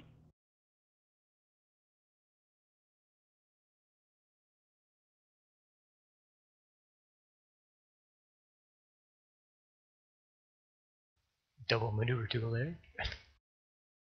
Silly bug. I will say, as a side note, I do love parking on the edge of the table. I've had it where there is literally no playmat left between my plastic on the edge of the playmat. It's pretty awesome to do. Not gonna push it. Wow. Oh man, he's got like a Shield sliver dial of is still on Well, board. Shield dial does not count for going off the board, ironically.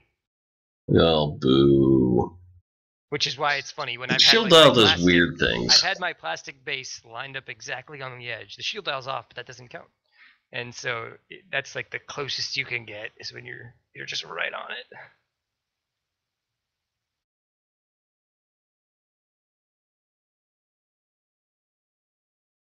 Alright, activate the only ship that you can. You don't have a choice. It's squadrons. Excellent. Come on, You come can on. do it. Shoot Take out it, paranoia, kill it. baby. Shoot it, kill it, speed Blow up, him get out of there. up. Save I yourself. mean, you're not gonna. You're course, still you gonna have- take you shots have- this turn, yeah, but still gonna take Regan shots, but That's nothing. He could take that. well, not if he's got Cambria too. well, here's the other thing. He can turn. He can speed up to 2 and turn slightly to give himself just that little extra distance from everything else. Now he does have another set of asteroids coming up. way Doesn't down want there. to move. Oh, beautiful. Nice. He does not want to move Structural- into a double structural. arc of paranoia, though. That would be a mistake. Moving into paranoia is double arc. Yes, absolutely.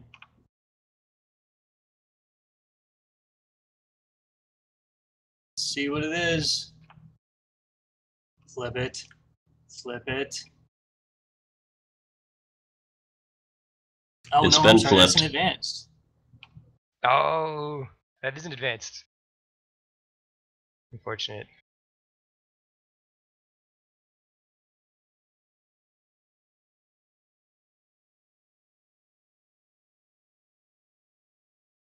Died either way. Come on. Give me a bomber. Kill it. Kill it with fire. Make it die!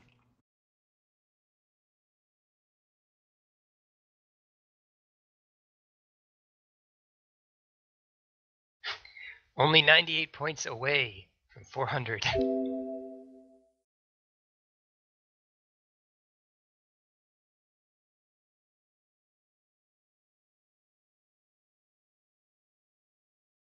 What is his thinking?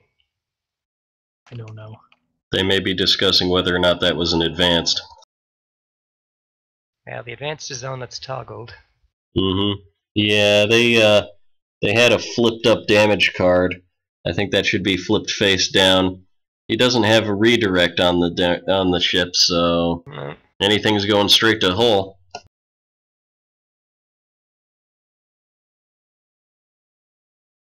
Though that damaged munitions would be golden to be flipped up. It So would make be. paranoia shots even worse this round. Maybe TIE Advance is moving. Maybe that's what the thinking was. Ah, yeah, smart. Now we have TIE Bomber 2. Toggled. And a blank. Oh, harsh. That kills. Rhymer. Moving, shooting Come on, Rhymer. inside. Kill it with fire. Hit. There. Okay. Step in the right direction. Do a damage. Don't get flippy. Alright, so it just means that the victory is going to need to use its Yeah, own Victor's fire going to have to rotor. shoot, unfortunately. But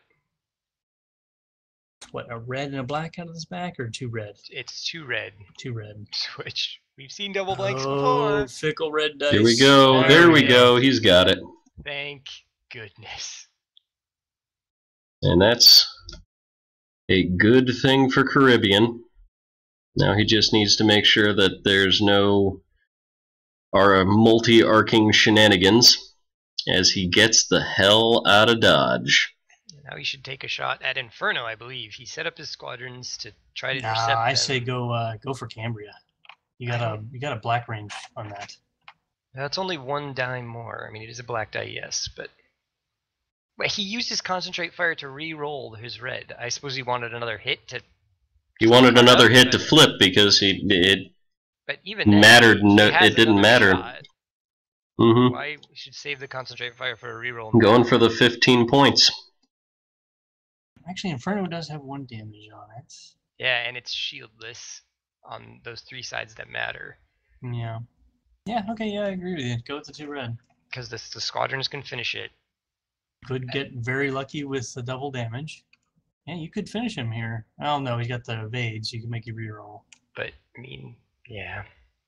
Get really, really lucky on the double damages. Evades a single into a double. Or even a structural. I mean, and then he has the squadrons kind of in that area. He should be able to spread out and at least in turn 6 get some shots. So, yeah. That's the shot I'd take. Maybe it is wiser to go after Cambria. Alright, he's gonna go for Cambria. And there you wish you had a concentrate Okay. fire token. There you want a concentrate fire token. Yeah. Yeah, a I'll agree little with bit. that one.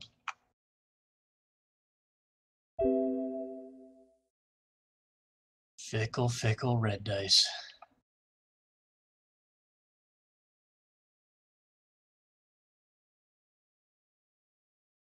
Now get out of Dodge. Yep. Please go to speed 2. Please.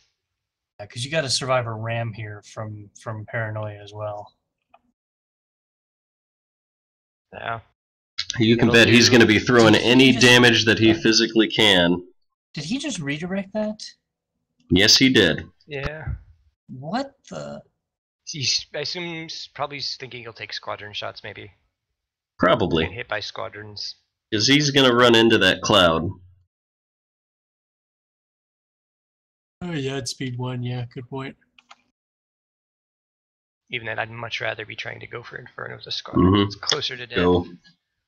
Make that turn. Speed 2, Come there on. we Get your go. butt kicked out of the way. Come on, see if you got the range, baby. Don't get into a double arc. I don't think he will. I'm pretty sure he's out of a double arc. Turning might do it, though. No, I think he's good. Yeah. Yeah, I'm pretty sure he's Yeah, good. he should be out of that double. I don't know if he's out of medium, Yeah, but yeah, he he's is. out of double. Inferno is Out of getting medium on shots. Inferno? Is Cambria getting shots? That's a good question.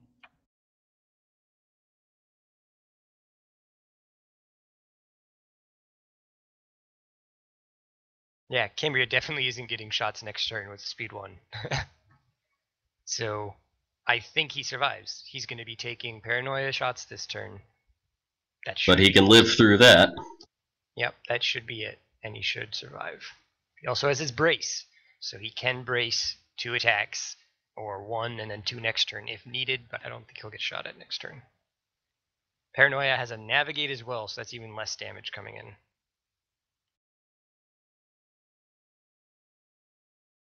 This is good. For CaribbeanNinja. Considering I'm usually a Rebel player, I don't know why I'm like gravitating towards the Imperials in this matchup. I think we're just so offended by. He should Ard's probably choices. flip this. He's Yeah. not going to get him. He should be going for points. Yeah, you should definitely flip it.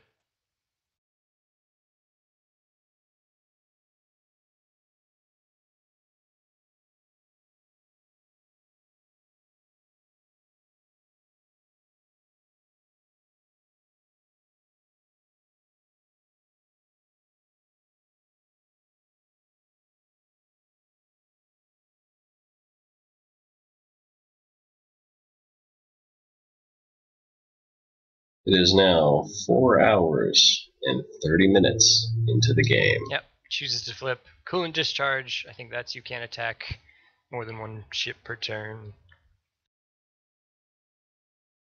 Alright, yeah, and brace it. How Oh, about the redirect? accuracy will be, well, there's only 1 damage now, so because the accuracy isn't a damage because it's a paranoia. Oh, yeah. Oh, yeah, So- yeah. There'll be no redirect either, so it'll just be another damage card.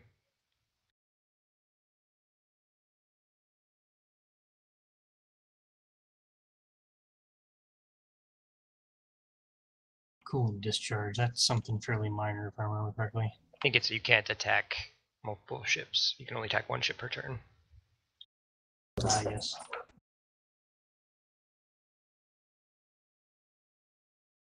Ooh, can he get the Going for that Yeah. ram. Yeah, he should be able to get it. Yeah, he has the navigate. Yeah, he can jump up to speed 4. Yep.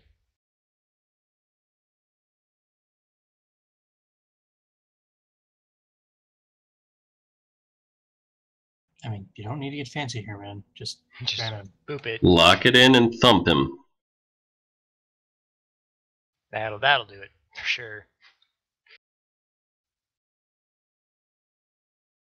Just take the ship off the board. Just take it off the board.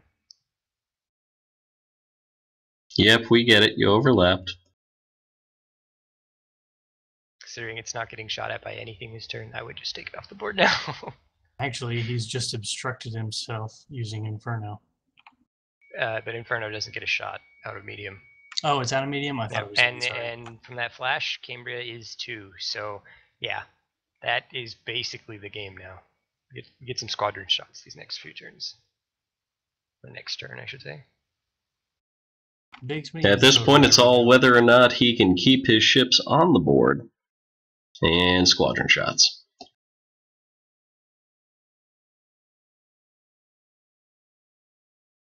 Do you have the current score?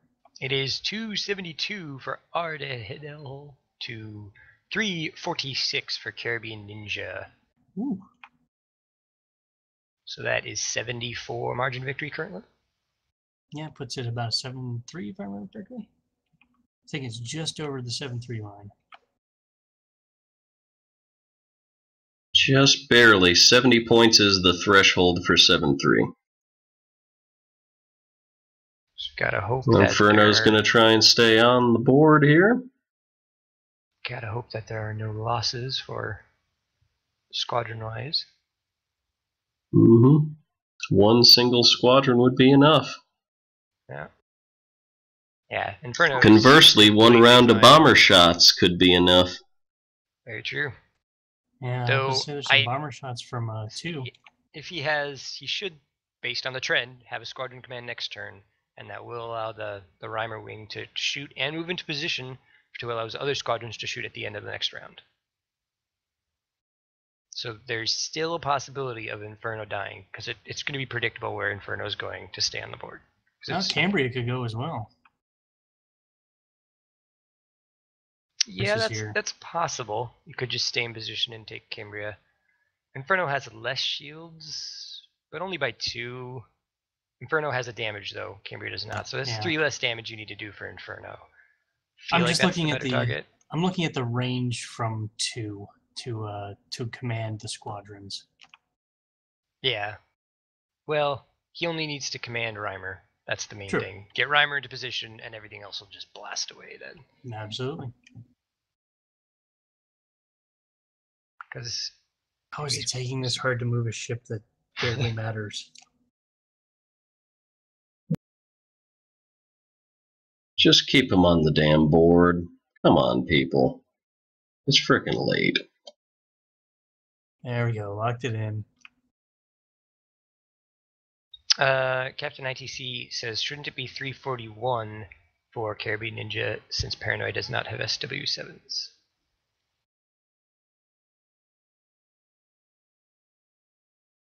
$42. It's 342. No, I'm saying the answer to everything. Oh. What? The answer to life, everything, the universe. So yeah, we'll probably have to do a score add up again at some point. Because I know little things can get forgotten sometimes, like the TIE bomber that's dead. So 39 for CR90B. Yep. And then 5 for SW7s puts him at 44, same cost as a CR98. 3 SW7s are dead.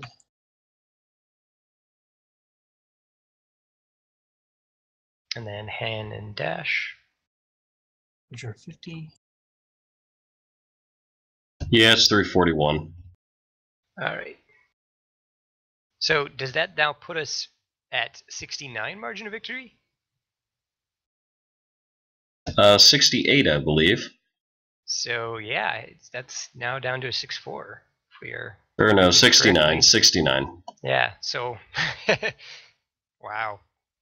So 70 is the break point, correct? So that's a 1 point below. That's right. That's 1 point below the break. Yeah, that always is difficult. On a side note, the closest game I've ever had was actually a practice game against Schmitty before he had to withdraw from the tournament. We had played one practice match, and I won the game. 5-5, margin of victory, 1. All right then. And we both lost large amounts of ships, so very, very close game. Out of curiosity, is that number 3 list in your team just something you put together, or was that something that your last minute guy put together? The third list that I posted, Yeah. I created that. Xanos didn't have time to get back to me with the list. I figured as much. It looked familiar. Yeah, it's I was fairly just similar to curious. some of my tournament ones. I just needed to throw something together that kind of I knew would be semi-competitive at least, and so yeah. Cambria's got its shield stripped. 10 minutes. I think Cambria is about to be in the same position.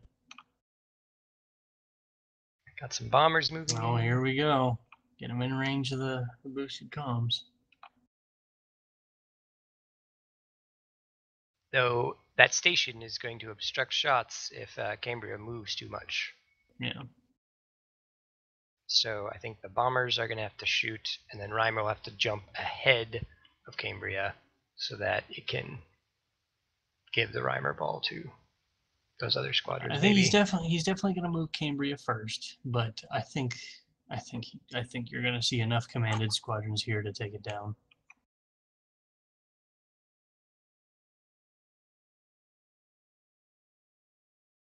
Yeah, here we go.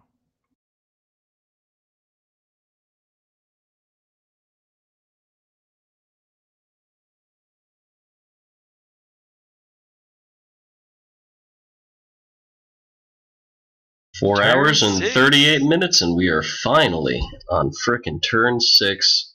Hallelujah. All right, so the first one I activate here is going to be Cambria. It's probably going to be a nav. Because you're going to try and get it as far away from this Reimer ball as possible. What were CaribbeanNinja's VSDs worth again? 77 points for the VSD, and 111 for the flagship.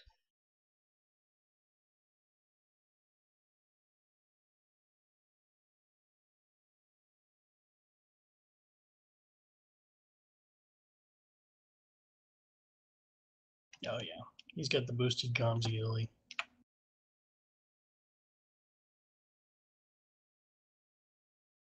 Yeah.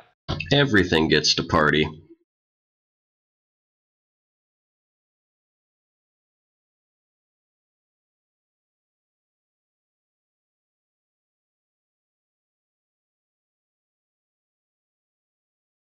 Yep, so jump up to speed 3, get as far away as possible. Mm-hmm. The question is There's whether not it's much gonna be- space for anyone to go anywhere is the problem. That would be ironic. Some squadrons do some damage and ramming for the kills. I mean, that's what I'm looking at here. I don't really. I think the guy with speed 4 can probably get somewhere, but So ironically, he may be setting up Cambria to. No, he doesn't even need it. He doesn't need it to block Inferno from going off the map, though. Like, he doesn't need it. He has enough maneuverability and command. Because I can only assume Inferno has a nav. It can drop to speed 1. It could go straight and stay on the board. That's what you want to do. Go and log it in.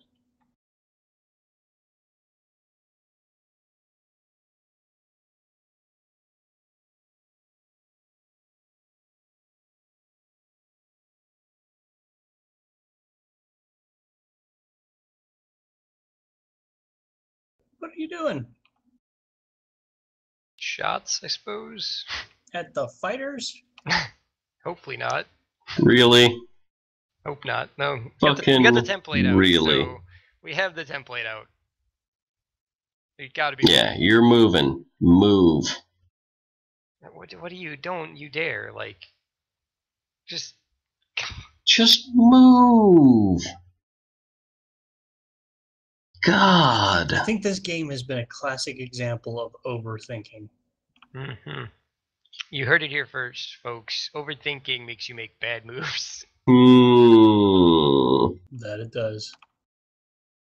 There you go. Lock it in. That's perfect. Lock it in. Lock it in. Lock it in. He's trying to speed 3 it up and get out of dodge the squadrons. That's perfect right there. Yeah, I mean, do that. You're not gonna escape the rhymer wall. They're speed 4. They don't need to be in range again next time. They will murder you anyway. They're gonna come for you.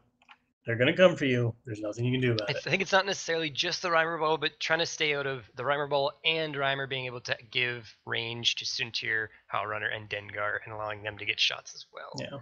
But still, like, It doesn't take this long. There we go. Lock it in. there we go. Got some movement. Here it comes. Now, I do believe that means we're going to have a ram, so Cambria automatically gets 1 damage on it. So that's No, one I less think damage we're you need to do I to think kill we're it. okay. I think think- you'll be okay. Inferno's going to ram Cambria, though. There's no way he's moving without ramming, I don't think. If he jumps up to 3, I think he'll be fine. Yeah, we'll have to see, I guess. And then Coheed's going fast enough, I don't think it matters either. We'll see. Here's the squadron. Squadron commands to the end. Now that is something I like. Alright, so yeah, here he is. Checking his rhymer range. Yeah, that's worth getting a rhymer in there for. See if he can take out 2 I mean, ships. what is Suntir's Reimer range currently? Does he have medium? I think he had medium to And then Howlrunner. Howlrunner, I Cambrian. think, is out of medium, but I could be wrong there.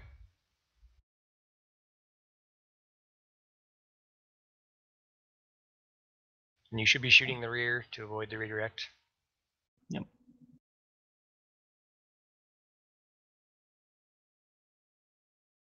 And I would be moving Reimer more to help Suntir out. I think he's trying to decide what he wants to do with it. Yeah, that's probably where I'd go to. Yeah, I would agree.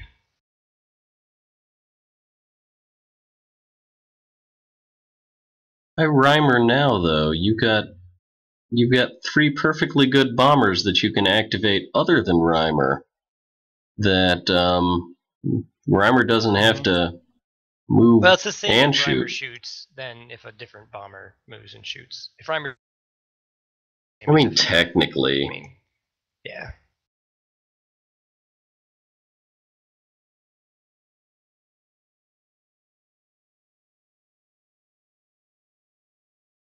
Actually, I really do like what they're doing with the copying a squadron to then move it. It's actually really good. I've never thought of that, ironically. Just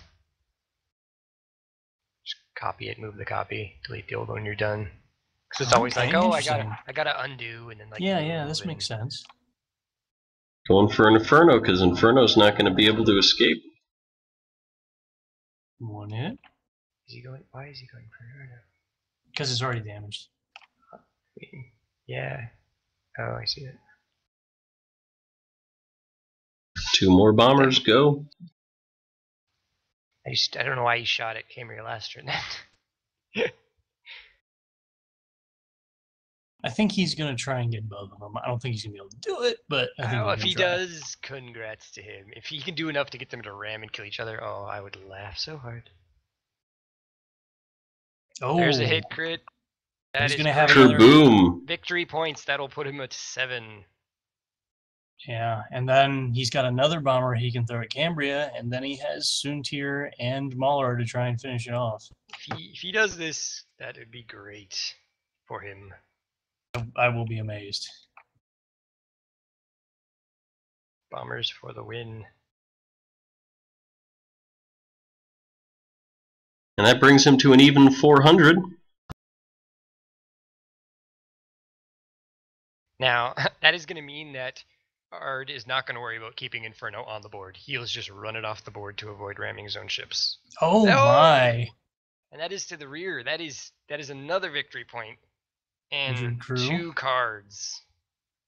Conceivably, Fell and Mauler could kill it.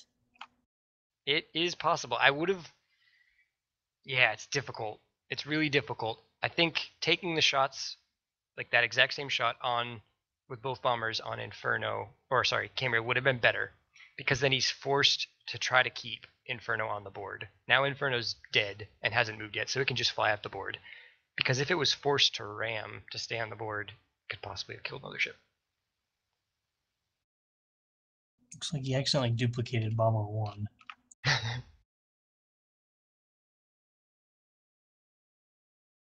Don't worry, I fixed it.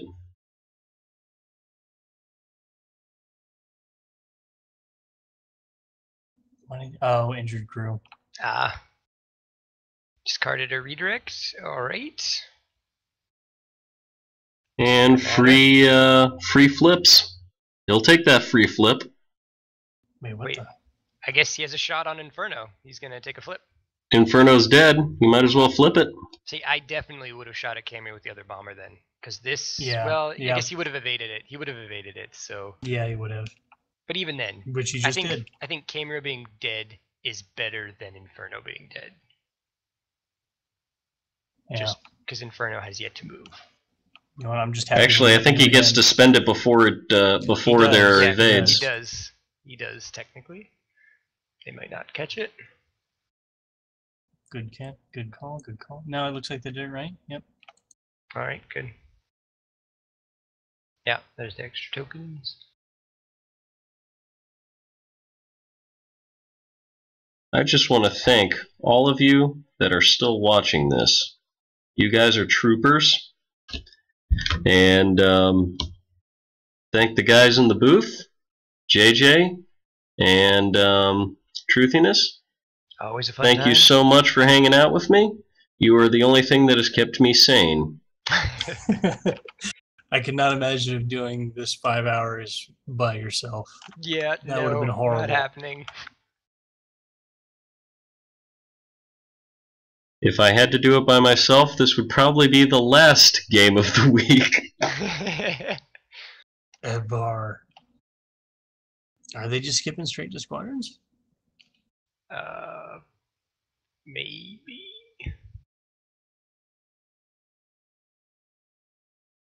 I mean, it has to be pretty dang lucky here, because he needs 2 hits on blue dice squadrons, And one of them will one be of them rated. can be re-rolled. Probably. So.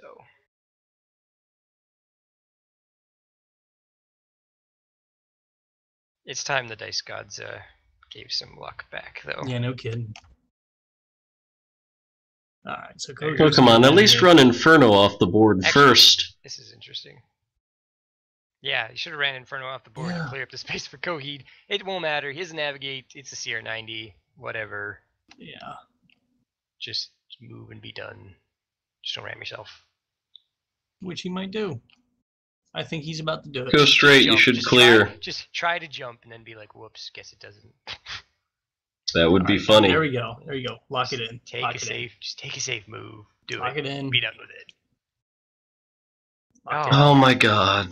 What are you doing? Oh my god. Lock it in. Oh my You had god. it, man. You had it, man. Oh my god. It's like watching my toddler do a puzzle.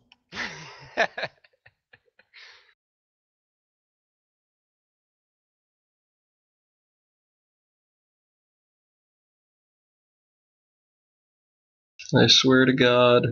I really hope hate they don't let us everything. Yeah, me too. Really We hope like they you don't let- guys. We really do. We do. like We you do. We guys. swear. Hey, I have to say that if they watch this after the fact, after having played this game, they decide that they want to go back and watch the commentary of it, they have more intestinal fortitude. What is he doing?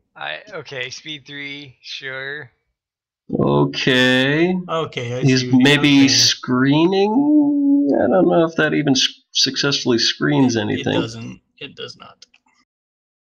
I mean, I tried to recruit Ard into my team, and I would have tried to recruit Caribbean if he hadn't already formed a team. So, hey yo, I like ya. Yeah, you Yeah, I guys are tried to cool recruit guys, Ard as but well. you know, like pick up the pace a little bit, maybe. Just Just fly off saying. the board. It doesn't even matter, man. Just fly off the Lock it goddamn. in. Yeah, lock it in. Lock it in, Away you go. go. Boom. You're dead. Just go. Just no. Yeah, Just you don't he need to. wants to keep on the board, doesn't he? He wants to stay on the board. Oh no, he could use it as a blocker. He could True. screen. Yeah, He he could can. screen with him. Do it, man. I don't think he can't though, because speed 2 won't put him there. Speed 3 is gonna be too far. Maybe. It's not going to stop him from taking a half hour to solve the puzzle. Oh my god. Oh my god. Just no. The last move of the game for the ships. Spock. Can we watch? Watch. He'll overlap a squadron and make it worse. Oh, that'd be great. I would laugh so hard. Oh, Suddenly, Dengar's in range. Oh, yes, please. Oh, no, speed 3. Just trying to block. Not clicked in yet. Still thinking. Looking at it from all angles. The puzzle. No. Enhance. Enhance. Calculating. Calculating. Calculating. Recalculating. Fly off the goddamn board. Recalculating. Just fucking lock it in. Lock it in. Lock it in. Recalculating. Lock it. Lock it in. Goddamn it. Lock it. Goddamn Calculating. in. Turn left to arrive at your destination. Recalculating. And it is now 4 March at 23:17 GMT plus 7, and Biggs has officially lost his mind. At this moment in time, holding on to my last straws of sanity. What are you doing? He's trying to block. That might actually do it. Going down to 2 and you're doing that way. You guys can't hear it, but I'm playing Jeopardy music.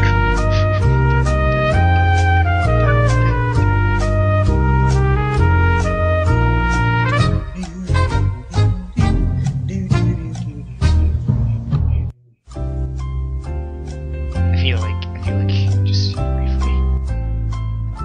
I feel like I found an they're hour somehow of Jeopardy listening- music. They're listening to us and just torturing us.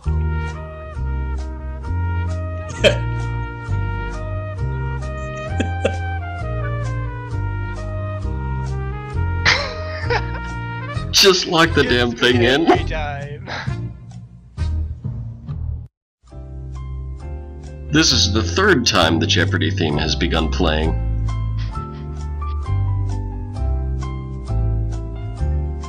Apparently the live stream the can hear it. stream can hear it, but we Well, can't. oh yeah, the theme can hear it, but the TeamSpeak can't. Oh, we're locked in. We're locked in. Did he Thank do it? fuck. Did he do it? The overlap missile. I'm pretty sure Suntir still has line of sight.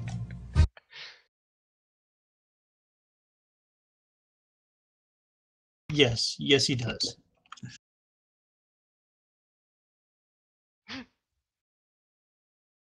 So I suppose the stream didn't hear Michael Scott then.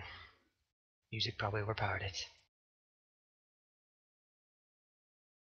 Play it again.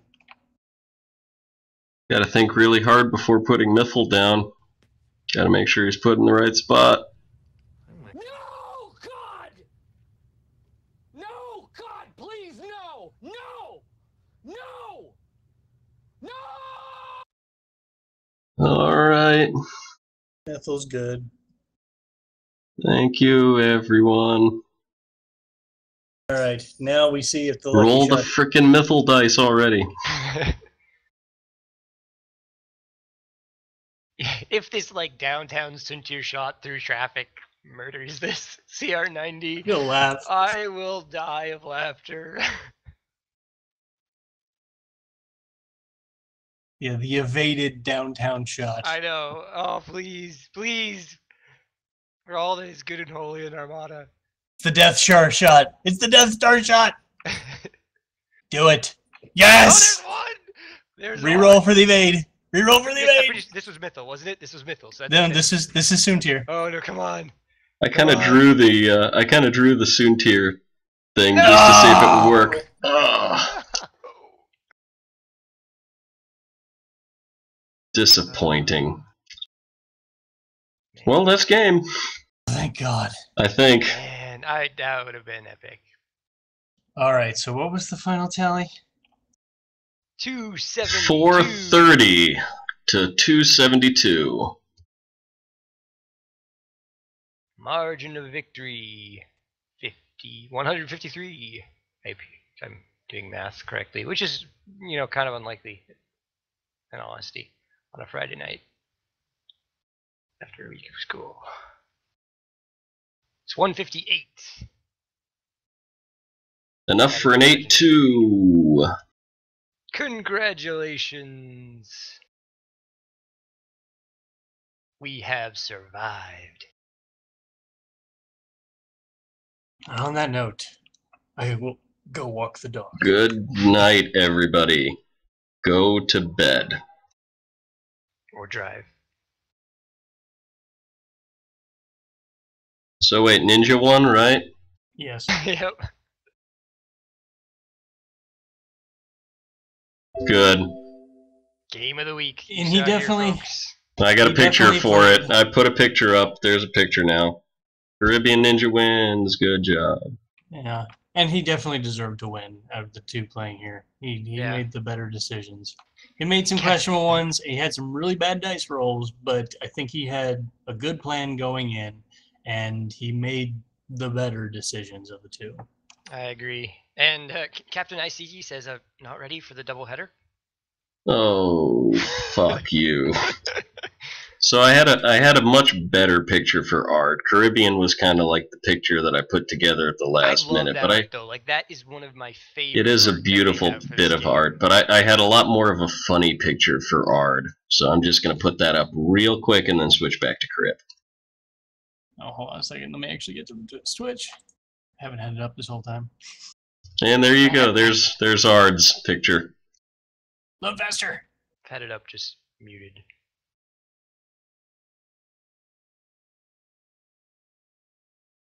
Oh, Jesus. Oh, hey, All hey! right. I totally got something for this. There you go. You should see it now.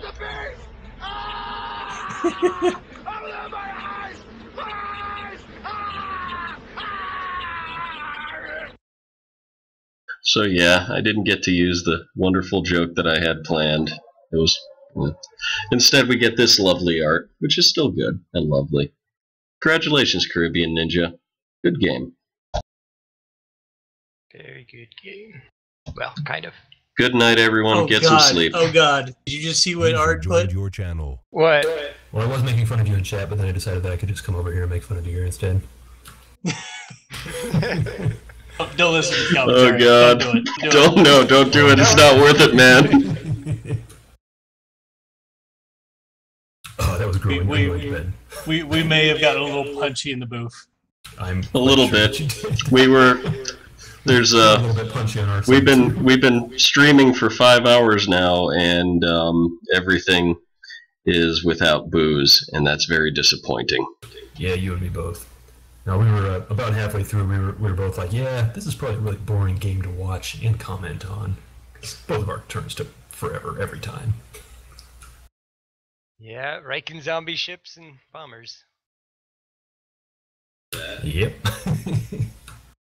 But yeah, I'm going to sleep. So thanks, Good guys. night, brother. Yeah, See ya. good night.